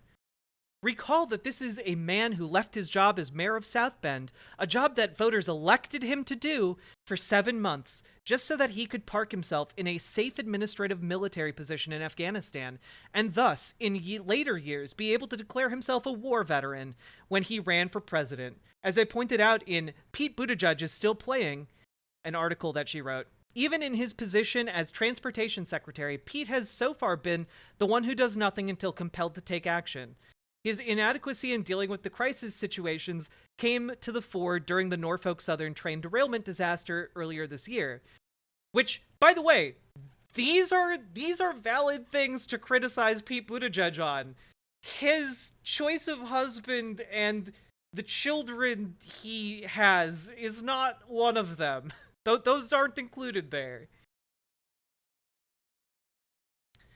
Given all this, it's surprising that I Have Something to Tell You is a political manifesto disguised as a deeply boring all-American story in which Pete's entire political career, in keeping with Pete's entire political career so far, Pete Buttigieg's life has been quietly and meticulously engineered to be the perfect embodiment of American values, just gay. Shorn of the kind of details that only seem special because of a historical accident, Chasten met Pete and they fell in love and married and live happily with their surrogate-born twin biracial children and 2 dogs. There's very little to recommend. It's fine to be boring. Most of us wish for lives that are such, at least for periods of time, so that we can get some rest. But maybe don't write a memoir and then twist it around into a tale for young adults. I gotta say, like, there's something to be said in America for allowing children to know that they can grow up to be gay and have a husband and like a white picket fence and like the dogs and stuff. That there's something to that. There's something useful there. Right? Because so many kids in America, as they're growing up, think that it's impossible to be gay, or think that it's impossible for them to be trans because of their living situations, because of the people who are around them. And maybe it would help if they were able to like pick up a book and see like, oh yeah, actually I could grow up to just be like a boring political person. You know, like that would be fine. There's nothing objectionable about that. To me, unless there's like another shoe dropping here. This seems to be the main critique of the book, that it's just they're normal and gay and that's disgusting. Like what? Why? I don't like Pete Buttigieg. I think he's terrible. I hate him with every fiber of my being. But I hate him because he's just boring and his politics are bad. And I find him deeply disingenuous, but none of the reasons listed here are things to criticize him on so far. Alright, anyway. There is not enough time and space for an adequate history of childhood and young adult literature, except to point out that both are invented categories. Yeah! All categories of literature are invented categories. What are you talking about? Until the 19th century, when child labor laws were enacted, Charles Dickens, who had been working as a child in a blacking factory to support his family, was a major force behind them in England. The category of childhood was largely unknown as a political demographic. As for fiction, while there were stories meant for children, the category of young adult is a relatively new one, invented by publishing houses in the mid-1960s as they looked for new markets. It's a vague and capacious term, which explains, for instance, why Chasen Buttigieg's book is listed for anyone 12 and up. That's a really broad category. Some books are intended for really broad audiences. Man, the idea that, like, people who are, you know, children, you know, pre-puberty, and people who are still considered children but are going through puberty or just about finishing puberty might have different, like, fictional interests. That makes sense to me. I don't know about you guys, but it makes sense to me. Yes, it's she's saying it's a young adult story because it's listed for ages 12 and up. And that's bad because it reinforces made up categories, but literally every category of book is made up. So the criticism here is absolutely baffling. So, who is this book for? And what purpose does it serve, besides being a rah cheerleading song for the political career of Chasen's husband, Pete? And in that context, what can we make of Pete Buttigieg's life story as told through his loyal and devoted husband? What lessons might young adults learn from it? And should they? What?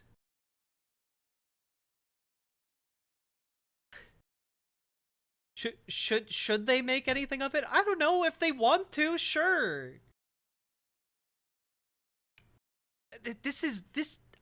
Man, I know I'm gonna keep saying it. This is insane.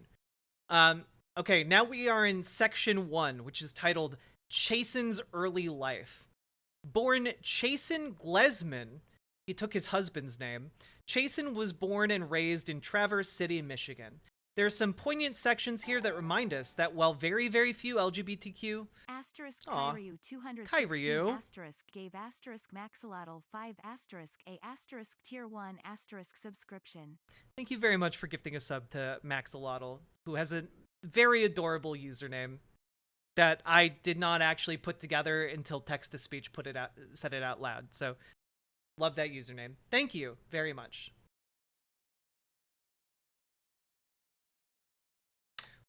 All right. There are some poignant sections here that remind us that while very, very few LGBTQ children growing up in very specific urban neighborhoods might feel safe and cherished as they express and explore their identities, a great number still live lives of relative isolation and pain. Chasen writes movingly, quote, "As the truth grew clearer and clearer, I pushed it deeper and deeper into the closet. By high school, it felt as if my heart were on the outside of my chest, exposed, vulnerable, and easy to break." Unquote. At one point, he writes, he was being beaten up by school bullies who only stopped because his elder brother intervened, but while the latter walked home with him, he never discussed the incident, then or after, something that had to be heartbreaking for a young boy. Chasen writes about often being reminded of such isolation when he meets older gay men still living closeted lives who are happy to see an out gay candidate with his partner on the campaign trail. He has very little to say about trans people, but that's typical of a book that sees gay only in normative cisgendered terms, like the mainstream gay community, which only takes up the issues of trans people as a way to drive donor funds. The Buttigieg's will doubtless turn to them only when convenient. It's his memoir. If he didn't interact with trans people growing up, or know any trans people growing up, which is incredibly possible for someone who's 33, like, that's not an impossibility. Like, I just turned 32, chat. Like, growing up in high school, I didn't know any trans people. There are some trans people who came out after high school, but like 2 in my high school that had 5,000 or 6,000 people in it. If you're not in like a main area, like, it's entirely possible that like you just didn't know any trans people.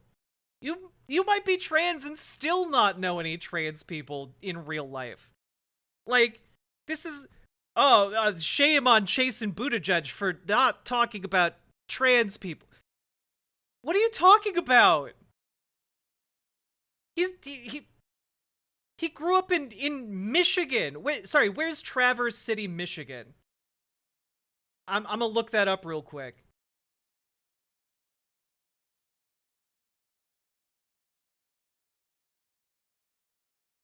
I don't know, like how Traverse City population. How about that? That will tell me more. Yeah, it's Traverse City is up on like the mitt of Michigan.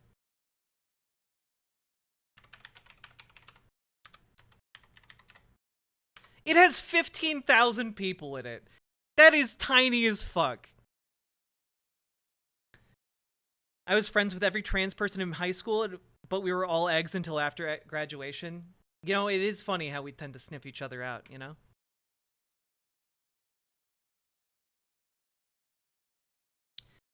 I was so fortunate to find an awesome and cool queer friend all through high school. One of my best and coolest friends was a trans guy who played cello, and I miss them often. Aw. But yeah, no, like, this is... Oh, how dare this guy from a town that probably 30 years ago had an even smaller population? How dare he not write about all of his experiences with trans people in his memoir? Anyway. Unlike many other gay teens, and despite the coldness of his brother, Chasen still grew up in a loving family. Upon coming out to his grandmother, she simply reached out to clasp his arm and said, I know, Chasers.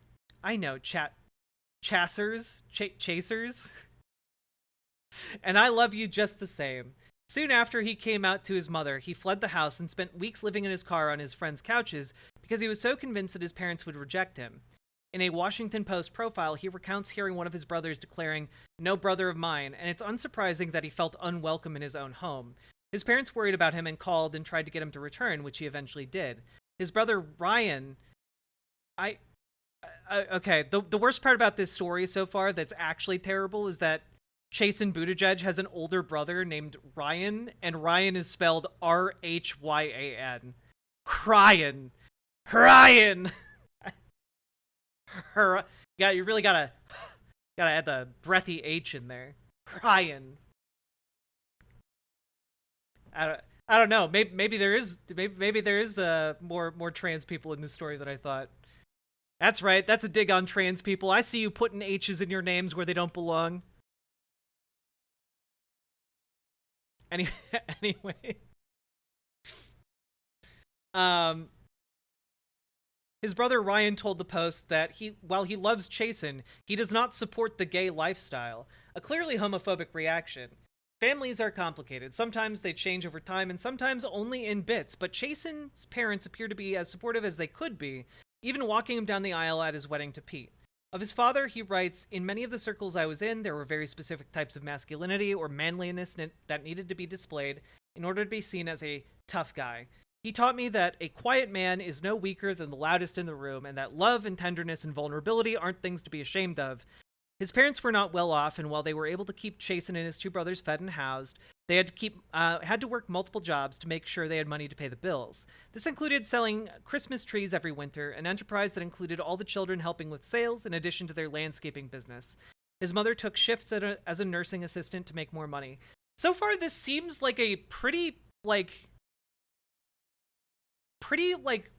straight, yeah, I can see why this would be like a memoir you would write. Like, oh, we had to scrape by and I was gay, but my family was not accepting when I came out. But then, we got better over time and I got married and things worked out. Like that seems to be like not a bad concept for like a memoir to sell to young adults. I don't know. Sloth DOS. It's my name and I can spell it however I want. I support you. I support you spelling names however you want. Okay. Chasen writes about all this as signs that his parents were and are the best kind of Americans, hardworking people who throw themselves into every opportunity so they might get by. This is hardly what we should want for our parents in their old age, or really ever. To have to constantly grind away at multiple jobs just to be sure there is enough for clothes, food, heating, always fearful of emergencies because even a child's broken foot or tooth could send the family over the edge into bankruptcy. But of course, this is what liberal politicians like the Buttigieg's hold up as ideal. Okay, but wait. I don't think if you asked Chasen Buttigieg if it was good that his parents had to scrape to get by, that he would say that, yeah, it was great. That they should have suffered. Like, what? What are you talking about? He's not writing the memoir to advocate for that particular struggle. What are you talking about?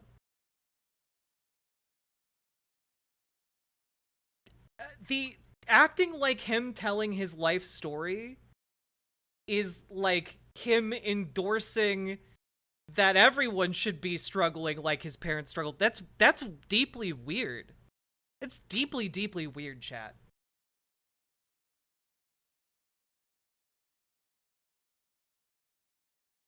Just another reason why intersectional analysis is important. Yeah. Yeah, not gonna lie, it's weird how much people act like cis white gays have never faced real adversity just because other people might have it worse. True. Intersectionality is very important in understanding these things. All right. But of course, this is what liberal politicians like the Buttigieg's hold up as ideal. Recall that Michelle Obama spoke approvingly of teachers working without pay to keep their unfunded schools going. There are signs that Chasen understands that such politics are bullshit, especially as he acquires student loans after college, but in the memoir he constantly harps on the work ethics of his parents because really, how could he not? Can a first man really afford to take the view that the United States is a country that forces its not rich to live draped around the grindstone of eternal work till they die, always afraid that a single medical emergency might send them into catastrophe? He literally wrote about it in his book! The reason he writes about their work ethic approvingly is because that work ethic was what kept them all from dying. What's wrong with you? As for gay politics, Chasen's politics are unsurprisingly conventional, echoing many conservative gay activists. By the way, Yasmin Nair considers any liberal gay person pushing for things like marriage equality to be conservative gay activists. Echoing many conservative gay activists, he cautions his young reader that, quote, "we have to get a place at the table," unquote. He goes on, quote, if you have a seat at the table, then you get to be part of the conversation and and decision making, unquote. Later, he writes about the AIDS crisis of the 1980s, quote, because HIV/AIDS was affecting primarily gay people, the government was very slow to get involved since it was unsupportive of the LGBTQ community in general, unquote. In such bland terms, he erases one of the darkest eras of stigma, one that left millions unable to find hospital beds or graves to be buried in, and he leaves out one of the richest and most explosive parts of queer history, when very, very angry queer people of groups like ACT UP and Queer Nation literally broke the table, as it were, and forced the government and pharmaceutical companies to create access to life-saving medications. Okay. But it might have been better. I'm just throwing this out there. It might have been better if instead of activist groups having to break the table, that problem didn't exist in the first place, because queer people already were at the table to say that it was a problem. Also, without going into it, the reason that the government and pharmaceutical companies moved to create access to life-saving medications was not because of queer activism. I mean, that certainly didn't hurt. It didn't hurt at all. But a lot of it was in response to the fact that more and more evidence was coming out that straight people were getting HIV and AIDS. Like, that was kind of the actual catalyst for government and pharmaceutical action. So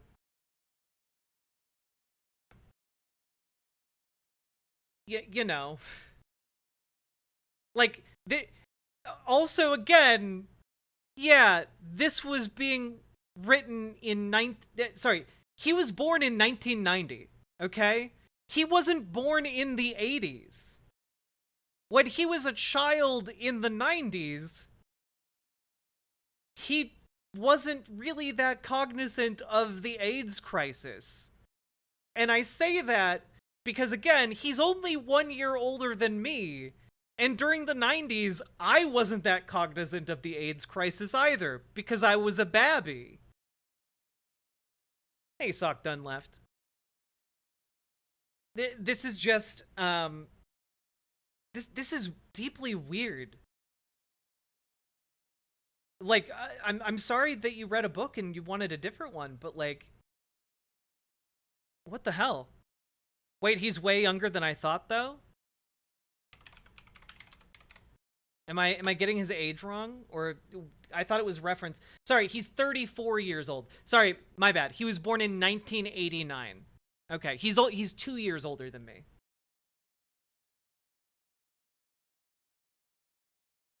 He's not like 40? Nope, he's 34 years old, baby.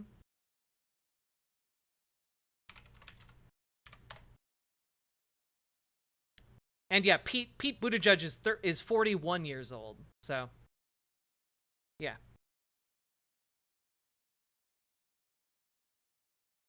Kind of robbing the cradle there, Pete. Anyway. Not a thing to really critique him on, to be honest. I have no problem with this. Okay. When it comes to public figures and cultural history, Chasen is similarly bland and regurgitates all the accepted narratives. About Ellen DeGeneres, he writes that she had been forced off the air because she came out as gay. Oh. Well, chat, remember that thing I warned you about was going to happen? This article's about to take a really weird turn. Okay. When it comes to public figures and cultural history, Chasen is similarly bland and regurgitates all the accepted narratives. About Ellen DeGeneres, he writes that she had been forced off the air because she came out as gay, and that Matthew Shepard had been murdered for the same reason. In fact, both stories are more complicated. DeGeneres actually never stopped working, even as an out lesbian, and her coming out episode on Ellen was the highest rated of the show, which continued for one more season.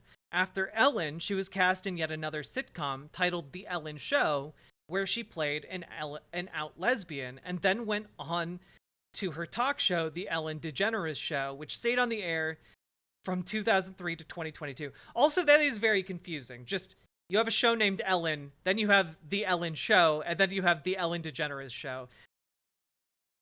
The producers needed to get a little bit more creative, okay? It just needed to get a little bit more creative.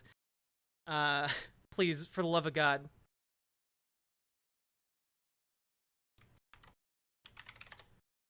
And, yeah. Hey, Metal Kitty Mom, how you doing? All right.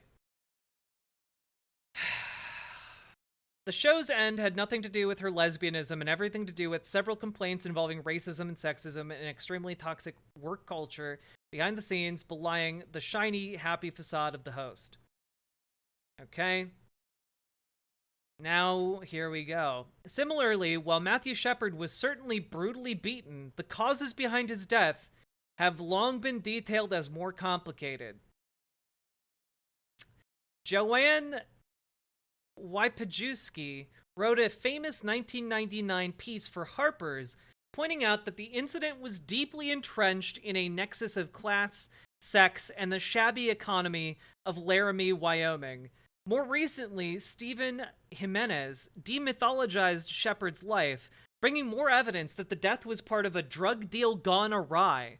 None of this excuses the murder, but the background of poverty and economics makes a simple tale of homophobia more untenable and locates sexuality within larger contexts. Now, for those of you who are unfamiliar with the story of Matthew Shepard,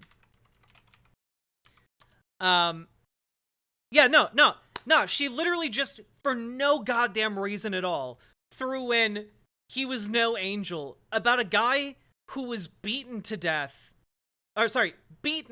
and left to die on the side of the road tied up with barbed wire.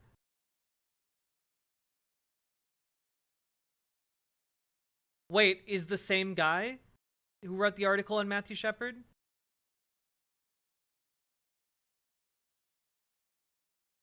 Yeah, Stephen Jimenez's new book, The Book of Matt, aims to demythologize Matthew Shepard. She links it to her review of The Book of Matt. Wow. Yeah.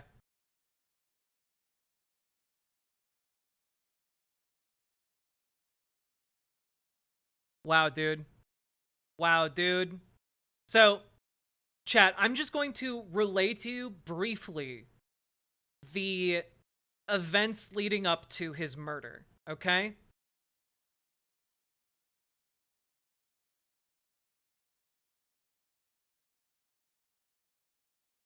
On the night of October 6, 1998, Shepard was approached by Aaron McKinney and Russell Henderson at the Fireside Lounge in Laramie, Wyoming. All three men were in their early 20s. McKinney and Henderson offered to give Shepard a ride home. They subsequently drove to a remote rural area and proceeded to rob, pistol whip, and torture Matthew Shepard, tying him to a split-rail fence and leaving him to die. And he was tied to that fence using barbed wire. It was erroneously reported by the news that he'd been tied to a barbed wire fence. However, he was tied to a fence with barbed wire. Many media reports contained the graphic account of the pistol whipping and his fractured skull. Reports described how Shepard was beaten so brutally that his face was completely covered in blood, except where it had been partially cleansed by his tears. The assailant's girlfriends testified that neither McKinney nor Henderson was under the influence of alcohol or drugs at the time of the attack. McKinney and Henderson testified that they learned of Shepard's address and intended to steal from his home as well. After attacking Shepard and leaving him tied to the fence in near-freezing temperatures, McKinney and Henderson returned to town. McKinney proceeded to pick a fight with two men, 19-year-old Emiliano Morales and 18-year-old Jeremy Herrera. The fight resulted in head wounds for both Morales and McKinney. Police officer Flint Waters arrived at the scene of the fight. He arrested Henderson, searched McKinney's truck, and found a blood-smeared gun, along with Shepard's shoes and credit card. Henderson and McKinney later tried to persuade their girlfriends to provide alibis to them and help them dispose of evidence. Still tied to the fence, Shepard was in a coma 18 hours after the attack, when he was discovered by Aaron Kreefels, a cyclist who initially mistook Shepard for a scarecrow. Reggie Flutie, the first police officer to arrive on the scene, found Shepard alive but covered in blood. Shepard was transported first to Ivinson Memorial Hospital in Laramie before being moved to the more advanced trauma ward at Padre Valley Hospital in Fort Collins, Colorado. He had suffered fractures to the back of his head and in front of his right ear. He experienced severe brainstem damage, which affected his body's ability to regulate his heart rate, body temperature, and other bodily functions. There were also about a dozen lacerations around his head, face, and neck. His injuries were deemed too severe for doctors to operate. Shepard never regained consciousness and remained on full life support. While he lay in intensive care and in the days following the attack, candlelight vigils were held in countries around the world, and he was pronounced dead 6 days after the attack. He was 21 years old.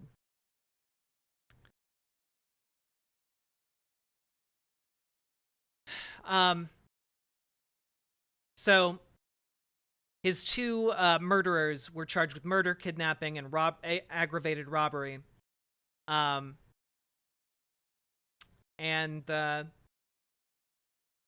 Sergeant Rob Debris at the first McKinney's pretrial hearing testified that McKinney had stated in an interview on October 9th that he and Henderson had identified Shepard as a robbery target and pretended to be gay to lure him out to their truck, and that McKinney had attacked Shepard after Shepard put his hand on McKinney's knee.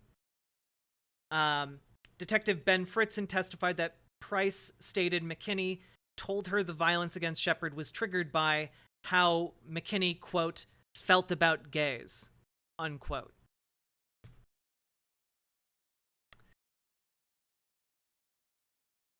So,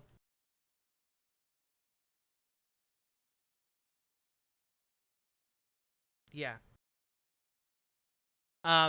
Literally, you guys are familiar with, like, the trans panic defense?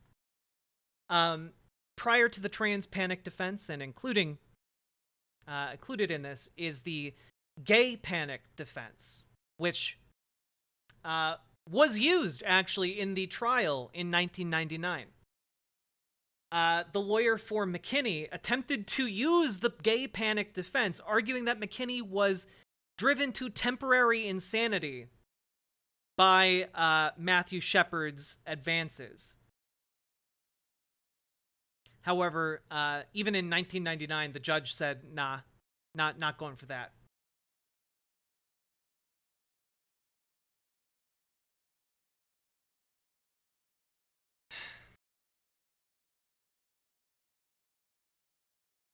Yeah. So, I hope that helps to explain a little bit why saying here, none of this excuses the murder, but is so unbelievably disgusting. Yeah, they got life in prison. So they're still there now, I believe.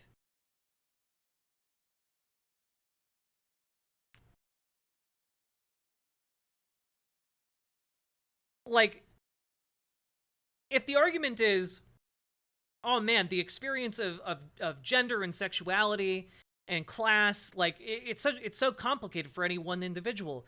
Yeah. But it's also not like you while it is complicated, right? The idea that, like, oh well, you know, because this is a intersection of class and, you know, it might have involved drugs, who knows, you know, because of all that, like, oh well, you know, Pete Buttigieg talking about how Matthew Shepard's crucifixion, like, affected him as a teen growing up. Like, I find that particularly disgusting because, yeah, of course, everything's complicated. Everything is complicated. This is also complicated, but the complexity isn't in whether or not he got murdered for being gay, because he was. Like, I know that growing up, that deeply affected me. Growing up, it affected me. as like a, I guess I would have been 7 or 8 at the time. Like, as a 7 or 8-year-old, being aware that that had happened, and like, oh, that's what can happen to you if you are just publicly gay, or people know that you're gay, or know that you're trans. Well, that makes it a lot scarier to exist publicly as either of those things, especially if you live in a small Midwestern town.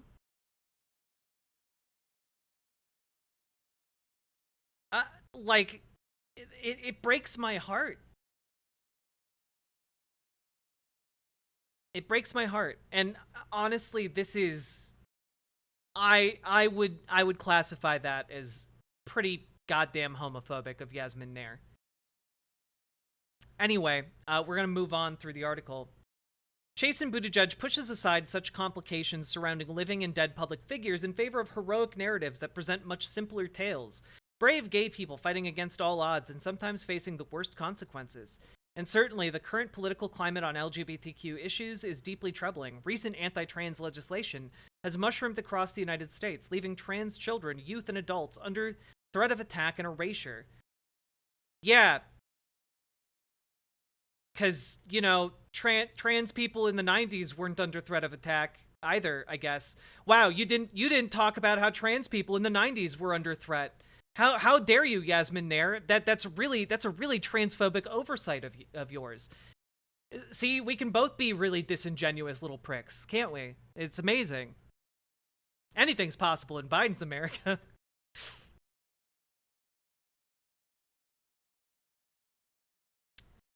This isn't pursuing journalistic integrity. This is just running defense for a hate crime and being like, hey, maybe it's because he did too many drugs. Yeah, no, 100%. 100%. And then using that to criticize Chasten Buttigieg for not, like, talking about a hate crime in the way you would like him to. Just, man.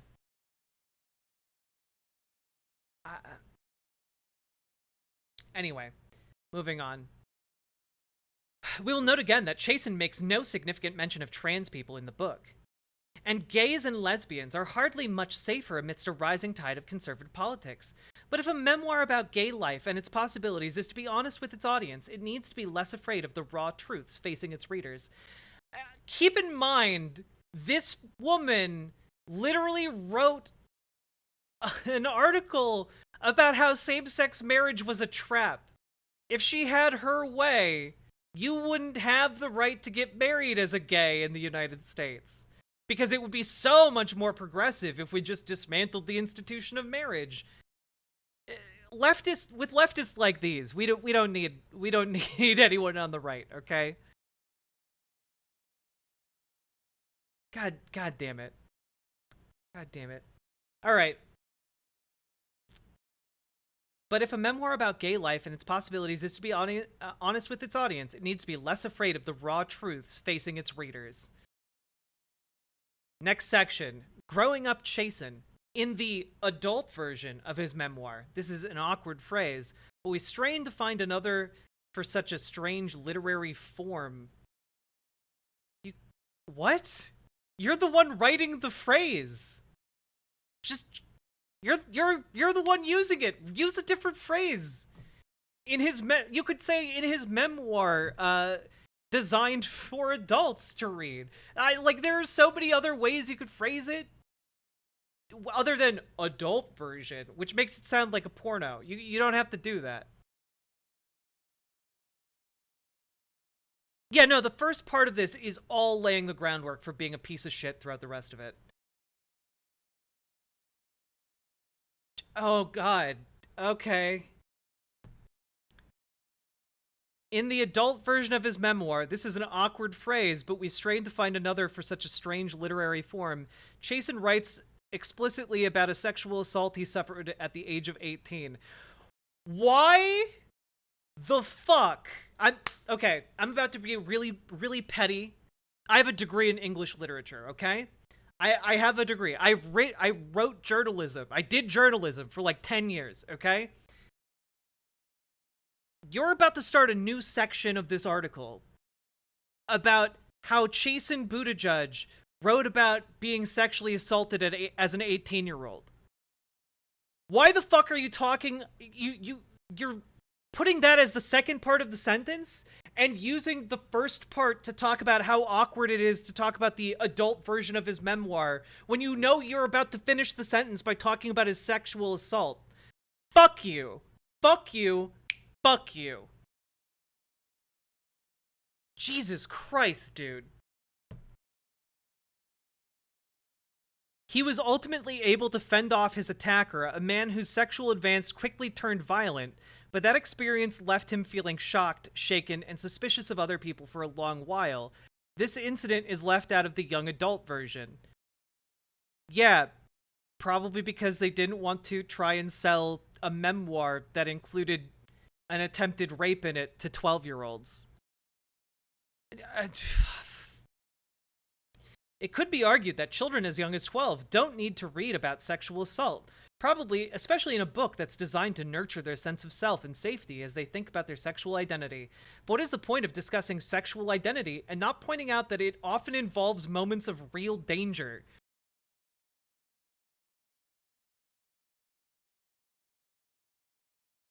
I'm sorry. There are tons of books that discuss sexual identity for children that just have like hand holding. I'm sorry. At the end of like a gay fantasy story for children, where like, you know, the prince goes to save his, you know, his princely love, and has to kiss him on the mouth to like wake him from like the witch's sleep. Does he right before that have to like fend off like the evil king's like sexual assault? What are you talking about? This is fucking crazy.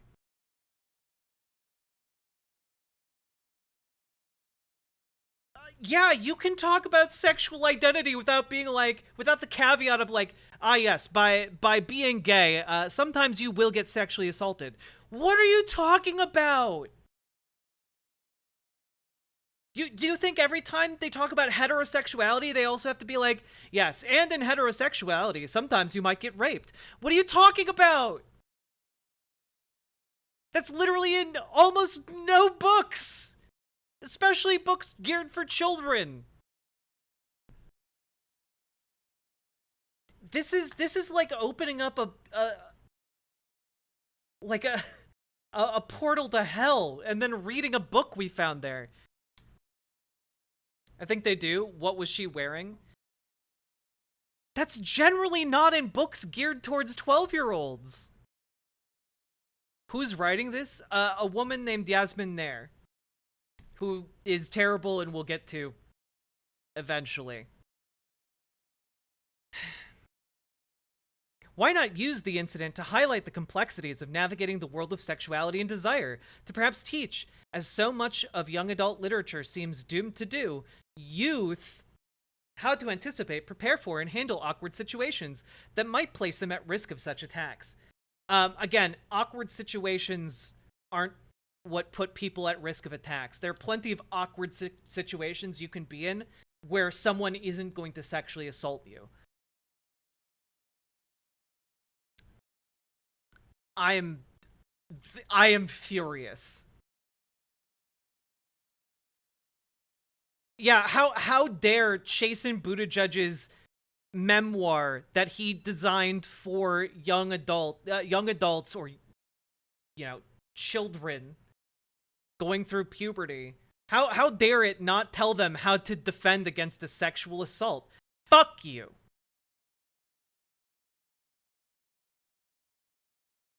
I'm sorry.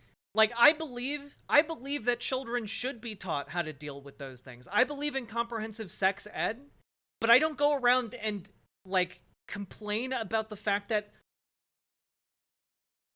people's memoirs aren't dealing with that topic. Because that's not necessarily the job of the memoir. That's the job of our education system.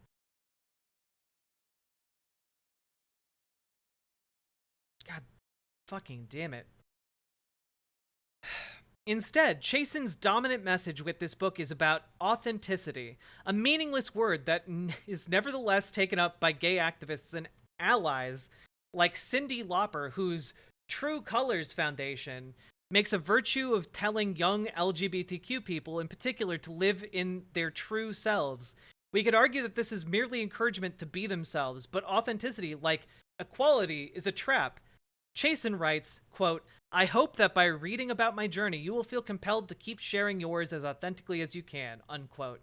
What does it mean to be authentically queer? In gay organizing, authenticity is code for, quote, "be fabulous and the kind of LGBTQ person who is easily recognized as such," unquote. And, quote, "make sure you find a life partner," unquote. What are you talking about? Being authentic. You've literally read through his life story already. We talked about his early years. You talked about it and how he lived closeted because he was beat up at school for being gay, and how his brother didn't talk to him and continues to reject him to this day, and how he was so scared of rejection from his parents that he went and lived in his car. And like, you are here being like, oh, what does it even mean to live authentically anyway? It doesn't even mean anything. It meant something to him, you dipshit. It meant something to him because he couldn't live authentically, because he wasn't safe. And he's there telling those kids who might read his memoir that it is, in fact, as scary as it is to be authentically yourself, as scary as it is to come out and be gay publicly or be trans publicly, that it will be worth it.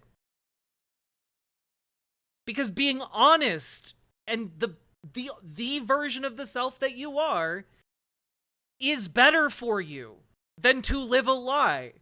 That's it's not that complicated. Now, in gay organizing circles, well, maybe it does mean that you have to be a certain type of gay in order to find acceptance. But that's not what he's talking about. He's talking about just not hiding that you're gay or trans.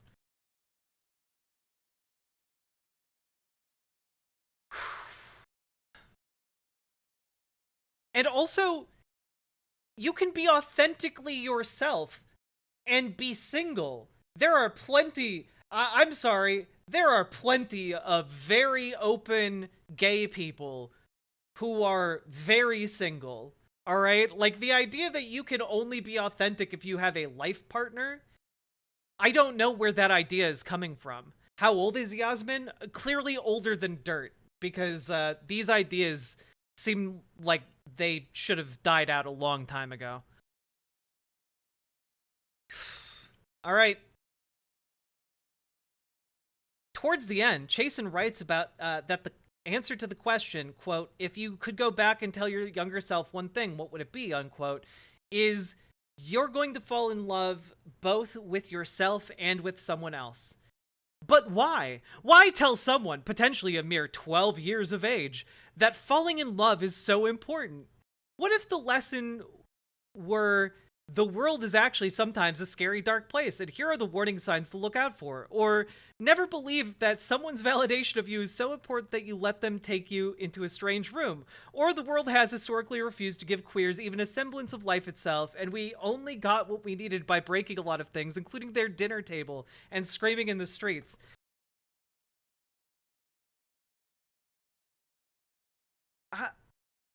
I'm sorry, like,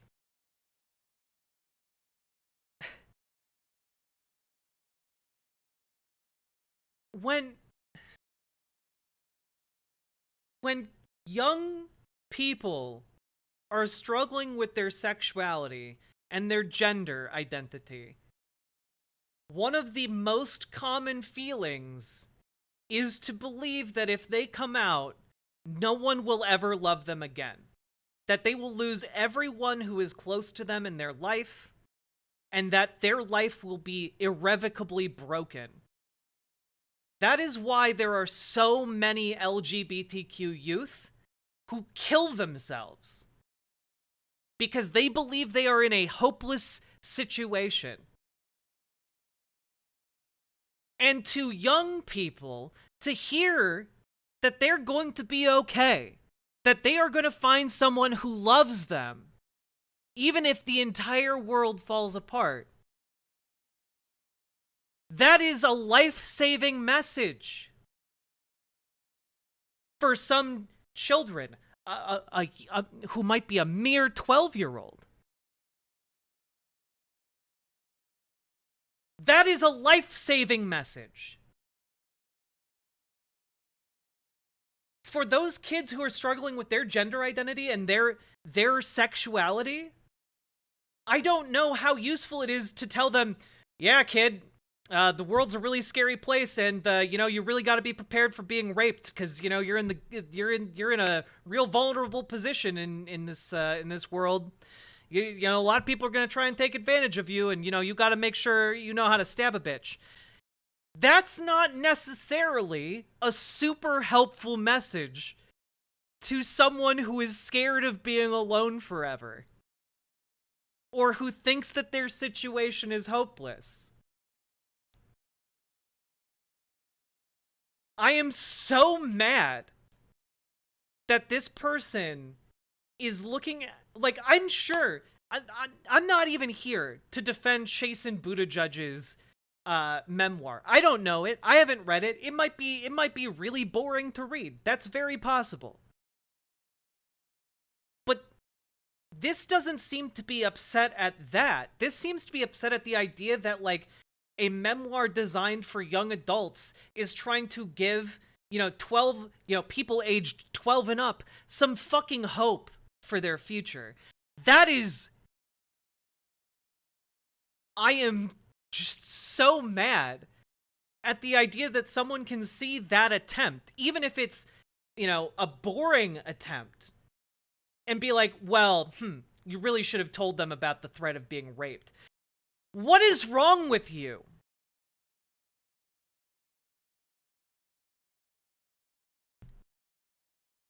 This is like reading through Lord of the Rings and being like, you know what? This really needs to reflect, the ills and evils of our world more.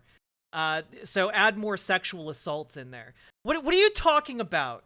You piece of shit. How dare you? How dare you? Instead, Chasten offers up a vision of queer life for young people that is, at best, a series of affirmations born out of gay-straight alliance culture.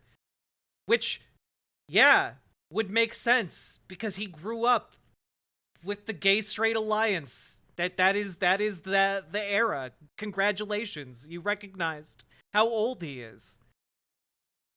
Like his and Pete's life together, it's carefully calibrated to ensure that an imagined and very normative straight person won't be offended by anything. Like references to queer death, or sex, or anger, or social movements that aren't just about gaining access to the economic advantages of marriage. Youths are admonished to be happy, to be authentic, to believe in hard work, no matter how grueling their work might be. It will all work out, and a romantic interest will make it all go away. What remains to be told? What would have been an actual memoir for... what would have been an actual memoir for youth? Yasmin Nair should be banned by a judge from ever using quotes. No more quotation marks. Like every other sentence, it's like some attempt, like Gen X level, like attempt at irony to like add the air quotes. It's infuriating. Fuck her. Fuck her. Fuck her. I hate her so much. I hate her. Also, real talk, tweens are obsessed with trying to cultivate their identity. That's why Disney movies are so focused around identity. It's literally developmental psychology. Yeah, it's almost like young adults are trying to figure out who they're going to be. Yeah, it's crazy. Bailiff, bring the device. Oh, God. All right. What remains to be told? What would have been an actual memoir for use? And is Chasten responsible for saying more? Fuck you. But also,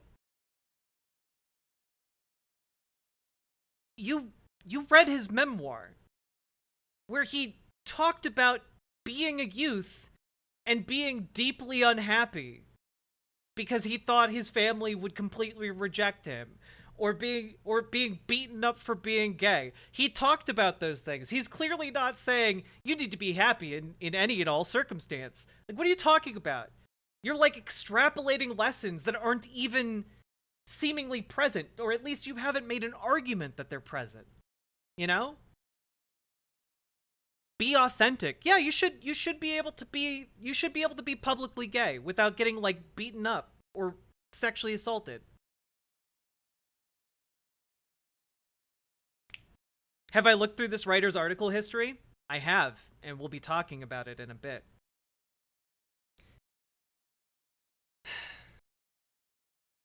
And also, again, yeah, there's some value in being told everything's gonna be okay. Yeah, there's some value in that. There's some value in having a partner who was going to be in your corner and support you. But you know what? You can also get that support from friends, from your community. You can also get that affirmation from friends and community as well. Like, at no point in any of this has she made the appropriate case that one would have to make to say that, oh, well, you know, in Chasten Buttigieg's memoir, you know, he gets married to Pete Buttigieg and then everything's fine. Like, that doesn't seem to be something she's actually substantiated here. It seems to be projection. Pro tip, it does not improve. I bet it doesn't. Lessons from Chasten. We're on another section here. In his essay on the moral responsibilities of political spouses, Hamilton Nolan looks at the life and politics of Cheryl Hines, the wife of Robert F. Kennedy Jr. Wait. The wife of Robert F. Kennedy Jr. Kennedy. What? Was that his actual name, or is that a typo? No, that's clearly a typo. Okay. Just, yeah, like I'm not crazy, right? Like this is here? Robert F. Kennedy Jr. Kennedy?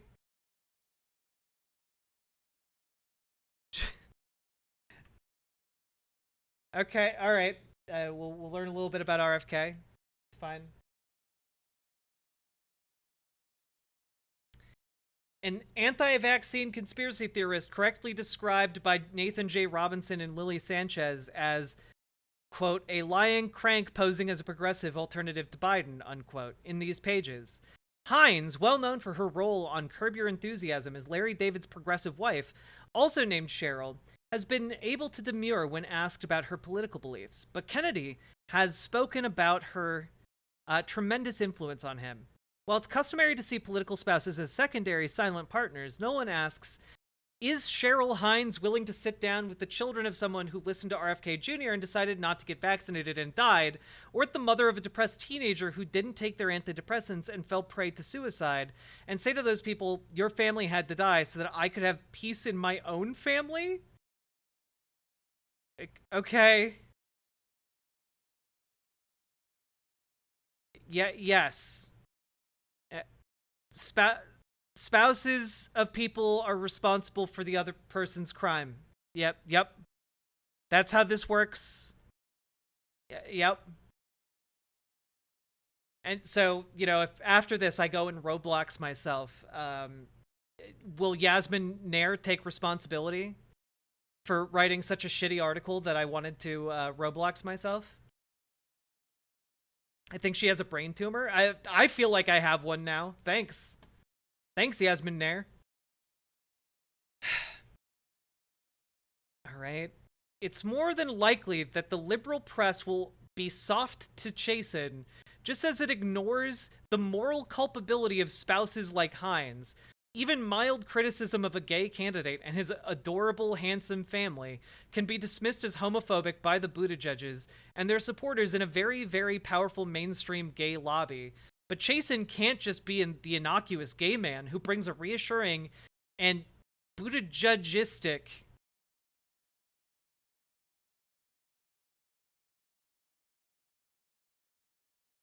for the crime of using the word Buttigiegistic, I feel like I just read like an eldritch word. Like it's breaking my brain.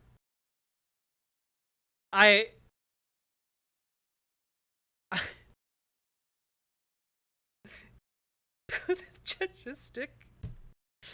Yeah, we need to bring the gulags back just for this woman. Oh my god. Oh my god. Also, again, you can criticize Pete Buttigieg on a multitude of issues without it being about him being gay. It's okay for him to be a bland, boring gay. That's fine. What's not fine are his politics and the things he does. Ah, God. Okay. The Buttigiegistic worldview to the masses. Quote, yes, we're gay, but fear not. We will unleash wars and ignore poverty, just like everyone else. To use a phrase that originated in radical feminist and queer circles, the Buttigiegs enable a pinkwashing of American imperialism. The problem is not that their lifestyles are too normative, but that nothing about their vision for the world is a departure. Then why have you been spending the entire thing talking about their lifestyles being too normative? Why did you why are you talking about them as if their lifestyle being normative is the problem? Because that's what you've done the entire time. Their politics are bad, so criticize their politics. Criticize their policy positions. Oh my god, dude. I'm getting a stress headache.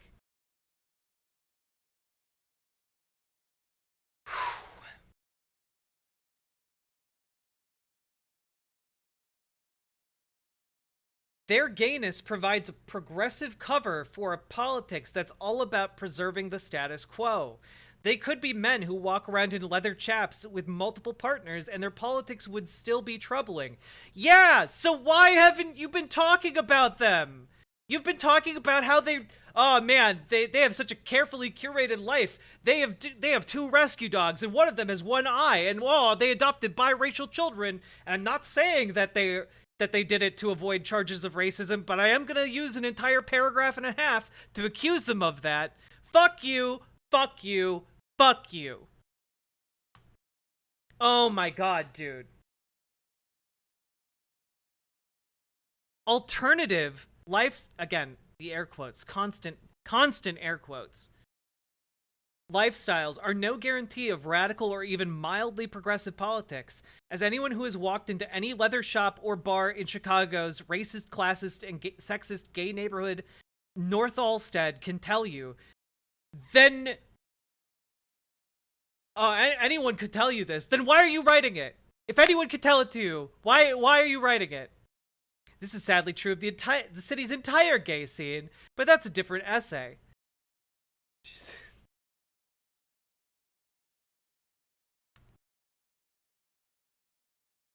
Yeah, Jesus Christ, dude. Yeah, the entire Chicago gay scene is racist, classist, and sexist. Yeah. Okay. Like, guys, you can write about, hey, the gay scene in Chicago. Obviously there's an intersection of like race, class, and sexuality, and like gender. There's an intersection of all these ideas. Yes. Yeah, yes. Those exist everywhere. Those ideas intersect everywhere. All right. Gonna keep going. I can't believe Current Affairs published this drivel. I have something to tell you presents a gay life that, having overcome some obstacles, is nevertheless able to purposefully stride towards an apolitical American life. It's not an apolitical American life. He's a politician. Why? How would you synthesize this in this way? This is insane. Along the way, it recasts vital parts of American and gay history. In this version of America, the gayness. Wait,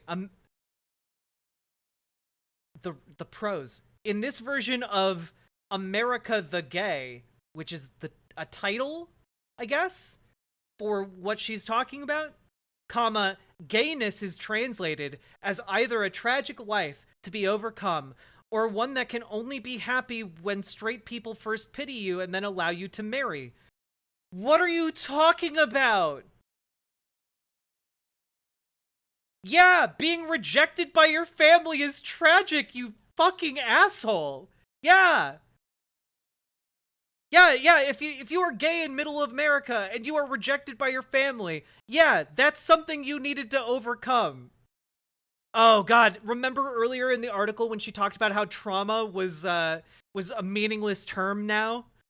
And then talked about how Chasten Buttigieg was like the victim of sexual assault?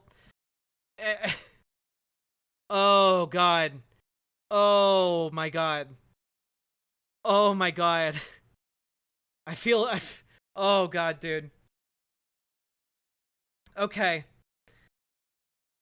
And also, you can be perfectly, I don't know who needs to know this. You can be perfectly happy as a gay person without any partners. That is totally possible. Many people are like that, okay? I don't think Chasten Buttigieg was dedicating this book to the idea that the only way you can be happy is if you get married. But you know what? I'm guessing that because it's his own fucking memoir, he's writing about how getting married made him really fucking happy. Because that's what he wanted to do. And it's fine if you don't want to do that, but that's what he wanted, and it's his fucking memoir. Oh my god. Fuck, dude.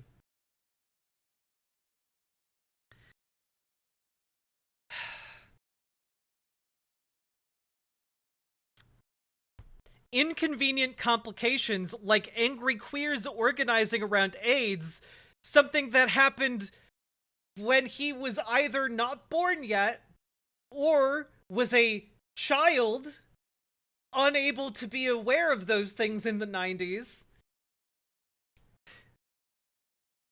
Around AIDS or demanding rights outside of marriage are quietly brushed away.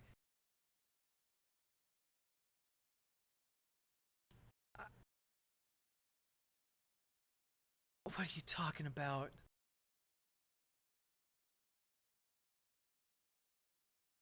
You think that Chasten Buttigieg wouldn't want equal rights? But even if he did want equal rights and spent time in his memoir talking about the desire for equal rights, Yasmin Nair, you literally are a co-founder of an organization called Against Equality. You don't even want equal rights. Jesus Christ, dude. It's an admonition to youth to only be a certain kind of gay. It's literally not. It's literally not. He's just talking about his own life. It's his own. This is, by the way, the same thing that conservatives do, that conservative reactionaries do when they see, like, any gay media, right? They're like, oh, huh, look at that. They're pushing the gay agenda. Soon there will only be lesbian homes. Those will be the only homes that are legally allowed. Because they're putting out lesbian media. And like this Yasmin Nair is reading Chasten Buttigieg's memoirs like, huh, that's what Chasten Buttigieg wants. Only gays to get married. Like, that's the only right way to be gay because that's what he wrote about in his memoir of his own life story. Fuck off. Fuck off. As a political manifesto, I have something to tell you provides a blueprint for a gay constituency whose only challenge to American empire and capitalism is that our most oppressive institutions should be queer-affirming. And you know what? That is a coherent point to criticize about the book, but it's one of maybe 3 sentences in this entire thing so far that has been a coherent, criticism of the Buttigieg's policy positions. The rest of it is you extrapolating insane shit from things that happened to him in real life. Yeah, no, Natalie Lush, she imagines this memoir to be a political manifesto, which is why she's using it to then springboard off into insane conclusions. Chasen and Pete will serve as the Ken and Ken dolls on top of a wedding cake, obscuring any memory of a time when queer radical action meant demanding the seemingly impossible: universal healthcare, an end to poverty, housing and security for all. Chasen has something to tell us, sure, but it's well modulated. It's a well-modulated, soothing whisper, telling tales of good gay people, sitting decorously at the table. Queer people have suffered and continue to suffer enormous harm, not just because they're queer, but because capitalism only sees their worth when their identities can be deployed to further its own ends, and it spits out those too inconvenient to have around. Angry radicals, trans queer youth demanding a say in their own health, and so on. But youth across sexualities and whatever their age deserve more and better. They deserve to know their radical history, and that the world can be an exciting place for them. But they also need to know that they should avoid and ignore decorous gay men whose lives, fabricated across multiple anodyne memoirs, serve to erase both the darkness and the rich complexity of real lives. Yasmin Nair, fuck you.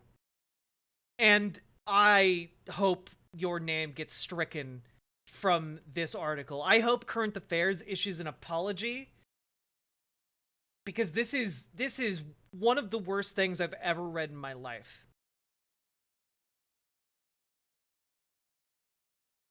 This is there's no more. The article's done. But I think, you know what? Let's go back. Let's time travel a little bit. We're going to time travel here back to 2010. And we're going to look at this. Windy City Times, the voice of Chicago's gay, lesbian, bi, trans, and queer community since 1985. Oh, look, here's an article. Queer writers and activists criticize marriage equality movement at Forum Books. This is from 2010. And here we go. Contrary to what some people believe, it's not just conservative heterosexual institutions that criticize the gay marriage movement. Again, this is 5 years before gay marriage became legal. Although their reasoning is different, queer activists also have their criticisms. That point was clear as editor/contributor Ryan Conrad and contributor Yasmin Nair discussed their pocket-sized book, Against Equality: Queer Critiques of Gay Marriage. Yeah. They gave this talk to a library with approximately 30 attendees.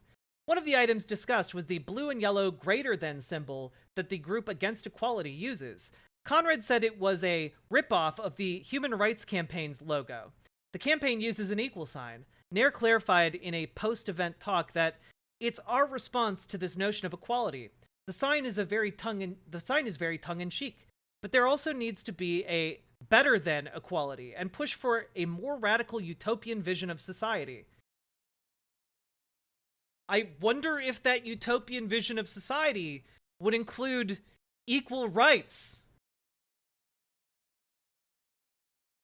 I wonder if it would include equal rights. Jesus Christ, dude. At one point, Nair talked about the book's title itself. People ask, how can you possibly be against equality? That's like being against rainbows and all things good? But equality, what does equality mean, and how has it been used and deployed over the years to signify anything good and grandiose and progressive? A lot of people say progressives and gays as if they mean the same thing. But what we're contending in this book is that no, what constitutes the gay movement today is actually the gay right. It's a deeply conservative movement. She, in 2010, was talking about how gay people wanting to get married was actually conservative.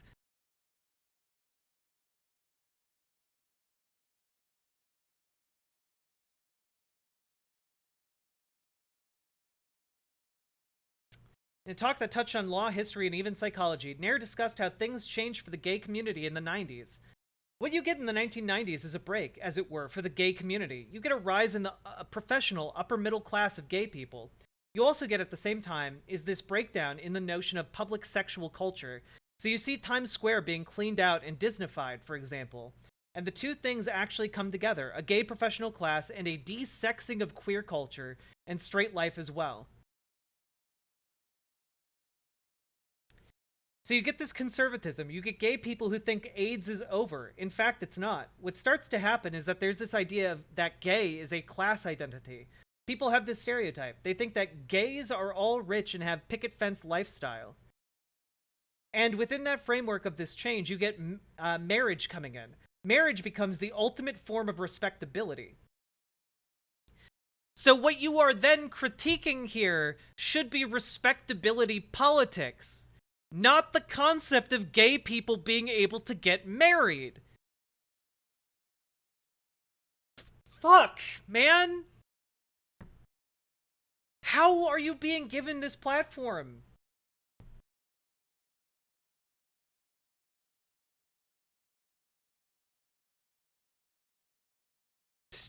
What the hell? Ours is not the type of critique that says gay marriage is bad because we're not allowed to have sex anymore. That's a critique that a lot of radical queers have made, that gay marriage de-sexes us. The point is that gay marriage, as a kind of effective, sentimental movement, has allowed us to forget the kind of economic relationship we're supposed to have to the state.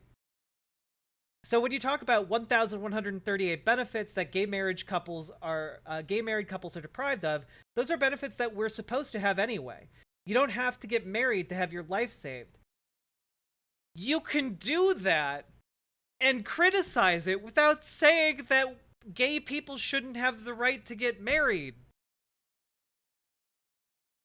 This is absolute unhinged shit.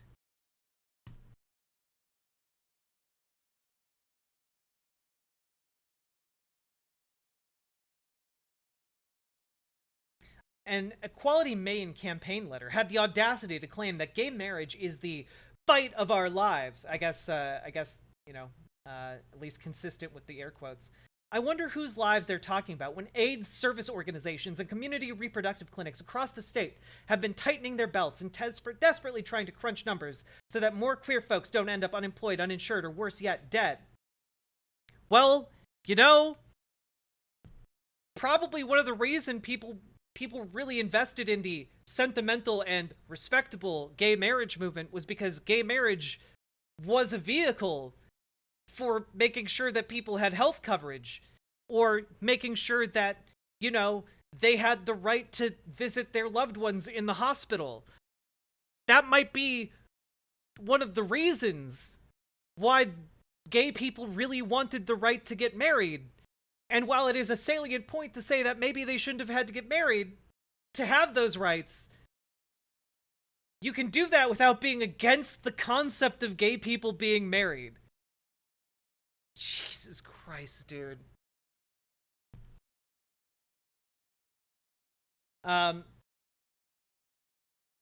Anyway, here are a couple takes from Paladin Lost's delving into her Twitter, because she is on Twitter. Here, Yasmin there. Tegays chant on Twitter. Oh my God, Tegays? When was the last time you were online, you crusty ass bitch? Tegays chant on Twitter. We must stop Yasmin there. How do we do it? Find and post everything she ever wrote. Also, Tegays on Twitter. Oh wait, shit. Baby gays in corner. We must stop elder gays. Shh. No, shut up. No, shh. What the fuck? is wrong with her? I'm glad to see all these trolls, gay men and their allies, descend upon my review of Chasen's memoir. Please, for the love of God, stop with the quotes. Stop. You have a problem, Yasmin. Like, you have so many other problems, but this is consistent across like over a decade of your writing. Please, for the love of God, stop your air quotes. I'm begging you. I'm literally begging you. Descended upon my review of Chasen's memoir. Many of us have long pointed out that the mainstream gay community is vicious, toxic, hateful, and will do anything to win its meager goals. Thanks for the proof. Fuck you. You're awful. Also, fuck you for using 3 air quotes in one tweet. Oh, God, dude.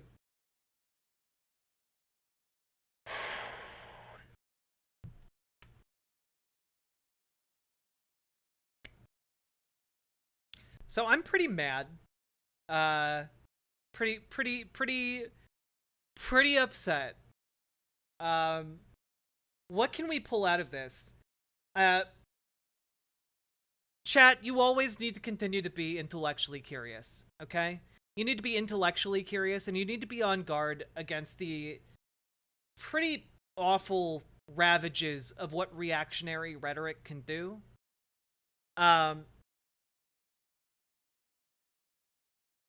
Because otherwise, you can just find yourself being like, I hate the Buttigieg's, and therefore I'm going to write a scathing review of this memoir. And instead of actually critiquing their politics or the content of the memoir, really, you just wind up being upset that it's a memoir and that it is talking in hopeful terms to, you know, a very specific subculture or subsection of LGBTQ youth. And that could lead you to be an absolute dipshit. And I, with my content, the number one thing I want to do more than anything else is inoculate you guys against against dipshittery. I want you to be immune when the dipshit virus comes around, okay? Because if you're not, then you're just going to read something like this and you're going to be like, ah, yes, indeed, we should outlaw gay marriage because the gays shouldn't have marriage because marriage is bad. Like, I want to make sure your brain stays wrinkled and free from the dipshit virus. Okay? I want that for you. Because the dipshit virus can permeate the blood-brain barrier, and then it's all Jover for you, okay? Please, for the love of God. Oh my God. Oh my God. Okay. Do not let your brain become smooth. Do not go quietly into that smooth brain. This woman just hates the concept of LGBTQ mainstreaming at such a high level that any sort of middle-class LGBTQ representation, any sort of normalization is just a cause for attack. She will literally say anything. Yeah, no, that's really the other part of it, you know? There are people who, like, really mourn the niche, like, subgenre that they used to belong to.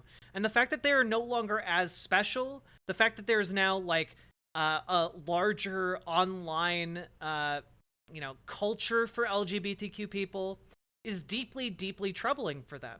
The fact that there are more products being marketed towards gay and trans people is deeply troubling.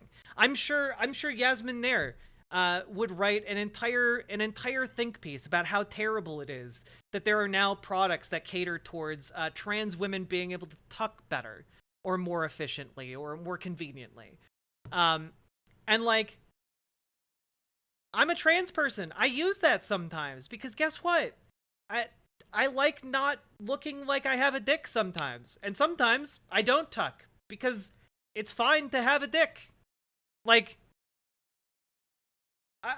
the thing she is upset about is just that society has become more accepting of gay people. And for some reason, that is infuriating because maybe because back before it was accepting, it was cooler or it felt more special, or something like that, or because activists had to really bleed and sweat and cry. But you know what? Maybe it's not good that people had to bleed and sweat and cry just for basic rights, like being able to get married. Maybe it's not good that activists had to riot and throw bricks through windows in order to just have the ability to have a gay bar that's not harassed by the police. Maybe those aren't good things. Maybe it's good that people did that in the first place, but maybe like the fact that they had to and those conditions weren't good.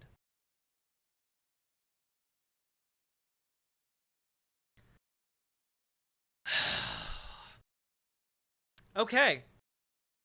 So, I've now been streaming for over 5 hours. If you guys have been enjoying the stream, please hit the follow button over on Twitch and hit the subscribe button on YouTube. We really need more people to subscribe on YouTube. Hit the like button on the stream too. That helps a lot. And consider, by the way, if you're over on Twitch, coming on over to riverboat.gg, where you can watch ad-free. There are no ads over there, and you don't even have to subscribe. Come on over, and if you would like to support me financially, drop some subs or donos over on riverboat.gg, where 100% of it goes to me, as opposed to Twitch, where 50% of it goes to me, or YouTube, where 70% of it goes to me. If you want to support me, come on over to riverboat.gg. Liberals have a hard-on for civility politics that require the suffering minorities. Yeah, and like that's a thing to critique civility politics. You know? Like civility politics are stupid. They're terrible. I hate them. You know? To help fight against the dipshit virus, liberals love the suffering of minorities under the guise of civility. Thank you very much for the $10 dono, Insomnia Noir. Thank you for contributing to the anti-dipshit fund. We'll need it when dipshit season comes around. It's coming up soon. I like how chat went from malding back to thirst immediately. Did it? Oh, because I talked about dicks. Yeah, that'll happen. Oh God. Okay. We're done. That segment is done. If you're looking for more of that segment, we are donezo. We are donezo Washington. Fuck all of that. I have one last thing to say, and this is the one brief restoration of humanity. Real people are still out there, chat. It wasn't pretty sometimes, but it was tough. That's what we like. A great sign, great show of respect by CM Punk.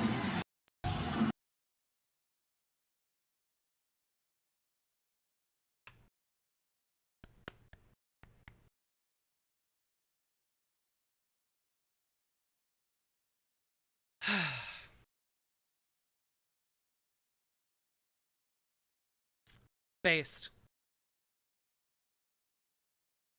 You know? It's gonna be okay, folks. The kids are alright. This week's Raw? I have no idea. It looked like AEW.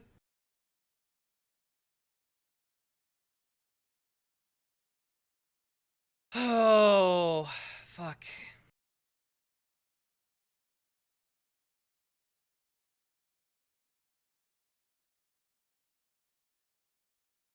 Well, chat. How we doing? How we doing? Doing all right? Doing all right. Doing all right. You're not leaving us, are you? I'm gonna be leaving you guys soon. You guys are getting a Saturday stream. You guys have any idea how rare this is? Also, again, if you've enjoyed the stream, consider dropping some subs or donos. I would very, very much appreciate it. I did not think that current affairs piece would take up as much as it did, as much time as it did. But I think it was well worth us going through that entire thing because that was horrific. That was awful. When I stream tomorrow, I'll talk about unions and also talk about the San Francisco stuff. I actually did a whole bunch of research to talk about like homelessness in San Francisco and stuff, but you know, we'll keep going. By the way, I'd like to apologize. Found out that this bitch and the magazine this week, and I did a lot of molding, so I may have caused some of this dumpster fire. Yeah, maybe just a little bit. If someone gifts 10 subs, she can't leave. She's contractor obliged. It's true. I don't have rights as an independent worker. Thank you for gracing us with your glory. You're welcome. Let's see. We're gonna raid into... We're gonna raid into Rhizome. We need to repay Rhizome for all the beefy raids he sent my way.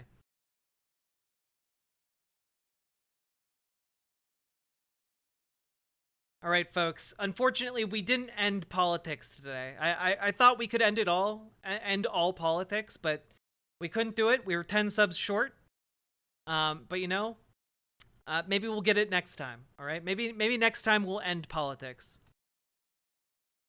Good night, everybody, and I'll see you all later. Bye.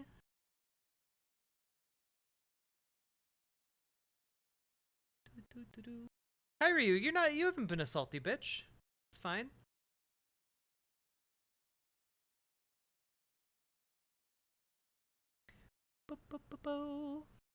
Oh,